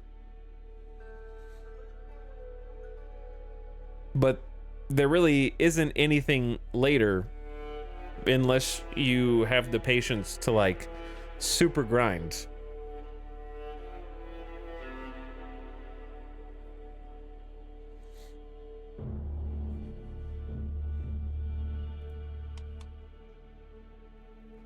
Because I would say not playing a conqueror person or like a mercenary, not playing a mercenary, but doing every other type of contract, right? We've done, I feel like I have a pretty good idea of at the base tier what's available. Like we haven't been doing military contracts, that's true, but we have been doing tons of scholar contracts, tons of explorer contracts, transport, treasure hunting.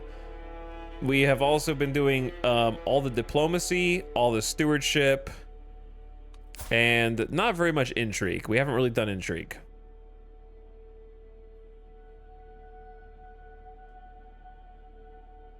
We've been doing 3 of the different types, though. They're impressive systems, but not enough content to flesh it out. Yeah, that's what I keep saying. Like, the base systems are in a good spot. The camp is in a good spot. There's interesting decision-making to do here. Upgrading your pavilion is fun, though I worry that it runs out quick because, again, you can get 350 and 500 gold if you want to. If you're not like me and just like, huh, a book.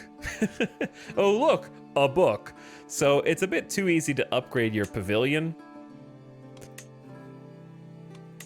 But like, I don't know if adding more costs makes that better. It definitely is one step in the right direction. However, choosing what buildings go in your limited slots, I think is interesting and good decision making. Choosing what goes in your internal slots, also interesting and good decision making, and I quite like that. I also appreciate that as you upgrade your individual buildings, which is more of a gold sink, you unlock additional internal upgrade slots, up to 3. That's also good.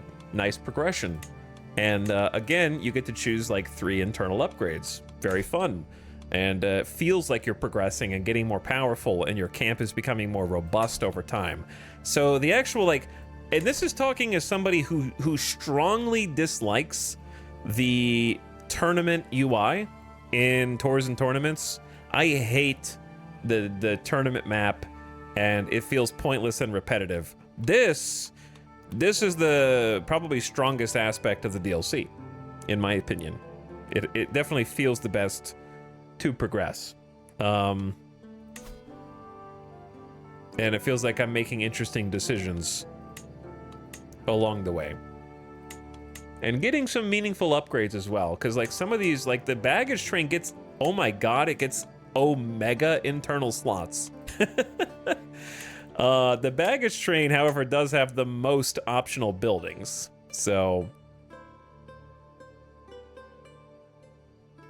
13. It has 13 optional buildings, and at tier 6 you end up with 1, 2, 3, 4, 5, 6. So you get to pick less than half of those optional buildings. I just wonder why keep grinding and upgrading the camp if the events themselves are just repeats. So that's what we're talking about. Like that's what we're talking about. Like the systems are pretty fun that you're working toward.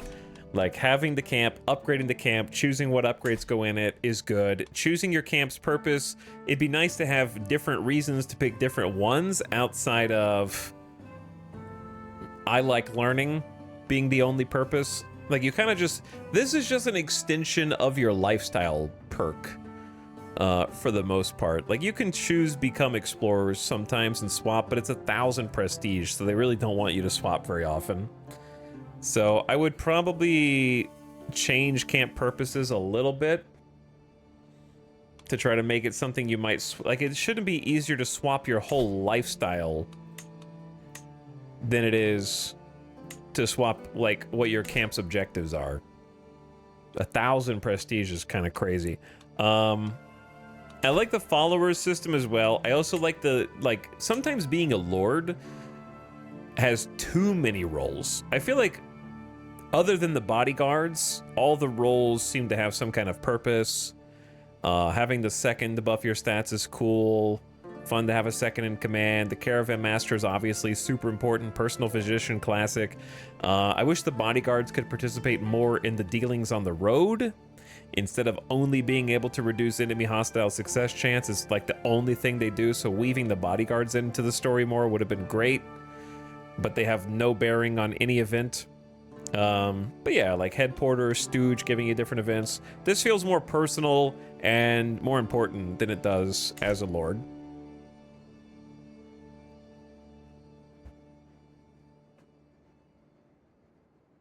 I would honestly like the game more if it had less writing in most of the events. If you're going to see an event more than once in an hour, don't try to convince me it's special. Yeah, that's a whole separate issue that sort of encapsulates Crusader Kings as a whole, not just this DLC. So I've kind of just accepted that that, for whatever reason, is how they choose to handle their events.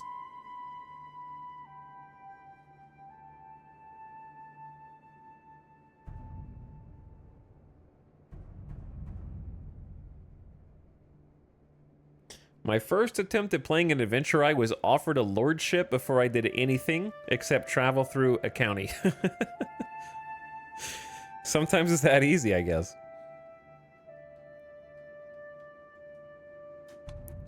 But yeah, like, if, like, I can't speak to the martial gameplay and the mercenary gameplay, but if you want to be a steward, a scholar, or a diplomat, your gameplay is hard grinding tier 1 contracts for close to 20 hours apparently, and I don't even know where the end is. The end is not in sight. And they're the same like handful of events over and over and over and over and over and over and over, to the point where you just will skip through them and just hope that you gamba.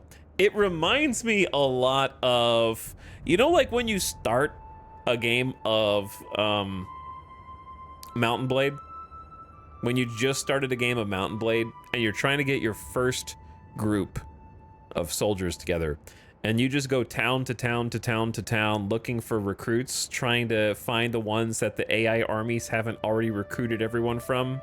And you're just like, okay, down to down to down to down. And then you're looking for bandits, and you're looking for your 18th group of bandits. Except in Mountain Blade, you actually get to fight and kill people and like chop or shoot with arrows or whatever in combat, so you at least get a little dopamine hit. Even though you're doing this like tedious but repetitious grind to try to get their levels up above basic so that they can actually like evolve into warriors. That's kind of what this is like, except without the combat portion. Which you can do combat, but that's, you know the point I'm trying to make. Like there's not really a dopamine hit after completing a contract. It's just sort of like chipping away at small groups of money, or worst case scenario, requiring you to complete a scheme, which is what this is. So let's go complete the scheme. Like, the best part about the DLC, unfortunately, other than the campsite, is waiting and hoping that an event happens while you're traveling. Which I don't even know how much of the things that pop up are specific to this DLC versus just already in the game from all the other DLCs. But yeah, like, oops, didn't get a proc for an event. Too bad. We'll just keep traveling and hope we proc an event on the next go. All right, we have an 18% start. Let's do... Once again, I don't need either of these. I guess I'll do, let's just get on with the task. I bask in the desert sun, enjoying but a moment's peace in this hectic lifestyle I've chosen for myself. But then I actually did not choose it for myself, okay? This is just my life, bro. I see my friend Eliakim stood beside the soggy, splintered remains of our water barrel.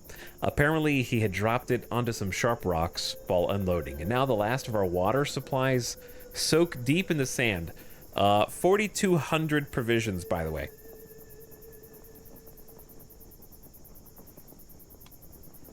We must find some more immediately. 78% you gain 220 provisions, 22% you lose 200. It's time we started recycling. Everyone has a 15% chance of getting ill because you're eccentric. Eliakim, fix this. Time to raid some caravans. You're humble. We will have to survive without. Why the hell would I pick we will survive without and lose 400 when I can do this and either gain 220 or lose 200? This is not a trait-based choice. Why would I forfeit 400 when I have a at worst a 200 loss? You encounter a spring and gain 220 provisions. Okay.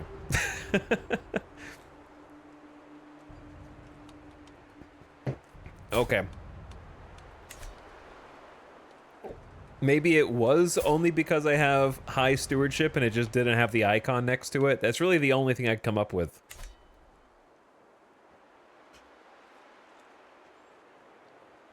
Honestly, I feel like this DLC is a weird alpha test of the basics of landless gameplay. I would agree, it feels very bare bones for $40. I understand that there's other government gameplay in the DLC, but I just don't care about that at all. So for me, it's like, I would say at most like a $15 or $20 thing. The fact that it's 40 bucks is crazy to me for like how much stuff there actually is to do in it. It's like a neat novel thing until the contracts wear thin, and they wear thin very fast. And I don't know what else to do. Chat, what else should I do besides just fight LOL?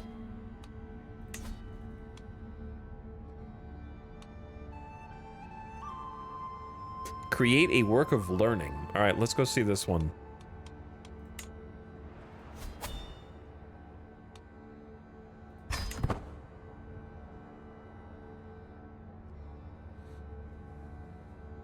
Go to India and hope some kings are offering tier 2 quests.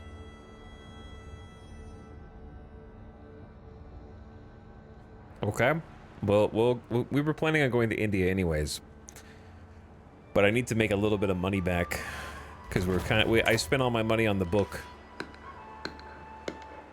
Have you looked at major decisions at all? We looked a little bit, but I'll look again. Wasn't there a mission up here, or am I crazy?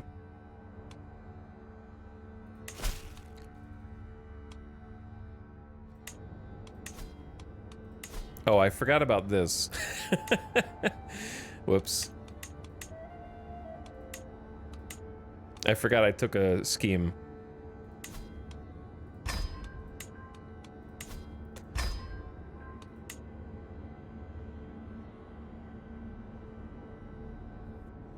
Okay, who's the best planners? Huld is the best supplier as the caravan master.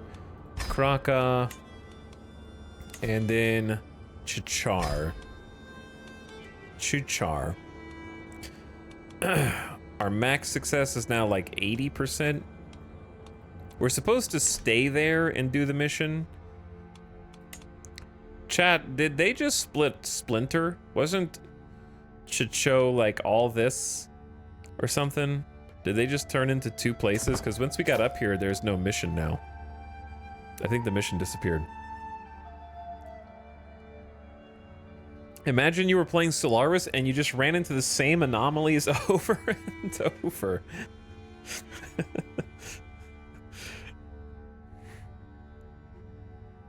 That is pretty much how it is, yeah.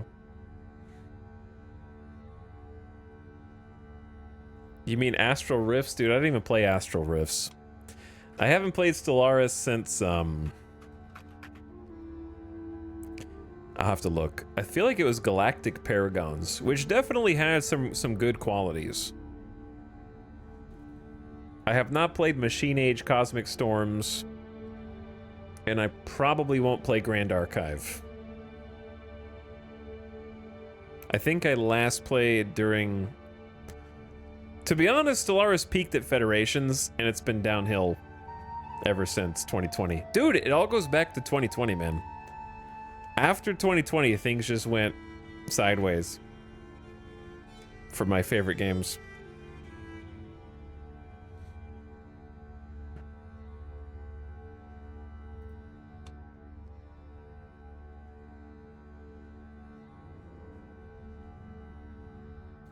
The problem is that was the last time they added an actual like game-changing aspect to Stellaris that changes the fundamental way you play the game.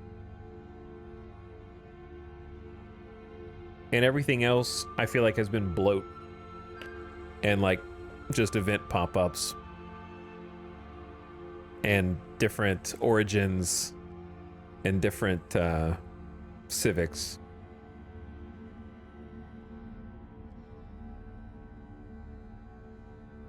Galactic Paragons, I had the same feeling about the DLC, like it could have been more. Yeah, it definitely could have been more. There were good parts. I think it was, like... I wouldn't say it was super strong, but I liked it. Like, I didn't dislike it. I wanted it to have also less repetition. But council agendas were neat. And unlocking new ones. And occasionally finding, like, a super counselor was kind of fun. Like, there were at least reward structures. I think the problem with... my experience so far, aside from the repetition of the contracts, is there's really nothing to hit that dopamine lever. Like that one chatter said, I just spawned in and I was offered a lordship immediately. You know, like that didn't happen to me, but for me, I could pop that event immediately or in 150 years. Like it's just kind of, random, unless there's a timer on it somewhere. But like having some kind of build up to a payoff. The best build up to a payoff here is probably for the major adventurer decisions, right?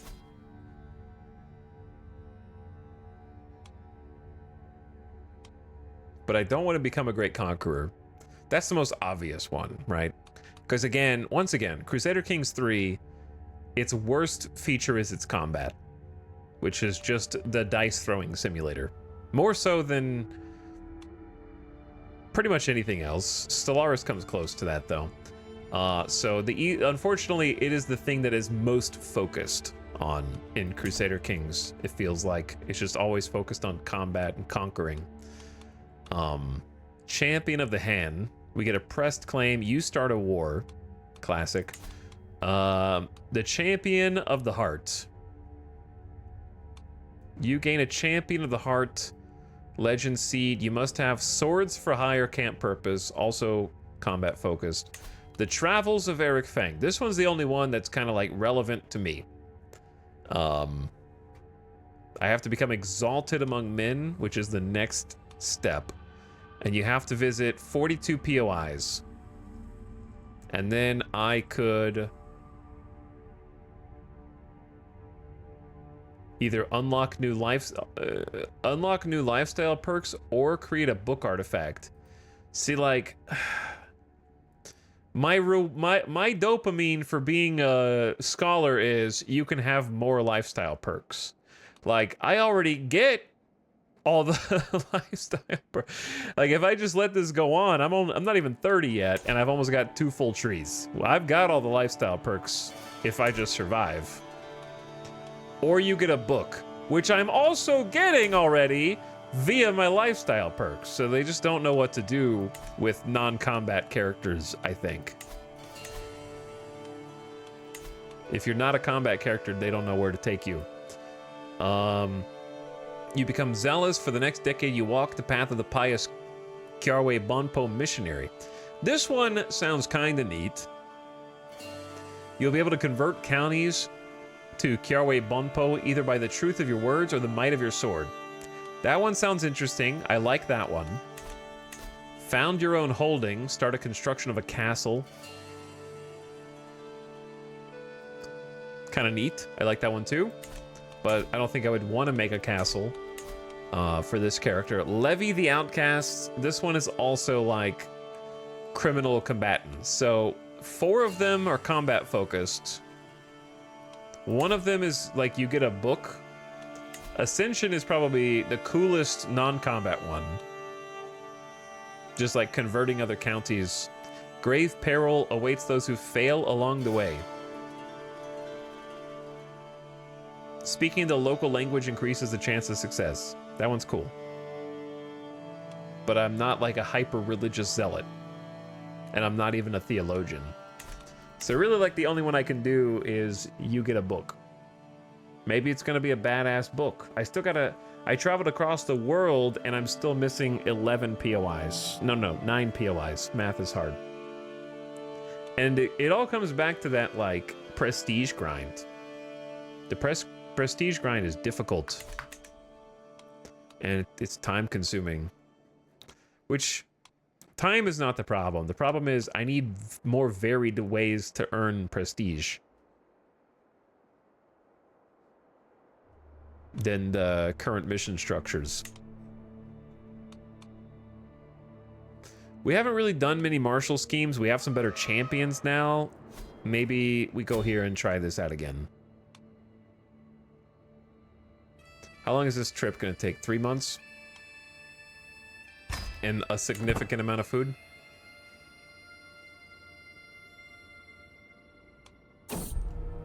Sickness in the herd. Not again, dude. They just got well for the first time in years. And it auto-procs. There's no 2 ways about it. Whether from weather, terrain, overloading, or bad luck, some malady has gotten into the camp's pack animals. They moan, they bray, they walk. They do, see, they moan. You'd be surprised how many events that is in. But it's all growing slower and more sluggish by the hour. Never mind the day. Some of the horses have clear fevers, and one of the older mules looks ready to die. Chat, am I still streaming? Why did I get disconnected from the chat room? Some of the horses could spread even further. Surely I'm actually maybe smart enough to overcome. Twitch is cooked? True.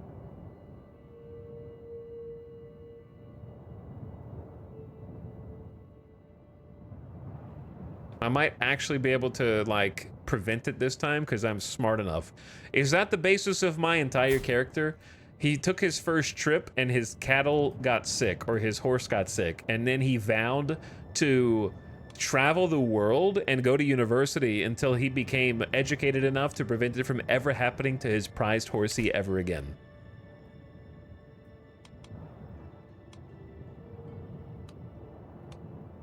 Pray for mercy? Nah, I'm gonna fix them. You are able to treat the sickness. Every adult follower thinks you're awesome. I fixed them, dude. That's a character arc right there. Suffering a sick herd for 10 years or something crazy. By the way, happy 30th birthday to Master Eric of the Arrow of Fang and his 8-year-old feral child who is he's still malnourished? Are we not feeding this kid?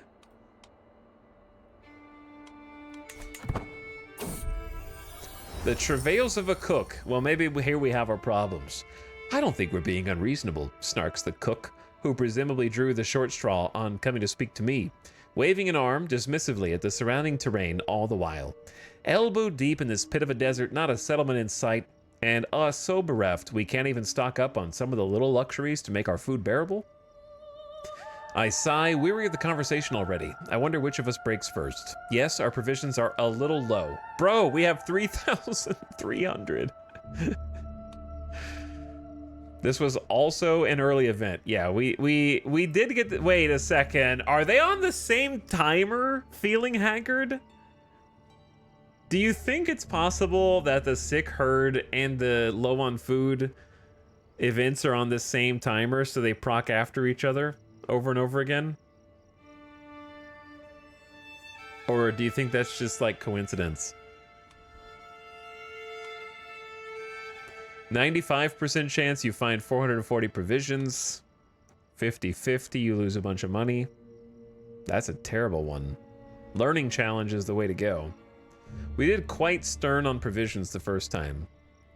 Because, yeah, we got 10 years of quite stern on provisions. And now that the 10 years is up, it's back.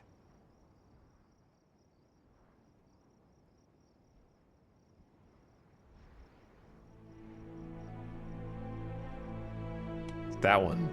Why would I not take 10% off provisions instead of getting 80, like 440? But yeah, they've got to be on a 10-year timer. That's so funny.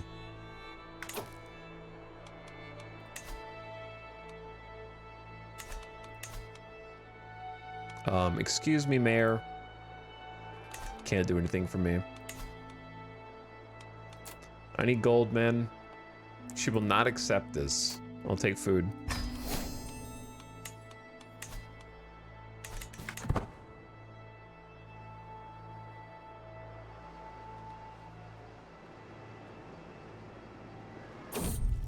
The womb of the earth.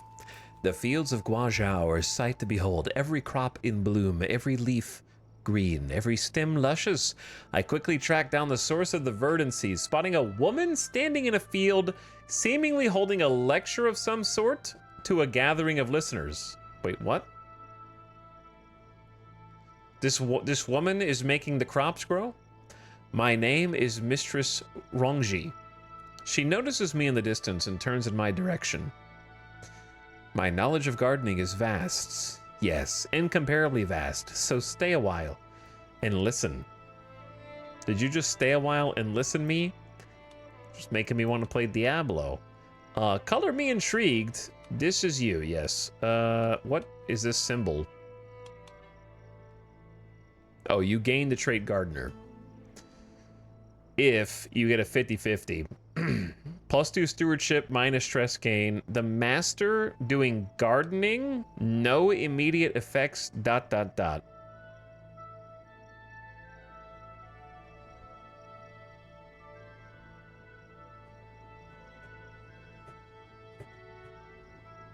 This is another hidden you lay with her event. I guess we'll stop and listen. You gained a medium health boost and 2 learning for 10 years. A name to remember. My court physician Suibasech approaches me with a thoughtful expression. Is there anyone special to you, my lord? She must read my irritation at such a personal question from my face because she continues. I mean, is there anyone you wish to dedicate your commissioned artifact to? It is turning out well, but a meaningful inscription would make it feel even more personal. Only the ultimate cause guides me. There is no need for a dedication. You gain 150. You gain 250 piety. Well, the problem is I need the prestige more than I need the piety, so fail RP. Little fail RP from me there. We did not have anyone. Why can't we dedicate it to our adopted child? I can't adopt it to my own adopted child and player heir.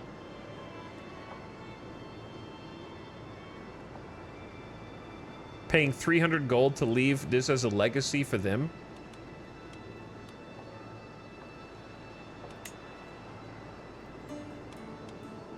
Okay. Martial scheme, rescue a fair subject. Oh, it's time! Holy shit, it finally exists! The coveted 2-star contract! It's a diplomacy scheme.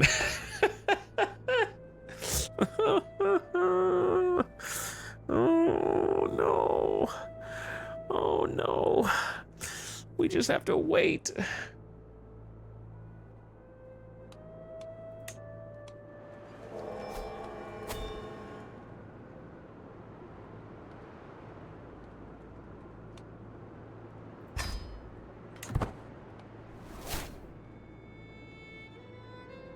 It's a tier 2 with the same name as a tier 1. This can only end well. Let's see. The first tier 2 contract.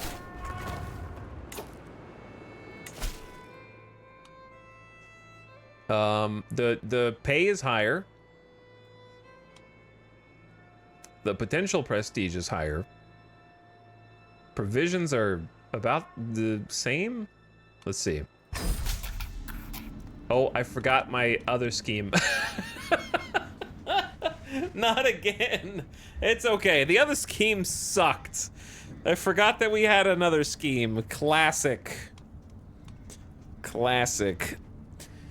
It's no secret that High Chieftain Yeyan's reputation isn't all that it could be. Unhappy vassals, worrisome mutterings about tyrannical behavior, a dearth of intangible prestige, all signs that can point toward a shakier grip on power than most lords would like. Paying someone to clear up such misunderstandings won't come cheap, of course. At least not if I have anything to say about it, so it's the same. We just start with a -10 instead. And then there's just a 1-click. Oh, that's it. Yep. Yep, that's it. It's identical. It's the exact same. I'm taking psychic damage right now. Best diplomat is our intrigue tyke.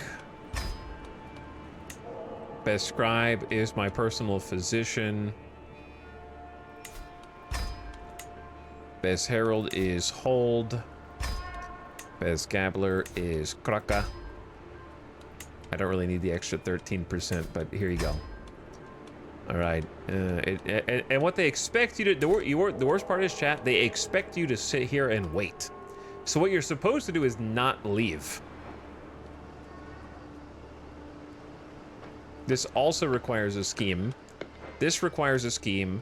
This is not a scheme. And then that's a scheme. So all of these are all of these are just sit and wait. They want you to just unpause and do this. Okay, this is unrelated. Father, cries my son Temujin, bounding up to me at speed and near bowling me over. Look what I found! It's a puppy! The boy does indeed appear to be all but swinging a freshly whelped pup he has crooked in his arms. Shelna Odkar along knows where he picked it up. What? Alone? Is it supposed to be alone? Knows where he picked it up, but despite the awkward movements, the animal seems very excited to be here. Temujin looks happier than I've seen him in weeks. A boy and his dog, or stop that. There's a good option and a bad option. He gets a pet doggy. 50 opinion, lose 60 stress. An unexpected visit. With my mind set on relaxing, I'm heading for my friend Hold's tent with some spiced wine and a chess set. Without knocking, I make my entrance. Hold is seated, writing furiously. When I clear my throat, she jumps out of her skin. She quickly stuffs a roll of parchment into her pocket and turns toward me with an uneasy look on her face. What are you hiding? Show me at once. I will find out what she's hiding, good or bad. Return later and search her tent in secret. Respect her privacy. Psh. 0% chance of being discovered.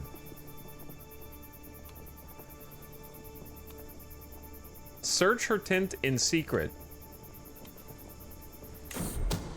As I rummage through her things, Hold sleeps like a babe. Wait, while she's asleep? The sedative I put in her spiced wine did the trick. Paradox, no. Paradox, no. You cannot put that in a DLC right now, bro. Bad.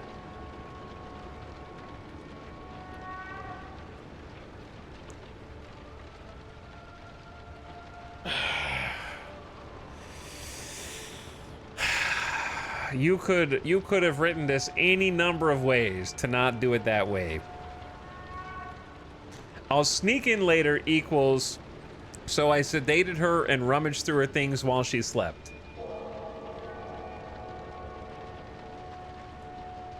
Bro, come on.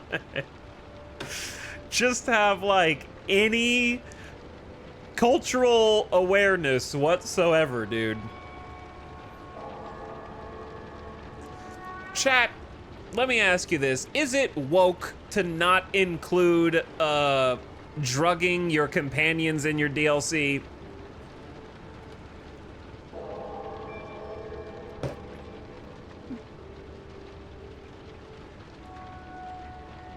Game, just be normal, please. Someone is accepting an invitation, expressing their happiness and excitement to spend some time with me. The one who wrote this is my friend Eliakim.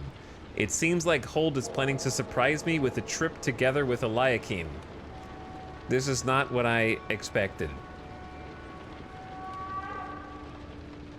I will act like I had no idea when Hold reveals the surprise.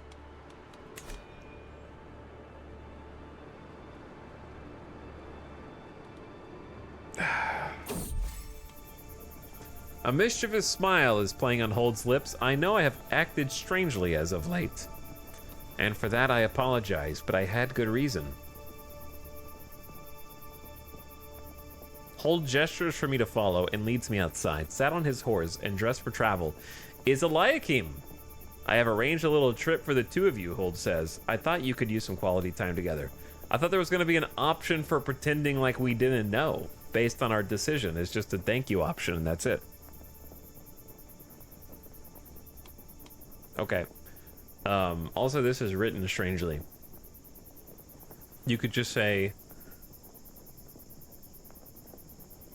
Also, like, if you don't segue into the dialogue should be on a different line. Or, a mischievous smile is playing on Hold's lip, either comma, or you could do, like, as she says. I don't like that. I would just put a comma there, probably. Because she just starts talking. Or you could just do a separate line. I know I have acted strangely of late. And for that I apologize. Starting sentences with but is weird. That should just be another comma, right?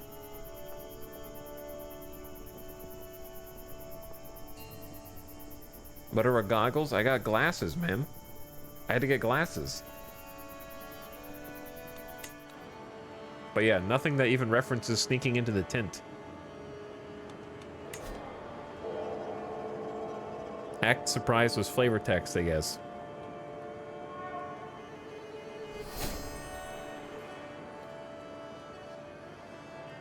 Became best friends. You and Temujin Fang formed a strong bond of friendship.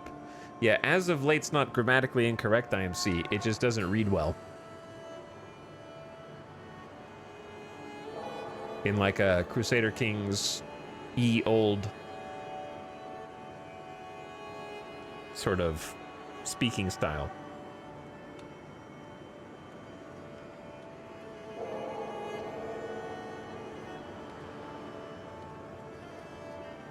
Italic should never read Cormac McCarthy. Don't worry, I won't. The road is overrated. Alright, now we wait.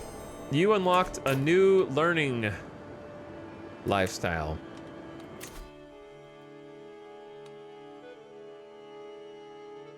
Time between mental breaks plus 3 years.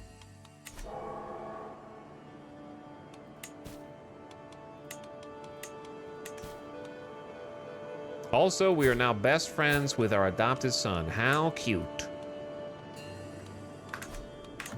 He loves me. Freaking loves me.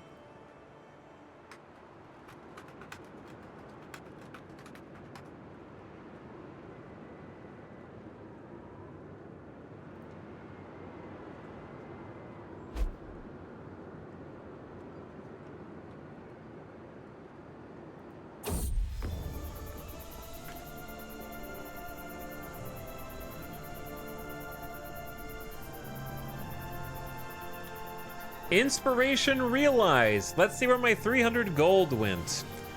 My lord, my court physician Suivasech smiles and gestures me over with ink-stained hands. My book, my masterpiece is finished. Behold. An elegant tome that shows a modest understanding of mysticism as it touches upon subjects such as the uses of incense and chants. The cover is wood that has been painted to display a repeating image of geometric shapes. Prestige plus 0.01 prestige per month and 15% bonus learning lifestyle XP. My 300 gold. My 300 gold. Time to sell it for $1.50. I am impressed. Wow. Wow. Fund an inspired characters project. Achievement unlocked. Yeah, I'll take that with me everywhere I go. Mm-hmm. Your masterpiece is quite modest. That cost me 300 gold, bro. I'm never, and that's supposed to be my Wanderer's perk. This perk freaking sucks. Followers are producing significantly, that's a significantly higher quality work that they can only produce because of my scholarly perks. And that's all I got. Plus, I have to pay 300 gold for my perk. Would not recommend. Terrible return on investment.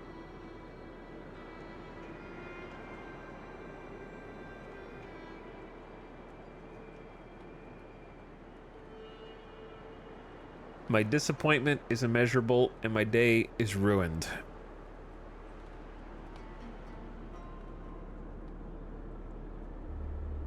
Do we go ahead and execute the scheme now? I'll wait one more proc.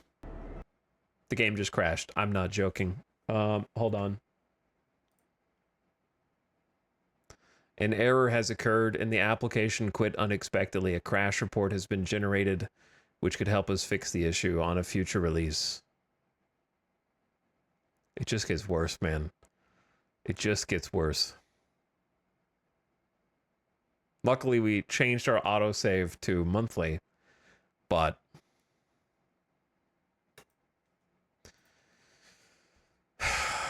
playing the DLC normally. IDK. That's what happened just before the crash. I'm submitting my report.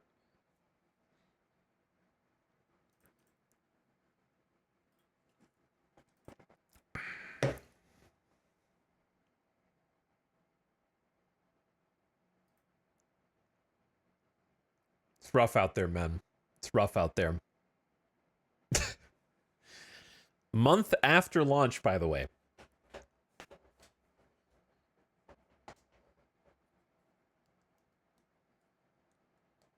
Month after launch of $40 DLC, by the way.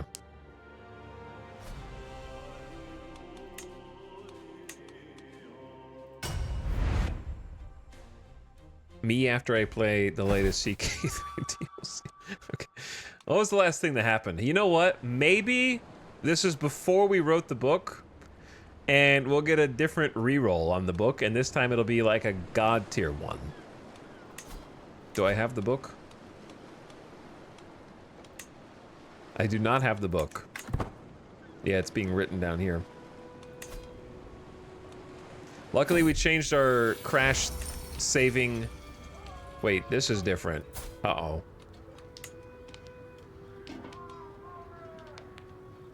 Is he my friend or...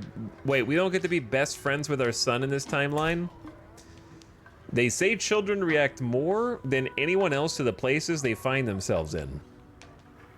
It's fortunate for my son Temujin that he finds himself in the company of the most learned scholars, eloquent diplomats, and finest savants I've ever been able to gather. I added the word ever. A fine environment for a young boy to grow up in, and one where he seems determined to take its many lessons to heart. Such enthusiasm in one so young. 20% he becomes temperate, patient, calm, shy, or stubborn. Perhaps we could consider another path. Because of your mastermind philosopher trait, you can instill some wisdom or say, stop that.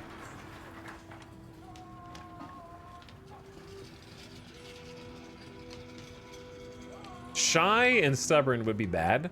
Let's just go for the learning. He's still too stupid. Nope, he has 2 learning now. Why is there a naked hairy guy on my screen? I am happily soaking at the bathhouse. Whose bathhouse? We're just in a camp? Sharing deep reflections and salacious jokes with Lord Highfeed. As I feel all tension leave my body. Oh dear. What did you just feel leave your... I realize it's not just warm, oh shit. Water, oh. Loosening my muscles. I am genuinely having fun, and it's all because of Highfeed's company. And this is another university event. Until we discovered our common passion for bathhouses, we hadn't had any chance to really interact or get to know each other that well. Now, I really look forward to our regular rendezvous there, as they are always filled with laughter and merriment. Oh, this is a Friends and Foes event. When you see this icon, you should be afraid. Indeed, a toast to Highfeed. He becomes my friend, or he's stinky, I don't like him. Prince Highwell's spy master.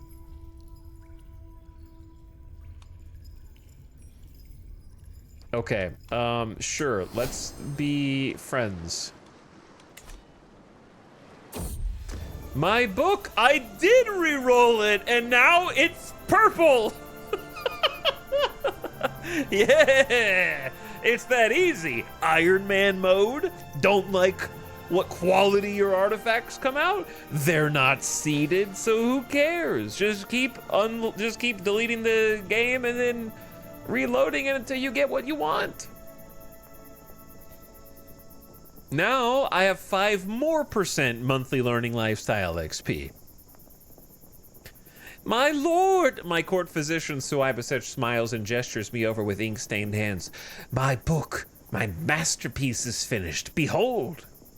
A beautiful tome that shows a modest understanding of mysticism.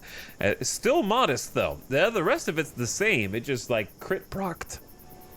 A beautiful tome. This says it shows a deep understanding in the tooltip But in the dialogue it says modest. It touches upon subjects such as incense and chance. Okay, those are the same. You get the fancy purple book, but you're not best friends with your son.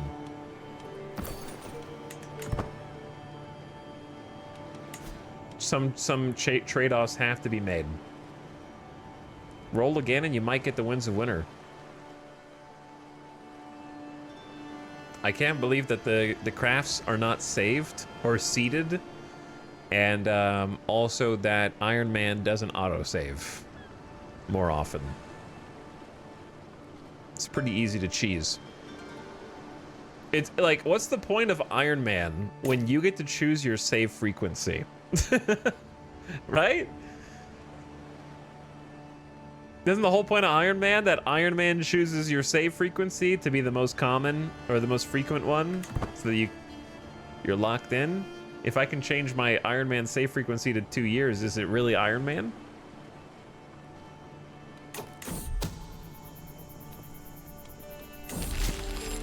Great success. Okay, this is our first tier 2 contract.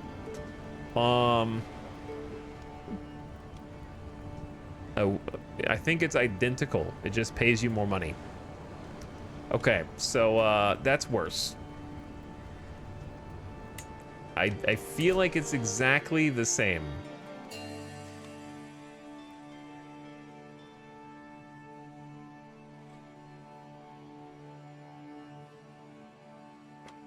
So you're telling me... Listen. I don't think it's that crazy to say that a tier 2 contract should have no overlap with tier 1 contracts. Chad, do you think that's a hot take?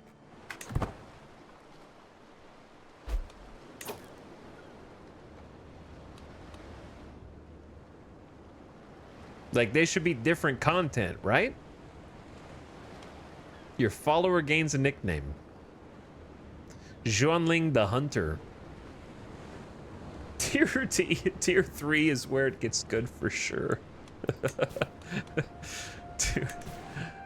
I was waiting to get to these higher tier contracts to see the new content.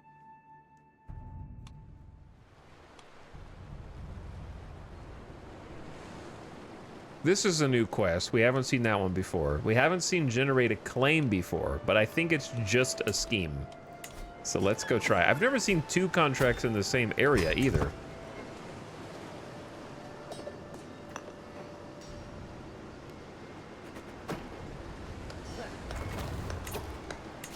Let me just see if this is just a generic...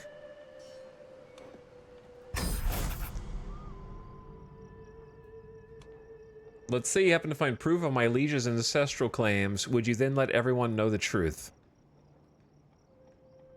There's a usurper.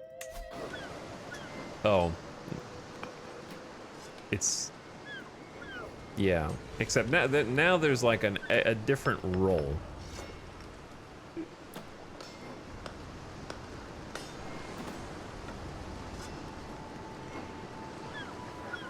Provide secrecy. So there's like a secrecy element to this one.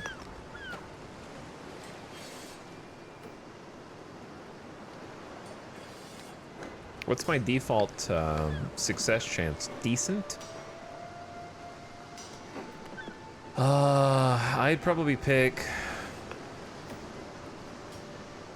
let's just go with the fast one and get it over with. Sign a Hill, the Justiciar is benefiting from learning plus diplomacy. She's lazy and doesn't like me. Who cares? Get in there. Tyke? I thought you'd have more than 28. Wait, no. Tyke is on the wrong one. Tyke should be the decoy.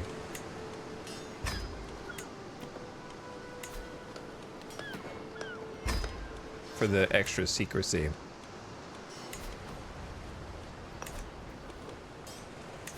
Wait, what? Potential infiltrator is Lord Highfeed, your friend. Oh, you can leverage your scheme. See, that's cool. I like that feature. You can actually use the people that you make friends with to leverage your schemes. But yeah, none of this really matters. Just chuck them in there. Just chuck them in there, and we go. Wait 2 days, 1 day. My max success chance. Is this the max success chance? Yeah, 50-50. Whoops. Now you just have to wait for keys. 0 breaches out of 5. A breach represents a complication in a scheme. When it's breached, its success chance is reduced. The penalty to success chance increases for each cumulative breach, and at 5, it auto fails. But I still have to wait for 5 keys, right?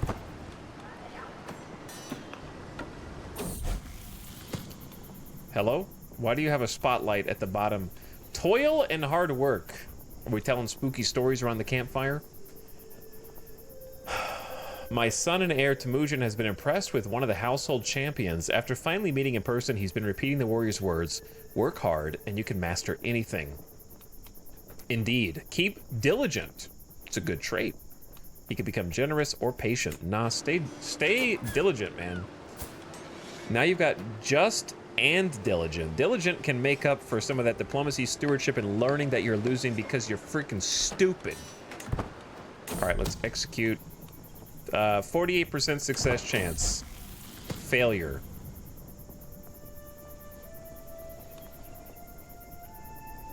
Okay, I clearly misunderstood how the breaches system works, but I am thoroughly bored of the schemes. Let's go to India. Let's do 2 things. Let's first go into town, buy supplies. Give me just, I'll take all the food. 90 gold. Just take it. How far can we travel on that? That's gonna cost me 1,692 food. That's not too bad for such a long trip. There are some dangerous sections. Desert and hills. The hills are much more dangerous. I say, bring on the danger. I am the danger.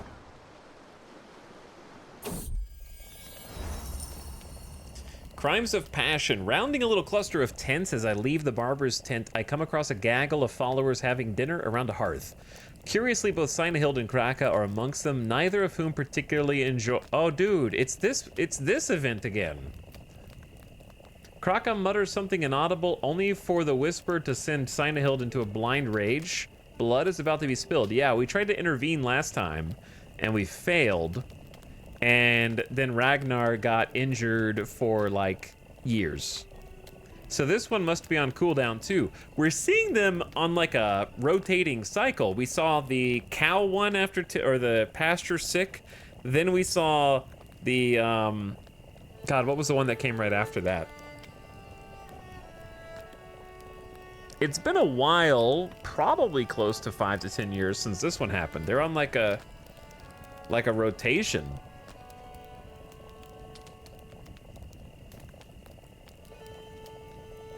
The food one, yeah, running out of food even though you're not out of food. That's what it was.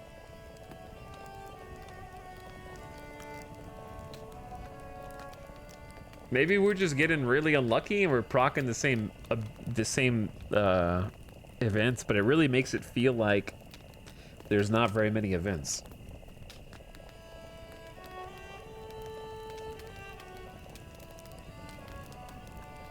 I was hoping that watching you play would make me want to play, but it's done the opposite. I started out much more starry-eyed because I just assumed...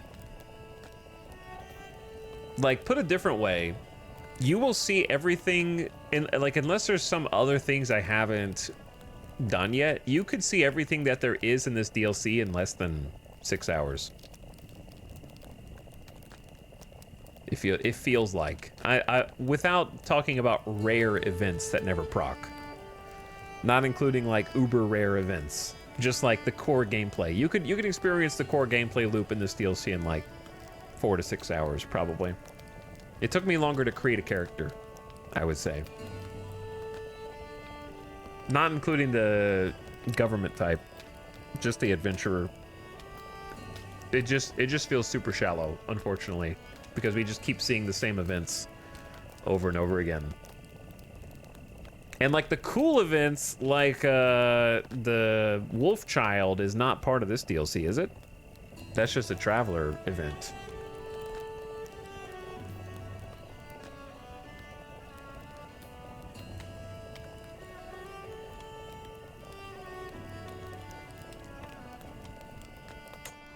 You put a halt to this, and they gain opinion of you. Okay.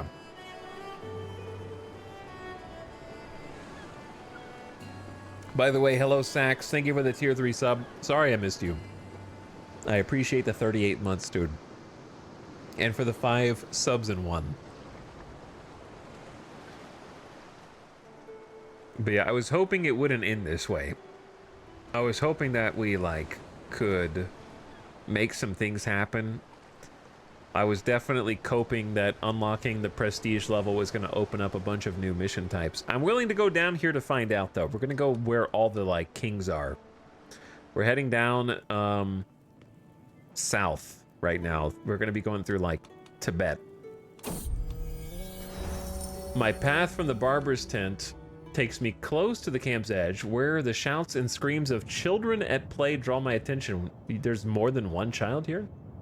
My son Temujin is leading several others in hurling themselves down a tall dune, sending sprays of sand everywhere. Giggles and spits of t follow whenever a child gets some in their mouth, which is often. After a moment, Temujin catches sight of me. The boy beams in my direction, hovering between taking his playmates back toward camp or pushing out a little further into the wilds.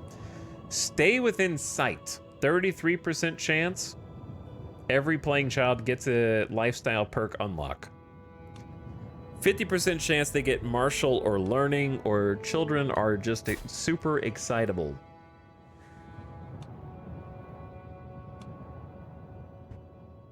I feel like...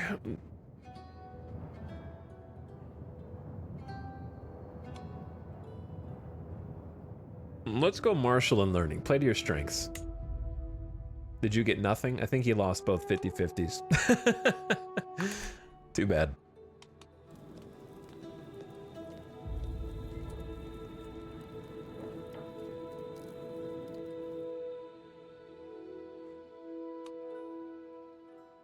Where am I? Oh, we're down here. Okay, we are almost in Gyalpo of Yu. We are going to Yu.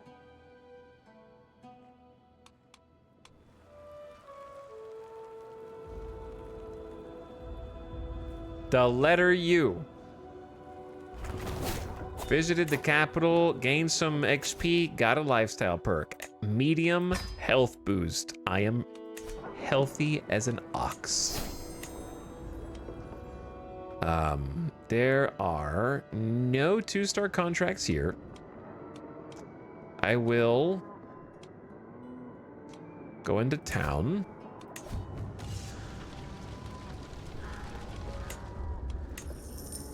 Try to convince them to part with some supplies. Wow, I lost a 16% chance to get supplies. Okay, whoops. I will try and spawn in learning contracts and see if there's any 2-star learning contracts. There is. There is. Okay, so we spawned in a 2-star learning, and there's a 2-star fight corruption up there. Create a manuscript. Oh no, it's the same. It's the same. I'm pretty sure that they're all the same, except they have better rewards, chat. It's worse than I feared, men. I think it's worse than I feared. Let's go see.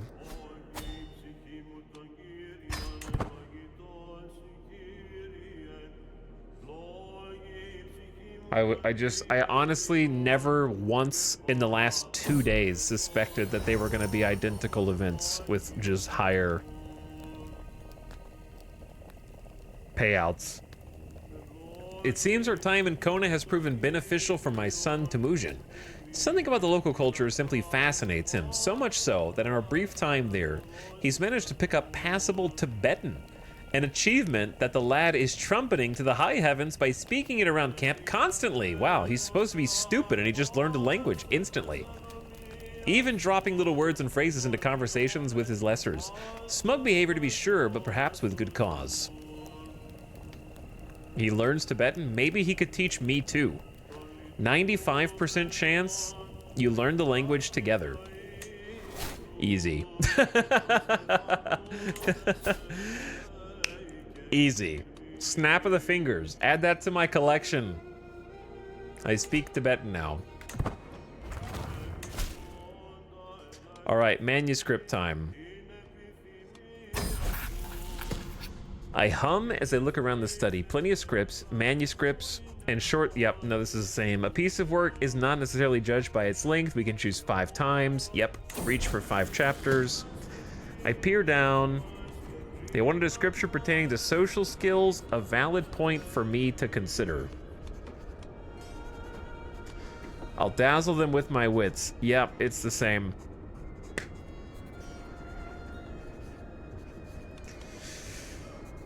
Just grind for tier 3, bro. Trust me, bro.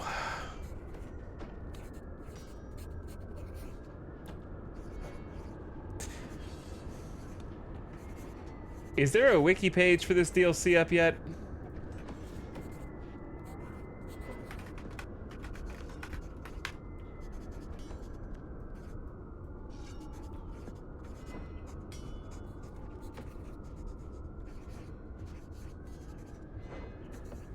That has a list of how many mission types there are?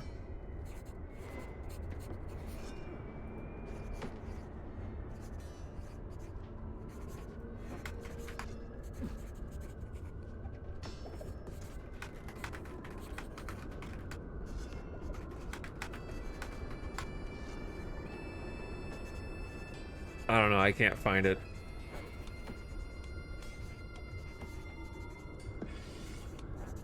Cause yeah, in this all you do, unless you want like a separate reward.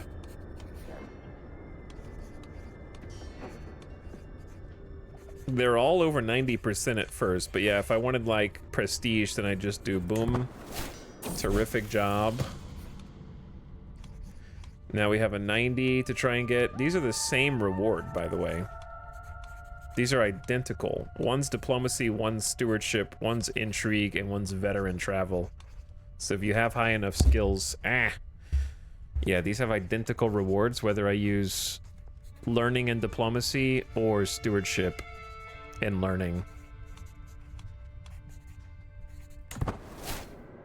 Terrific. You just roll the dice every single time. This one's military. That one's different, but it's also a lower chance of success. Terrific. 78 prestige. This is the best way to grind prestige yet. You just gotta roll the dice enough. You know what? I'm gonna gamble for the 150. Yeah, terrific chapter. All right, the final chapter. Let's just go for crit success. I'm gonna pick the highest chance. You screwed it up, man. You screwed it up at the end. You dropped the ball at the finish line. Okay, but because it's a tier 2, I still get 130 gold, 270 prestige, some piety, and food. And you gain a hook on the man. And because I have a hook, I could... You know what? We never did this. Let's just see what happens if you request a men-at-arms regiment. You recruit Mountaineers size 1. We never did that before. I just wanted to see what would happen. Your government can only manually reinforce troops unraised. Troops unraised. Provision costs. You have to feed them. That's the hard part. But Mountaineers counter spearmen. And as the name suggests, are good in mountains, desert mountains, and also good in winter.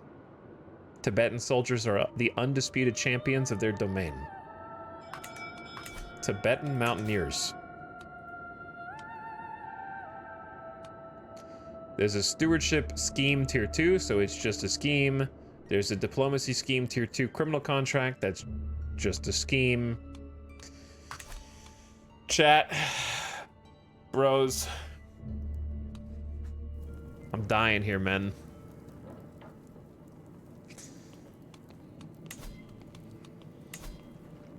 And the only way I can get my travels perk is if I get exalted among men, which is a huge prestige grind.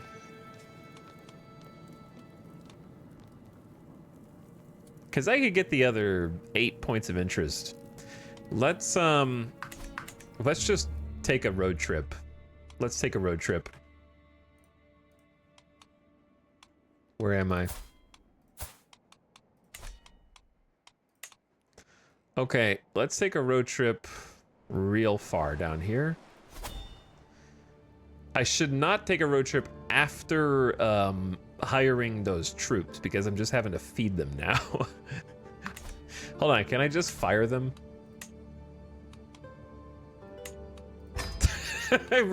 I release you back into the wild. That only saved us like 90 food. Okay, so probably wasn't worth it, but I'm gonna customize this route and we're gonna go here and then we're gonna go here and then we're gonna go here and then we're gonna go here, then we're going there.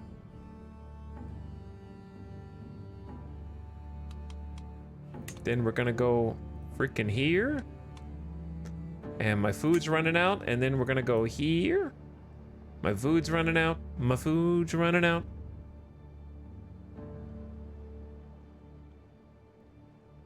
We'll make it, though. We'll make it. We'll scrape on by. All right, let's do it. Let's do a road trip into the heart of India.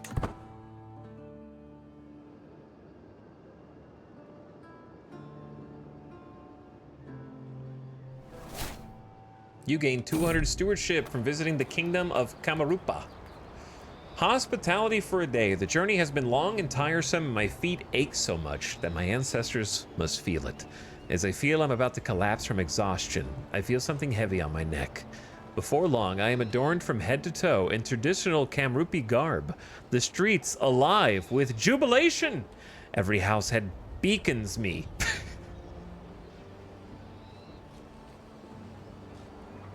Every house beacons me to come inside and rest my weary laurels.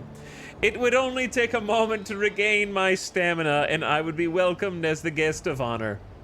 Kamrupi hospitality is legendary, comma, can I really afford not to see it for myself? Perhaps just a short rest. Delayed by 21 days. You lose 30 stress, but you're pampered by locals for 5 years. I have no stress, nor do I need stress reduction. Let's just go. Keep moving.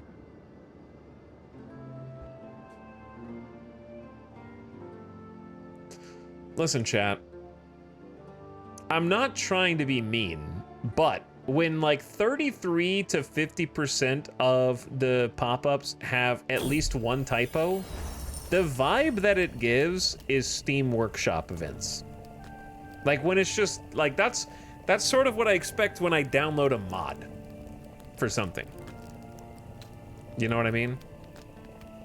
It's just so constant. It isn't fair. Temujin's petulant shrieking could wake the dead. I said it isn't fair, not at all. What? I said it isn't fair, not at all. Why do we have to live out here like this?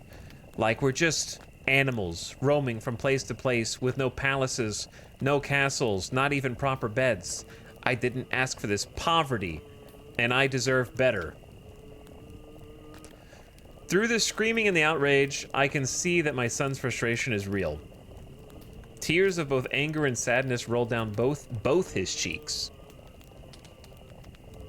Bro, you used to be a wolf child. You lived in the wilderness for 6 years. Come here, my boy. It'll be all right. Diplomacy challenge. He either 81%, he calms down and gets a diplomacy lifestyle perk. Fair, you're a fang. Stand up straight. Martial challenge. I know what it is. I know, but it is what it is. That's learning. Okay, so I can give him a learning lifestyle perk, or I can let him give in to his tantrum. Nah, just give him the... He calms down. I just said, bro, it is what it is. And he's like, you know what? You're right, Dad. I'll take a learning lifestyle perk now. You visited the university and gained 200 lifestyle XP. Strolling through the Bihar Sharif countryside is not quite the peaceful arc I imagined. The sky is black with clouds and the farmlands deathly silent. Ooh, the kingdom of Bengal as well. That is, until we hear ear-wrenching wails of agony coming from deep within the field. As we draw closer, or sorry, as we draw nearer, we find a man strung up on a post as if he were a scarecrow. From his dry lips and pale skin, it's apparent he's been here for a while. Some of the members of my entourage implore me to cut him down, but is it really my concern? Show mercy to this creature. He is clearly a criminal. You gain stress because you are just. Wait, what? If I'm just, then why am I getting stress from leaving him there? You gain stress because you are just.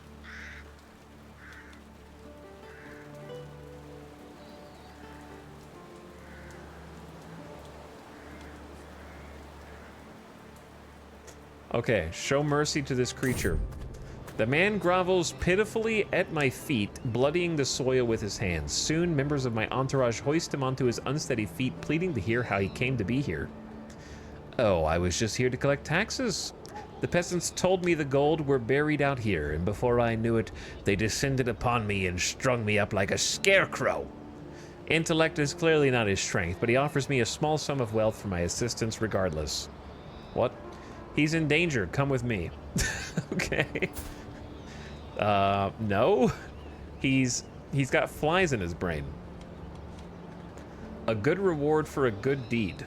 You spend 50 piety and gain stress because you're humble? Whatever, just get out of my hair, man. He's gone. I helped him. He's got brain rot. Visited the Londa University and gained 200 lifestyle XP. Hell yeah. Whole of body. We are strong. Plus 20% fertility, medium health boost, minus 20% stress gain. Know yourself, know your limitations, and know the extent of your reach. Extremely strong. I went on a health kick after that one stint in the university gave my character lover's pox. Became a health bro after that.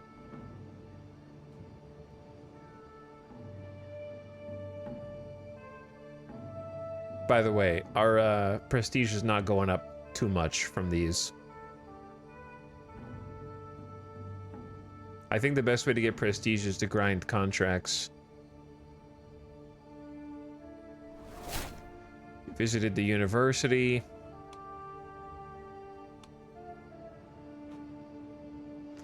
We're scooting. We're boogieing all the way down here. 200 diplomacy lifestyle XP. We're gonna become a veteran traveler, maybe. We're already a veteran wanderer.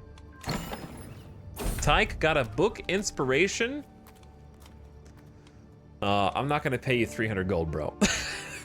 Friend begins Eliakim. I couldn't help but notice we're about halfway through our provisions. Oh, your math is a little off because we have 10% left. Shouldn't we start reducing our rations, or even better, plan to stock up? It's not an emergency yet, but these kind of situations don't take long. Look, dude. Eliakim, we're bros, right? It's gonna be fine. Just trust. Trust in the system. I have planned this down to the last ration. We'll make it. Oh, wait, I only have to pay you 50 gold.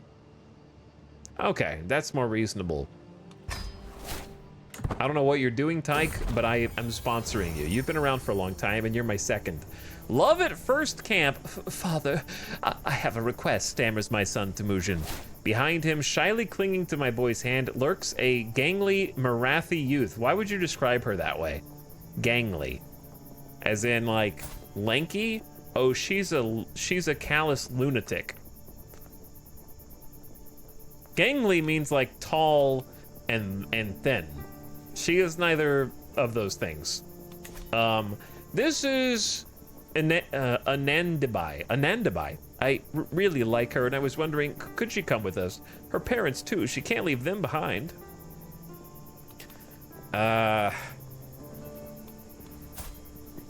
Probably not gonna take this strange family. You lose 600 provisions. Okay, here's the thing, Temujin. Normally I'd say yes, but under the circumstances of our 163 provisions, we're barely scraping by here. And her entire family would come to live in the camp. You will stop seeing her this instant. Surely it's just a seasonal fling. You'll get over it. 50% chance the crush burns on. Listen, I know that you're gonna lose 40 opinion of me.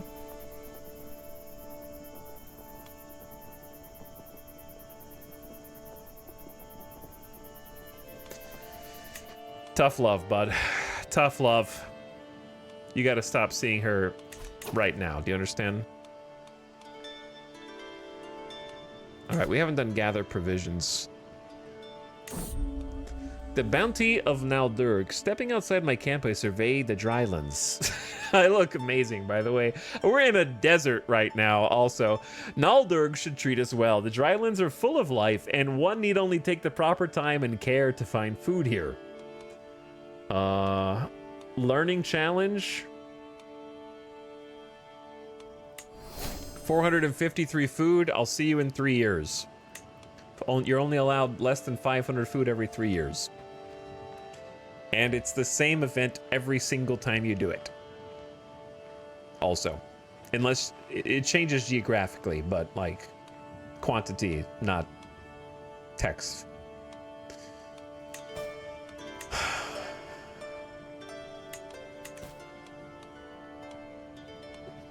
Okay, we need to go into town.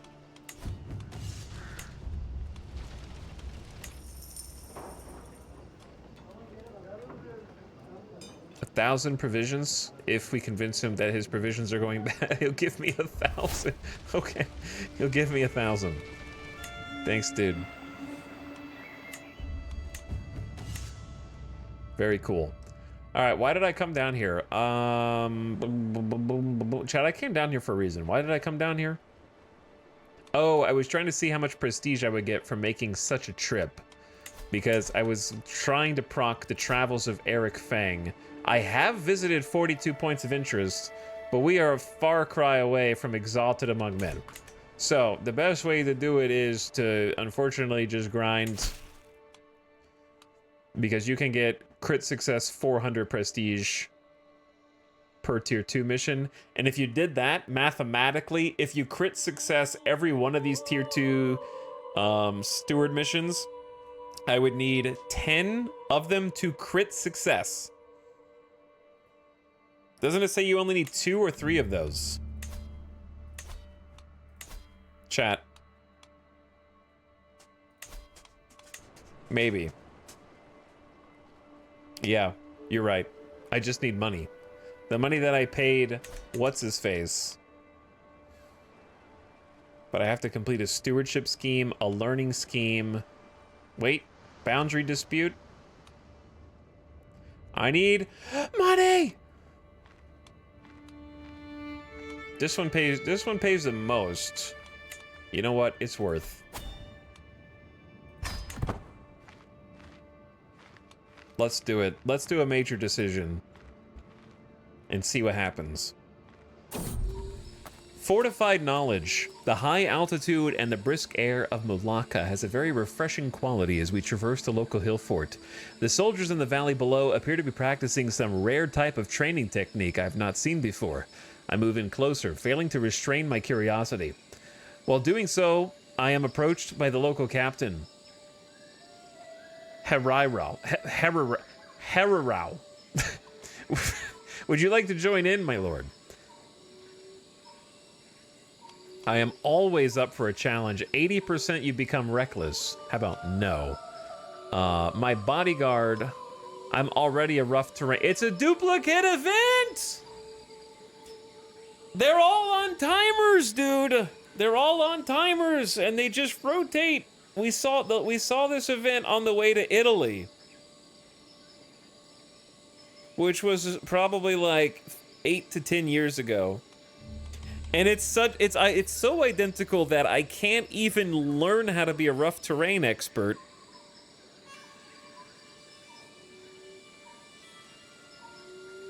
Because I already am one. Because I learned it, I got the same trait from the same last event proc. This one's not from the new DLC. Yeah, I know this one's not new DLC. But that's not the point. The point is the new DLC leverages all the previous travel events. But even before this DLC, they didn't expect you to travel this much. Why do you have contracts available in England? It's a bug. So because this DLC is all about traveling and rewarding you for travel, you end up seeing all the repeat events from the other DLCs over and over, where normally you wouldn't be like exclusively traveling unless you're going on a couple pilgrimages or something like that. I guess I can let my bodyguard. It's only 5 gold. He became a rough terrain expert. Let me change my hair.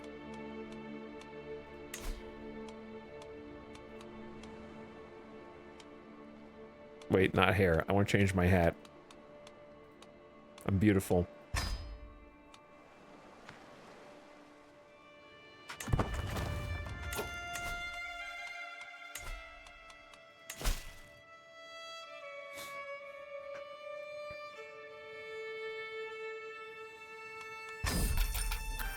The plans for Mahasamanta Sunachandra's constructions are perhaps a little bit lacking in forethought. At least that's how it looks to my band and me. Little wonder that his draftsman ran into issues. Still, that wouldn't be a problem for us. We know what he was trying to build, we just need to work out how to do it, and we're skilled semi-professionals. Okay, so yeah, this is the same text as the tier 1 version of this quest. It is identical. Let's go, let's get on with the task balanced. And we'll pick the highest success chance. Highest success chance. Dude, she's gonna freaking hate me. Actually, she thinks I'm awesome right now.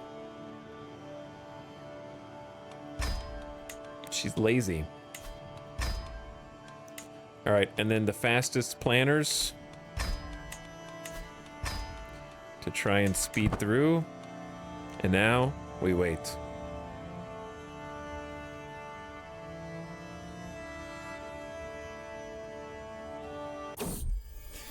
Intrigue topics. Why is it doing? Oh, it's the sponsorship.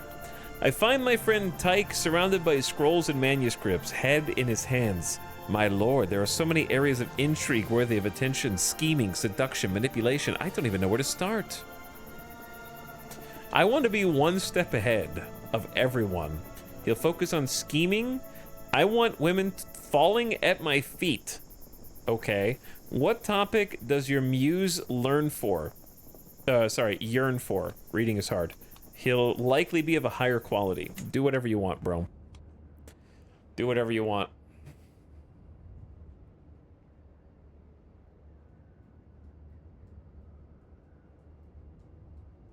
Okay, now we wait. We wait for this chat. This is like, I'm glad that they made the like schemes, contract schemes, kind of like nostalgic for me, what it felt like being on dial-up connections in the 90s, waiting for a 1 megabyte file to download. As I step over the threshold to my court physician Suaibusech's office, I find her bent deeply over a book. This translation of Galen is atrocious, she says with a sigh. If I were to follow these instructions, I am as likely to cure my patient as I am to outright kill them. Learning challenge. Her learning increases by 2. You might gain lifestyle XP. That's 100%. Or you gain 50. No. You should look to sacred stories for guidance.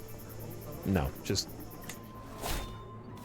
Thank you for the perk. A follower's heart. Master Eric, my friend, I have met the most stunning woman here. This is the 4th time the marriage event has procced today. They just added this to the rotation of your followers sometimes try to get married. And now they are all trying to get married all the time. If that's what you want, dude, but I gotta pay you 50. I'm not paying you 56 gold. It's the runaway event as well. We haven't seen this one in a long time, so it's also on the carousel of event timers for sure. We saw all these around the same time, like a day or two ago. She joins you and is willing to run away. She is also a lunatic. Seductress, gray eminence, but sucks at diplomacy. Paranoid, arrogant, and stubborn. All right, Tyke, if that's your true love, so be it. At least we have someone of organized Jane or Jayan? I don't know how to pronounce that. Digambara. Digambara. We have a new religious type, which is good for us, actually.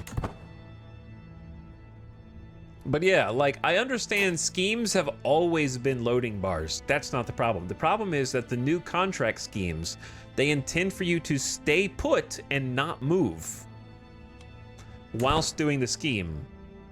So because you have to stay put and not move, unless you're allowed to pick up and move your camp, which I think is a bug.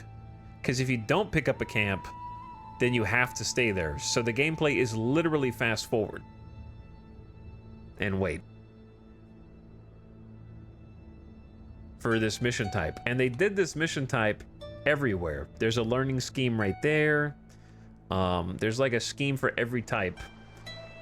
That one's not a learning scheme. That one just popped up.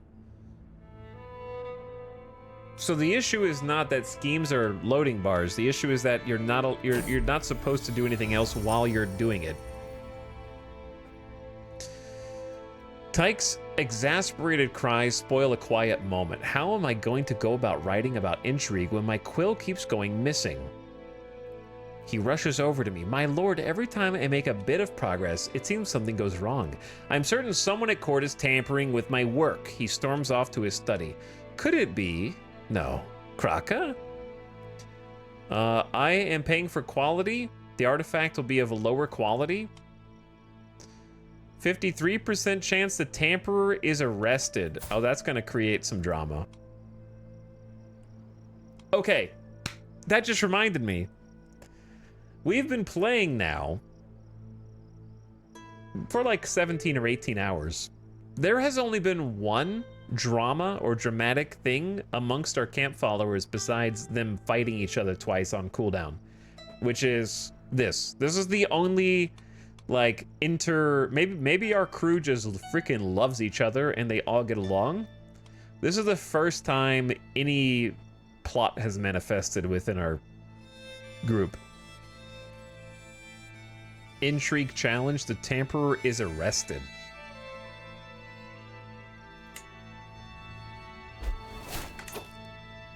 The saboteur eludes you and the book will be lower quality. Okay, well, I tried to catch... Ragnar is now called Ragnar Ladderlegs. He walks around on long, stilt-like legs, inviting mean-spirited comments. Okay.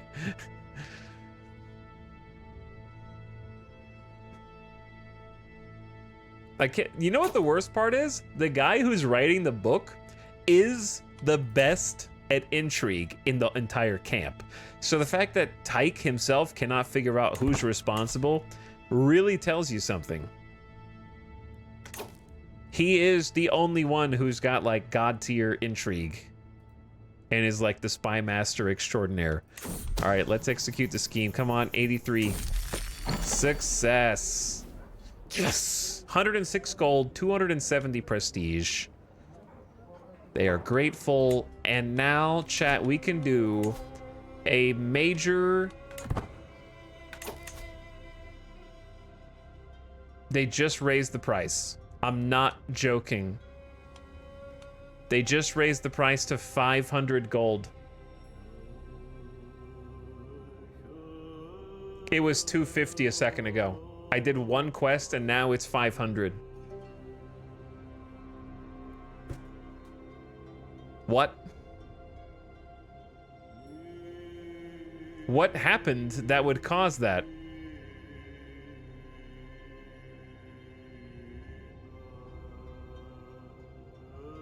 Did it say you were... Oh, maybe... Or did it say I was missing 276 earlier? Maybe it did? You're making me question my own sanity. Maybe it did say I was missing 276? And I just misread it as costing 276? Perhaps.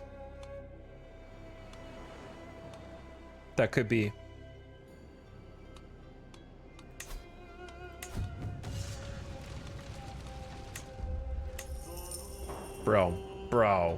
Bro, man. Guy. Come on, dude.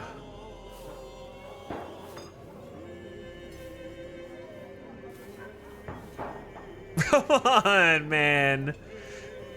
You gotta put some clothes on. I don't know if I want to take your extra provisions. Yeah, I don't know if I want to take those, but... No, I'm not paying you 300 gold, bro. Clergy opinion plus 10. Steadfast also gives you faith hostility advantage.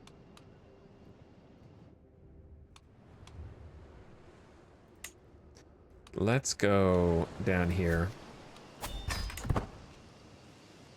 Okay, so we need a bit more money. Another tier 2 quest would do wonders. My spies have informed me about a hunter causing a ruckus at the local tavern.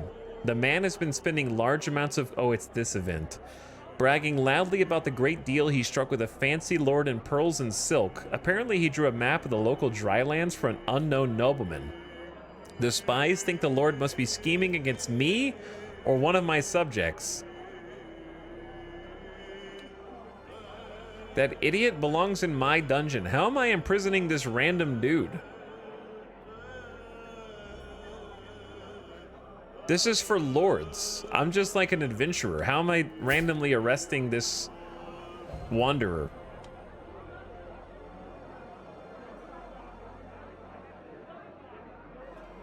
Yeah, this is an event for landed people. Well, I'm putting him in my dungeons, in my traveling dungeons.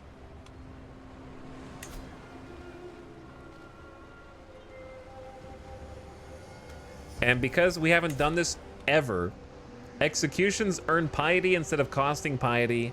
They never cost prestige when sharing power. Human sacrifice is a tenet of the Kiarwe Bun. So we haven't done this all game. He was sacrificed to your gods. There we go. Now, it's possible that other people in the party did not like that. I don't know. Didn't think that far ahead. But we had to.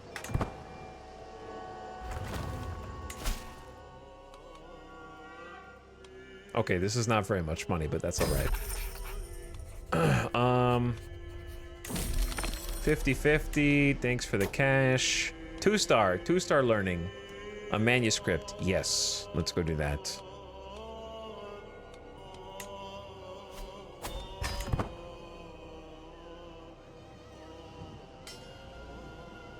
Well, Dracobot, what does it say? It says missing 275? Okay, that's what I thought.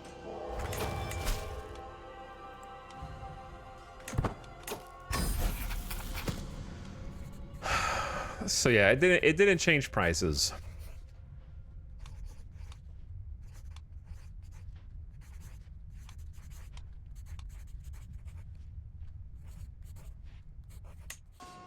All right, it's Gamba time.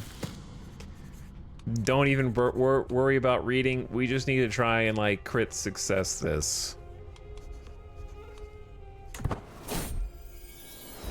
My writer Tyke updates me on his progress, droning on about the limits of quill and desk as my mind reels with bold ideas for my book. Writing may not be my personal forte, but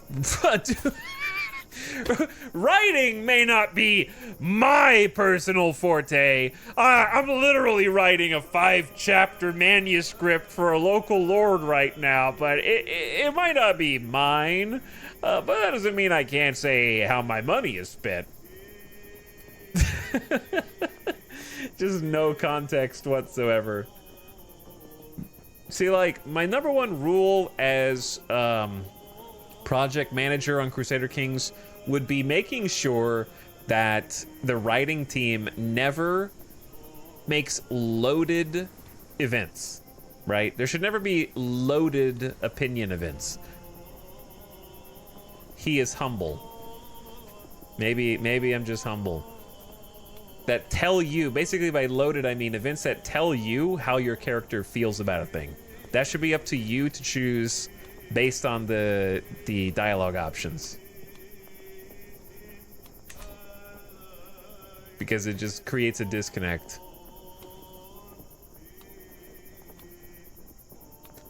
Have you considered... Let's just go for the 64 chance of higher quality.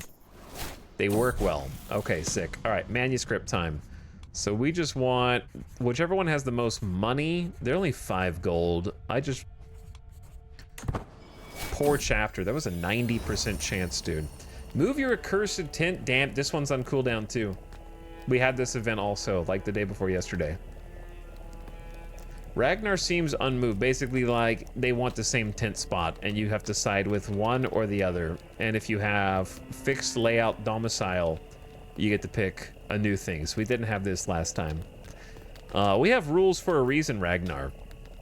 They each gain opinion of you. You gain 150 prestige. Very cool.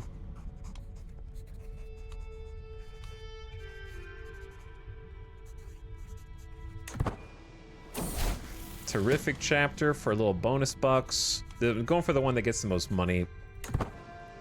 Don't know if that one was successful. I think it was. I'm going for the most bonus bucks because this one can pay like 40 gold, 42 gold. Easy. That's a lot of gold extra. And then, because I was successful in conclusion, I get another 115 gold. Which means... Oh, and I can also make requests of people. I forgot about that. Though he won't give me gold. Alright, let's not do that, just in case. Which means... I have 560 Gs. And I have traveled far and wide, been to places strange and outlandish. The wisdom I have accrued is inimitable, a treasure for any curious and learned soul. You will unlock new lifestyle perks, or create a book artifact that will increase the lifestyle XP gain for future holders. Every 12 visited points of interest up to 60 will increase rewards. Oh my god, we have to go further.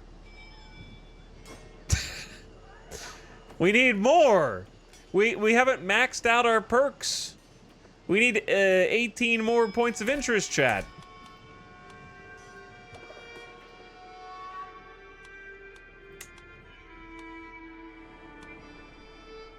What's down here? 18 more? 18 more, dude. That's so many. We traveled across the whole world.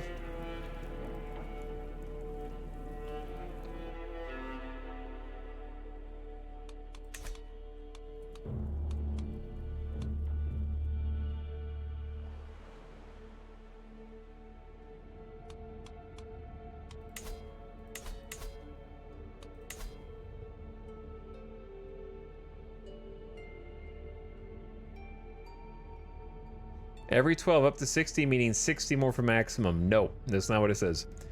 Every 12 visited points of interest, we have visited 42. Guess what 42 divided by 12 is? Not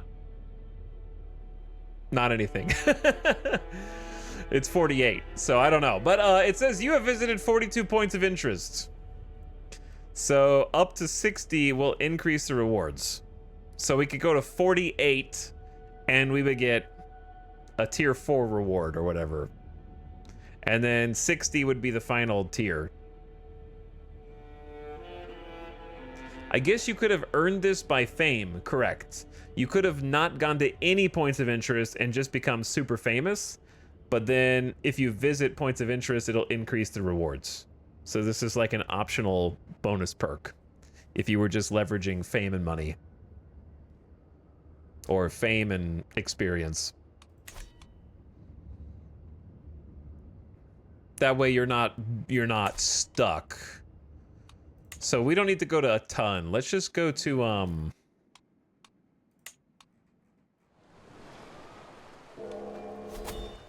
I want to go down there. Let's go down there.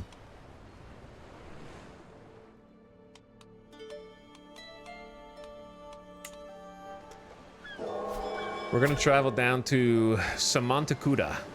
Samantakuda. And along the way,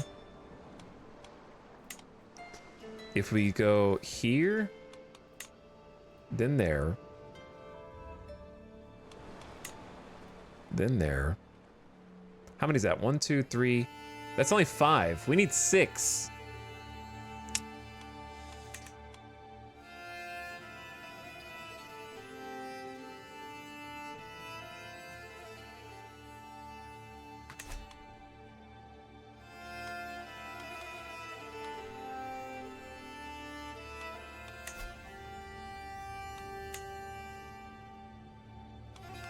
Where are the elephants? Where are the elephants? Are they in the room with us right now? These guys are not elephant people.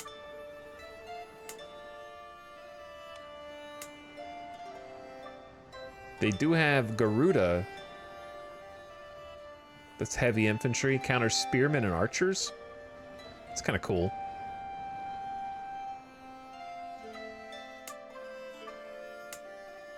Lord of the Elephant. They're over there. Okay, we're not going that way, though. East. Always to the east. Always to the east. Okay, let's go this way. Let's go this way. Right there. And then all the way over there. Okay, that's gonna cost too much food. Is what I'm learning. 1, 2, 3, 4, 5. That's only 4, man. Okay, how about 1, 2, 3, 4, 5, 6. Can we do that?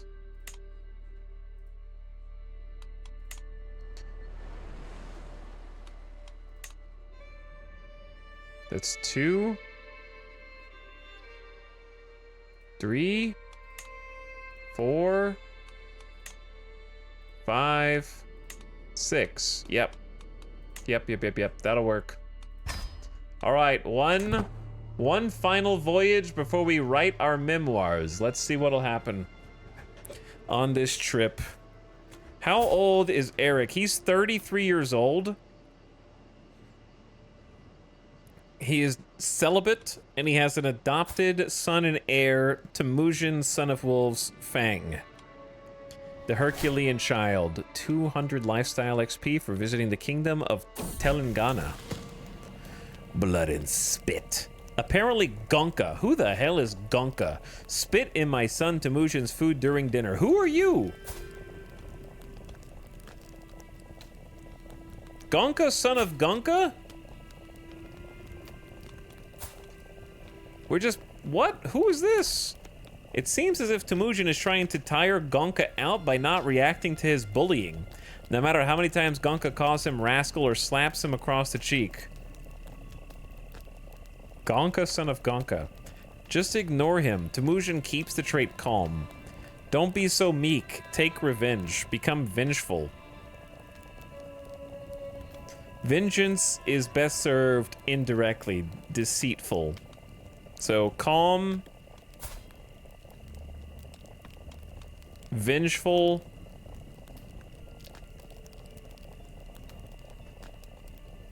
probably just stay calm. It's a +1 diplomacy. It's also virtuous to our religion. Just chill, man. You're calm, diligent, and just. You're doing pretty good for yourself, considering you started out stupid and wolf child.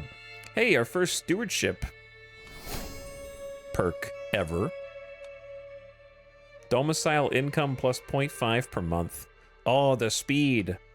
Gotta go for the speed. We'll never get there, but that's okay. Now we actually almost get 1 gold a month. Who is Deepbai Deshpande? Who are these followers?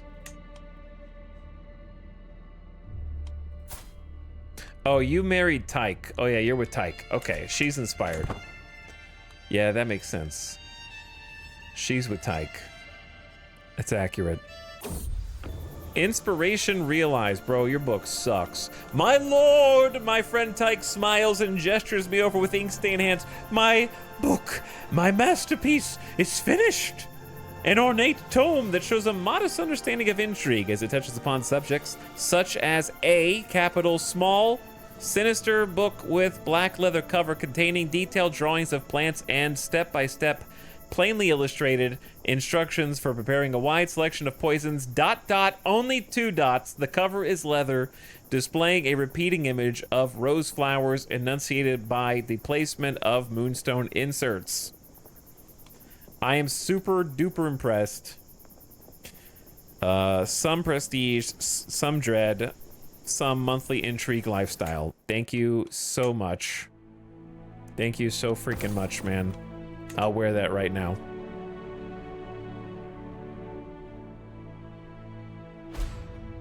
My friend Lord Highfeed died of what?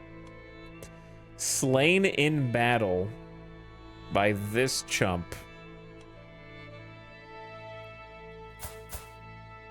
My old friend from across the world. In the British Isles.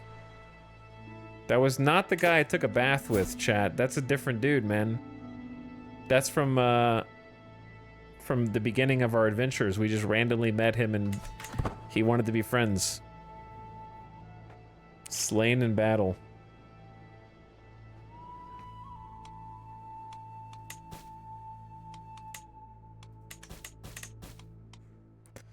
All right, we're just rolling on up. Sickness in the head. There's no two ways about it. Weather from weather. I would have just not written that. Terrain, overloading, or simple bad luck. Some malady has gotten into the camp's pack animals. Again? It's on less than a 10-year cooldown, chat. They moan, they bray, they walk. This is the 3rd time we've seen this event. 3rd. In 3 days. Surely we can treat them. Yes, we can treat them. Learning challenge. You're able to treat the sickness. Well done.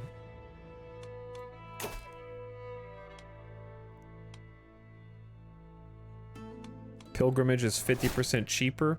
You visited the capital of the kingdom of Kosala.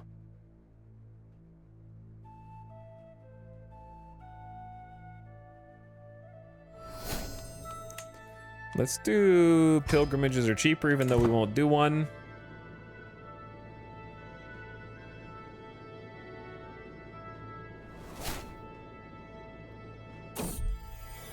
Ins and outs.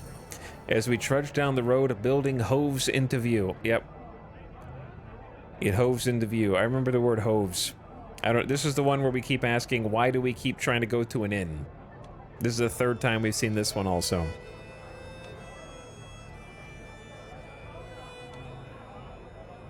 Lose 15 gold or gain. I'm just going to take the stress hit.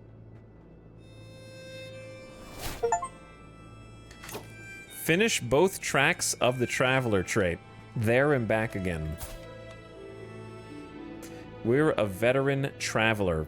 Super traveler. Extremely seasoned. Visited the Iron Pillar of Delhi. Travel. Tip the host. The afternoon is quickly advancing into nightfall as we enter the local farm estates of Delhi. The estate owner, Damayanti, greets us warmly and promises to host a lavish feast for us. Once the feast starts, we dine on a veritable menagerie of roast animals, stews, soups, bread, and the like. In the morning, Damayanti approaches me as I enjoy breakfast. My lord, hosting such an extravagant shindig as yesterday can be expensive. I am no lord. I am a wanderer. I am an adventurer. At least they're not calling me Dutchy anymore. You should pay me for the prestige I brought your farm. Gain 50 gold. Surprisingly, there's no downside to being humble here.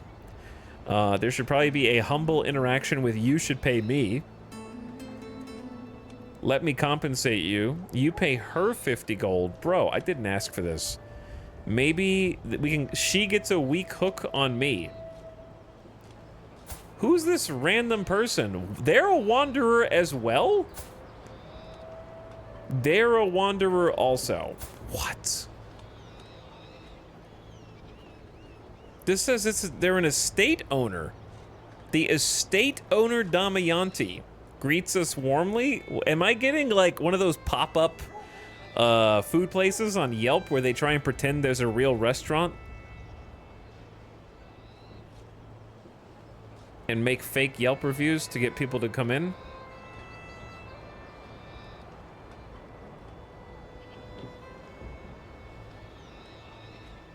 She doesn't own a farm. She's unlanded. Just like me. This is really confusing. You should pay me. What do I care? She's dead! Disappeared without a trace? Oh, no, she's not dead. That's just what happens when NPCs fade away from the map. She's not a perma NPC. But we're gonna say she's dead. She died after she paid me 50 gold. That was her last 50 Gs. Freaking dead.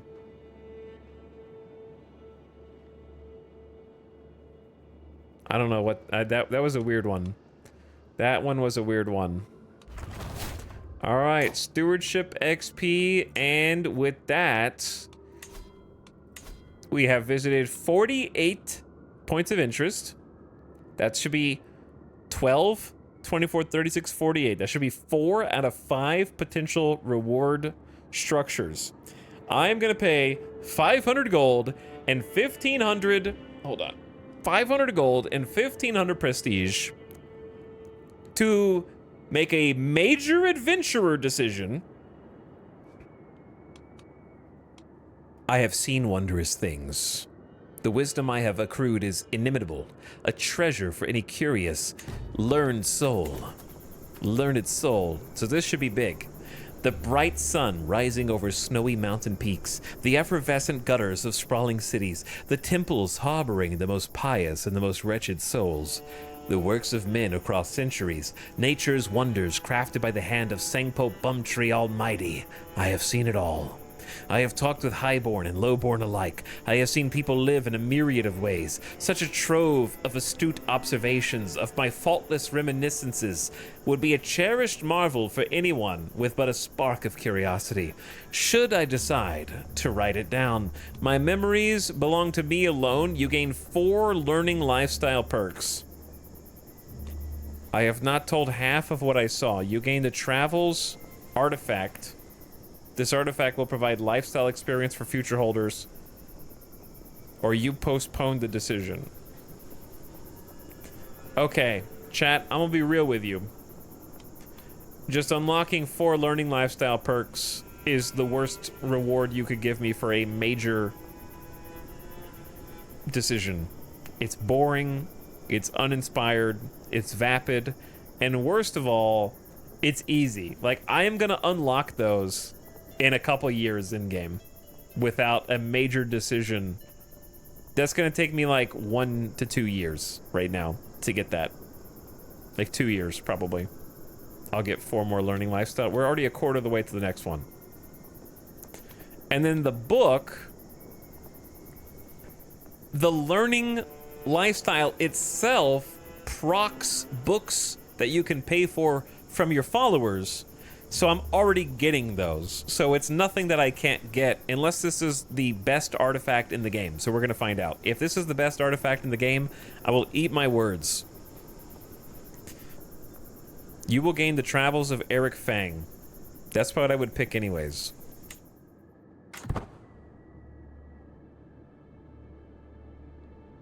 No pop. Is there a pop-up for it? Nope, it's just a blue thing. Just a blue thing plus 20% monthly prestige. That's it.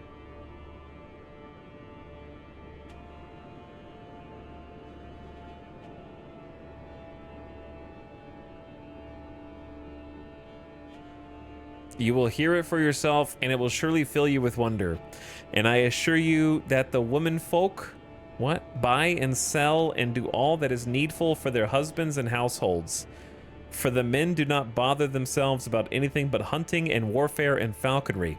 They live on meat and milk and game and on rats, which are abundant everywhere. That could actually be like somebody in real life wrote that. I speak and speak, but the listener retains only the words he is expecting. It is not the voice that commands the story, it is the ear. That sounds like an actual travel journal. His life's travels are an okay per month boost. And then if you fulfill the requirements, you get a 30% monthly learning lifestyle XP bonus. Which, by the way, 30% monthly XP, if you were curious, is less... It's equivalent to being a 3-star education trait.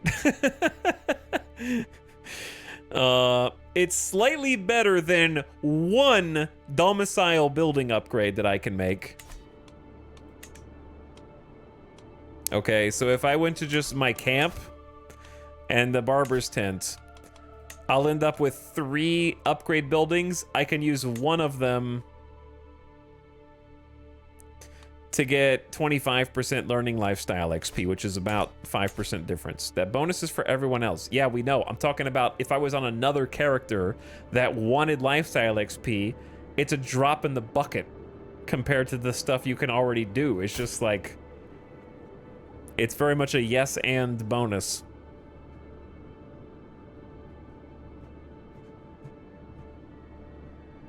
Like, we have so many ways to increase learning lifestyle XP already that it just doesn't matter for anyone in the future. Like, we're already got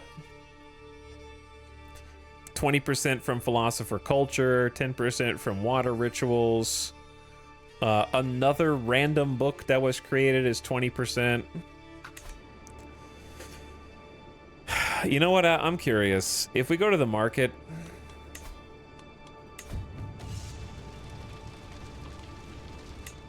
It's weird you can't sell stuff in major cities. You have to go to, like, a other town or something, I think. Or maybe you can. And I just didn't click the right button.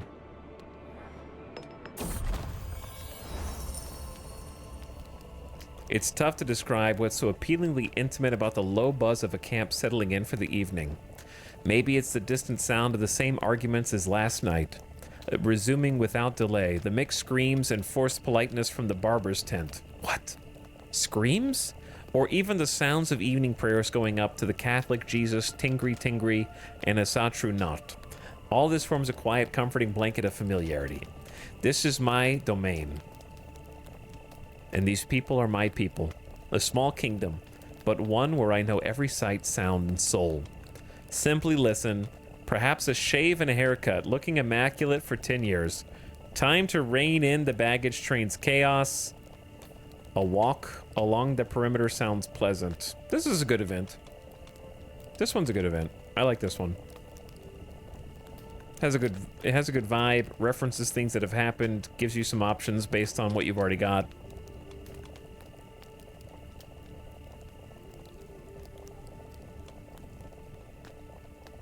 Travel speed is pretty cool.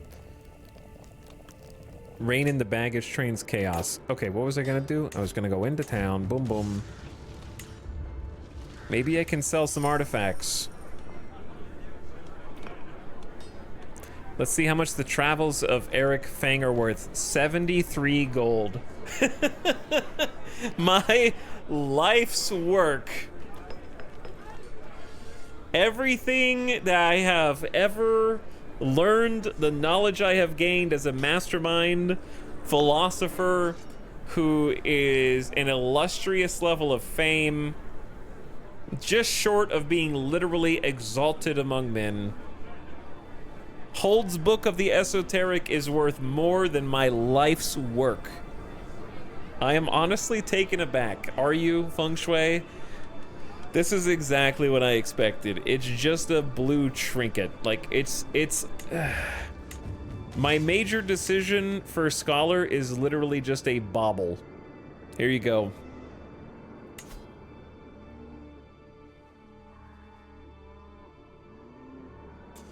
Whereas Levy the Outcasts, you get to be like a criminal who keeps leading a bunch of gallows bait criminals across the lands. If you want to go like full in on the religious zeal, you get to like convert all the counties and the places in a potential religious war.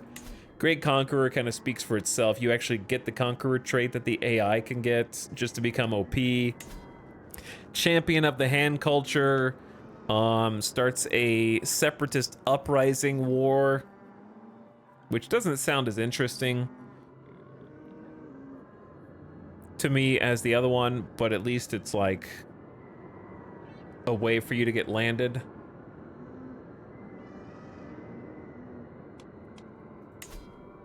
And then this is like a wandering knight, I'm assuming. You have to be exalted among men and have swords for hire. Yeah, being like a merc. You get a permanent swan song bonus, which honestly isn't very good. Monthly prestige per night plus 1%, accolade glory plus 10, has to looter trait. You gain the champion of the heart. Oh, you get a legend seed. You literally become a legend, yeah. Okay. And you get an artifact. So like, I got an artifact. This guy gets a brand new fame trait, a legend seed, a house title that gives you perma perks forever, and an artifact. It's like 4 times the amount of stuff.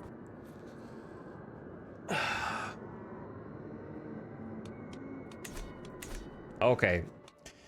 Anyway, I wrote my book. My life's events have been chronicled. We have an adoptive son of the wolves, Temujin, who is my son and heir. He's cool, Herculean, calm, diligent, just. He's probably going to grow up to be a cool leader, but we'll never see it because I think I've done everything that I want to do. We succeeded. We won. We traveled from Iceland all the way over. We did a major decision to capstone it with a bunch of money and prestige and steep requirements. And if that's not a complete campaign for a wanderer, I don't know what is. Because I am not going to grind to tier 3 missions just for them to be the exact same mission, but with better rewards. Like, physically identical missions with the same prerequisites as well. So if you've been winning them, you're going to continue winning them, but just make significantly more money and prestige. So it's literally just like a power scale.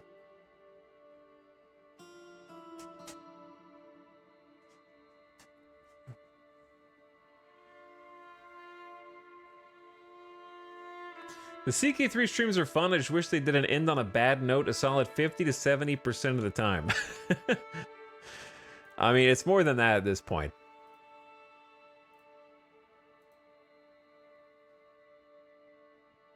because it's just like I know that I'm critiquing a lot, but I'm not getting many people, if any, disagreeing with what I'm saying. So, except for like the actual reviews on Steam. So maybe they're having a different experience than I am. But those of you who stuck around and watched for 3 streams, did you get a vibe that I'm being too harsh? Do you think I'm being too harsh? I agree with all your points. I disagree because I'm contrarian. Playing CK3 at this point is just starting a countdown timer until you can't bear it anymore. Basically, it's just like when you factor in the sheer number of typos, bugs, and crashes on top of the lack of meaningful content before it gets repetitive, which is instant. When you're traveling, you see the same. We saw a couple good events, and I pointed them out, and I said, that's a good event. I like that event, right? I'm not saying it's all bad. And I like some of the things that popped up for us. But 80% of them are like repeat on a carousel of travel events that you keep doing. And on top of that, you're doing the same contracts over and over, and you're waiting for the same schemes to complete over and over. And it's just like extremely bare bones. And I think that's why everyone is so impressed at first, because you don't expect it to be as bare bones as it is. Like when you first start, it seems like the world is my oyster and there's 1,000 things for me to do because the camp looks huge. Choosing a focus for your troop looks like there's 5 or 6 different things you can do. You've got a bunch of different contracts. It looks expansive. And then when you do each one of those once, which will take you a few hours, you're going to be doing those again for the rest of the game unless you just stop adventuring. And it seems like before you ever even approach tier 3 missions, which are again identical, you're supposed to give up being an adventurer and just found a castle and quit the adventurer gameplay loop. Like it seems designed for you to not play it for more than a few hours.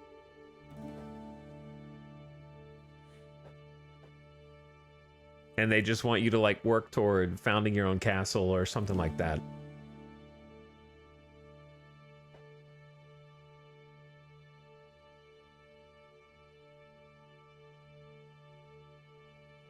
But yeah, I don't feel like I had an adventure without me headcanoning every aspect of the adventure. Does that make sense? Like if I didn't choose a funky start in Iceland and then choose to make it my mission to cross back over to the east. Like, once you get there, your goal is just hit every POI for points and just travel in circles because that's the best way to proc events, sort of.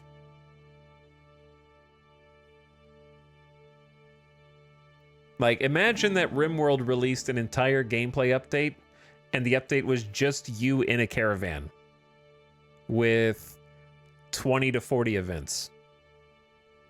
And you were just like, okay, well, I've seen all the events, now what? And it was $40. And you're just like, what am I doing? I'm waiting for my caravan to get to where they're going. Yep. That's the game. And then occasionally there will be a pop-up.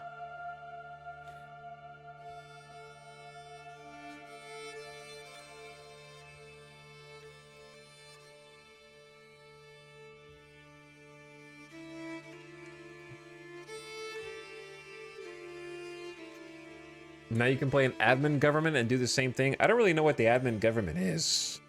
I'm just not interested in playing the Byzantine Empire very much. Unless it's in Hearts of Iron. And it's like modern. So I don't know.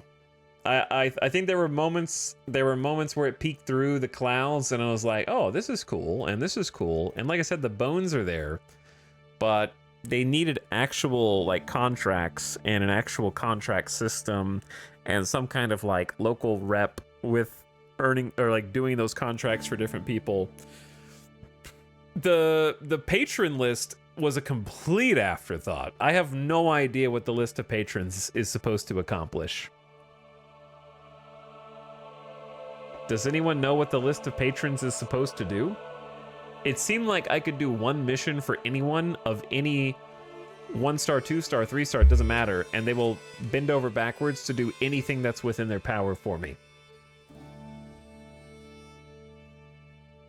My favorite part was when Eric met some ducks in Italy. Me too. That was a fun moment. So I don't know, man. I was definitely hoping for more adventuring in my adventure.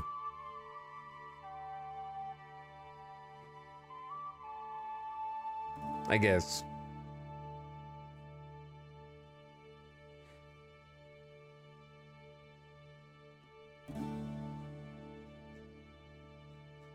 I'm not mad. I'm not even disappointed. It just was pretty much what I expected, unfortunately. That's why I waited a month to play. I was hoping that it would at least be more like bug-free by this point, without the crashes and whatnot. And busted missions. So, sorry to the one person in chat who was like, I like these, but they always end in disappointment.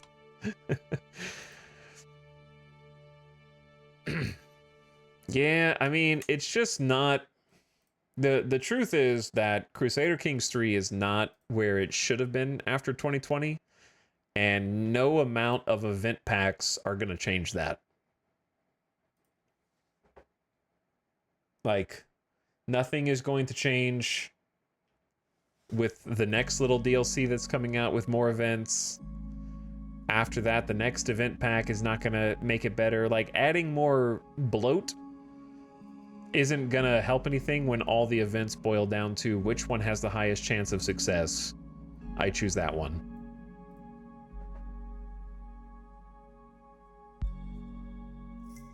So, modders to the rescue? Nah, modders can't save Crusader Kings for me. I don't think it's possible. I think that the core gameplay loop is functionally unchanged from 2020, and I've already put a few hundred hours into that.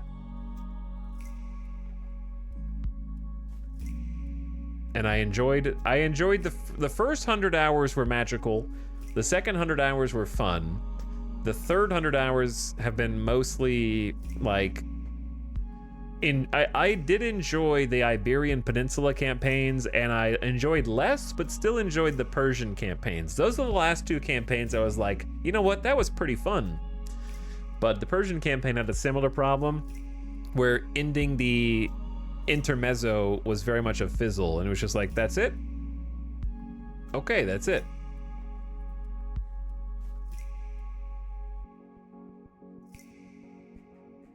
But yeah, I think that the core gameplay has needed some deep iteration. It needs something like Crusader Kings 3 needs what Stellaris Federations did for Stellaris.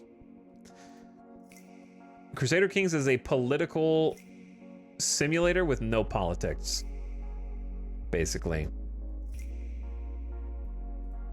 And it needs some way to like influence region politics like the Federations DLC did.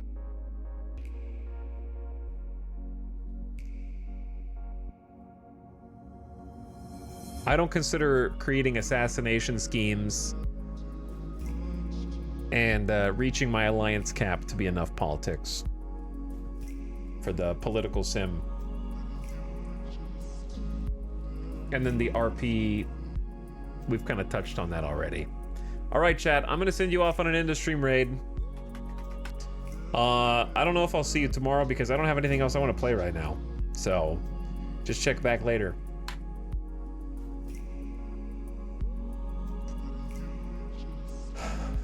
A high horse indeed, quite adept. A high horse indeed.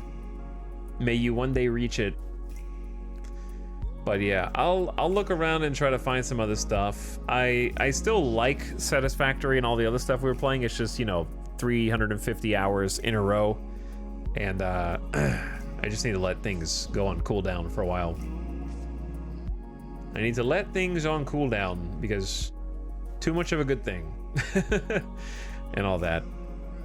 Maybe we can do too much of a bad thing and try Star Citizen again and actually try and play it. Or maybe you don't see me tomorrow.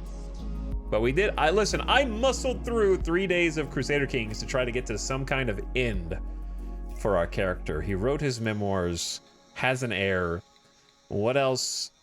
What else do you want? But let's go say what's up to EJ. We never get to raid him. So go give him a nice strong raid. Let him know you're here. Drum up a little bit of energy. He's making the Pillar of Autumn from Halo. It's a mega project. And he's going to be working on it for a while. Right now it's big framework. Maybe you can get a tour. Ask him for a tour. Okay? And to explain what's going on. But I will send you guys over there. Good night. I will see you over on EJ's channel. And check back tomorrow for a maybe. I'm out. Peace. Get out of here.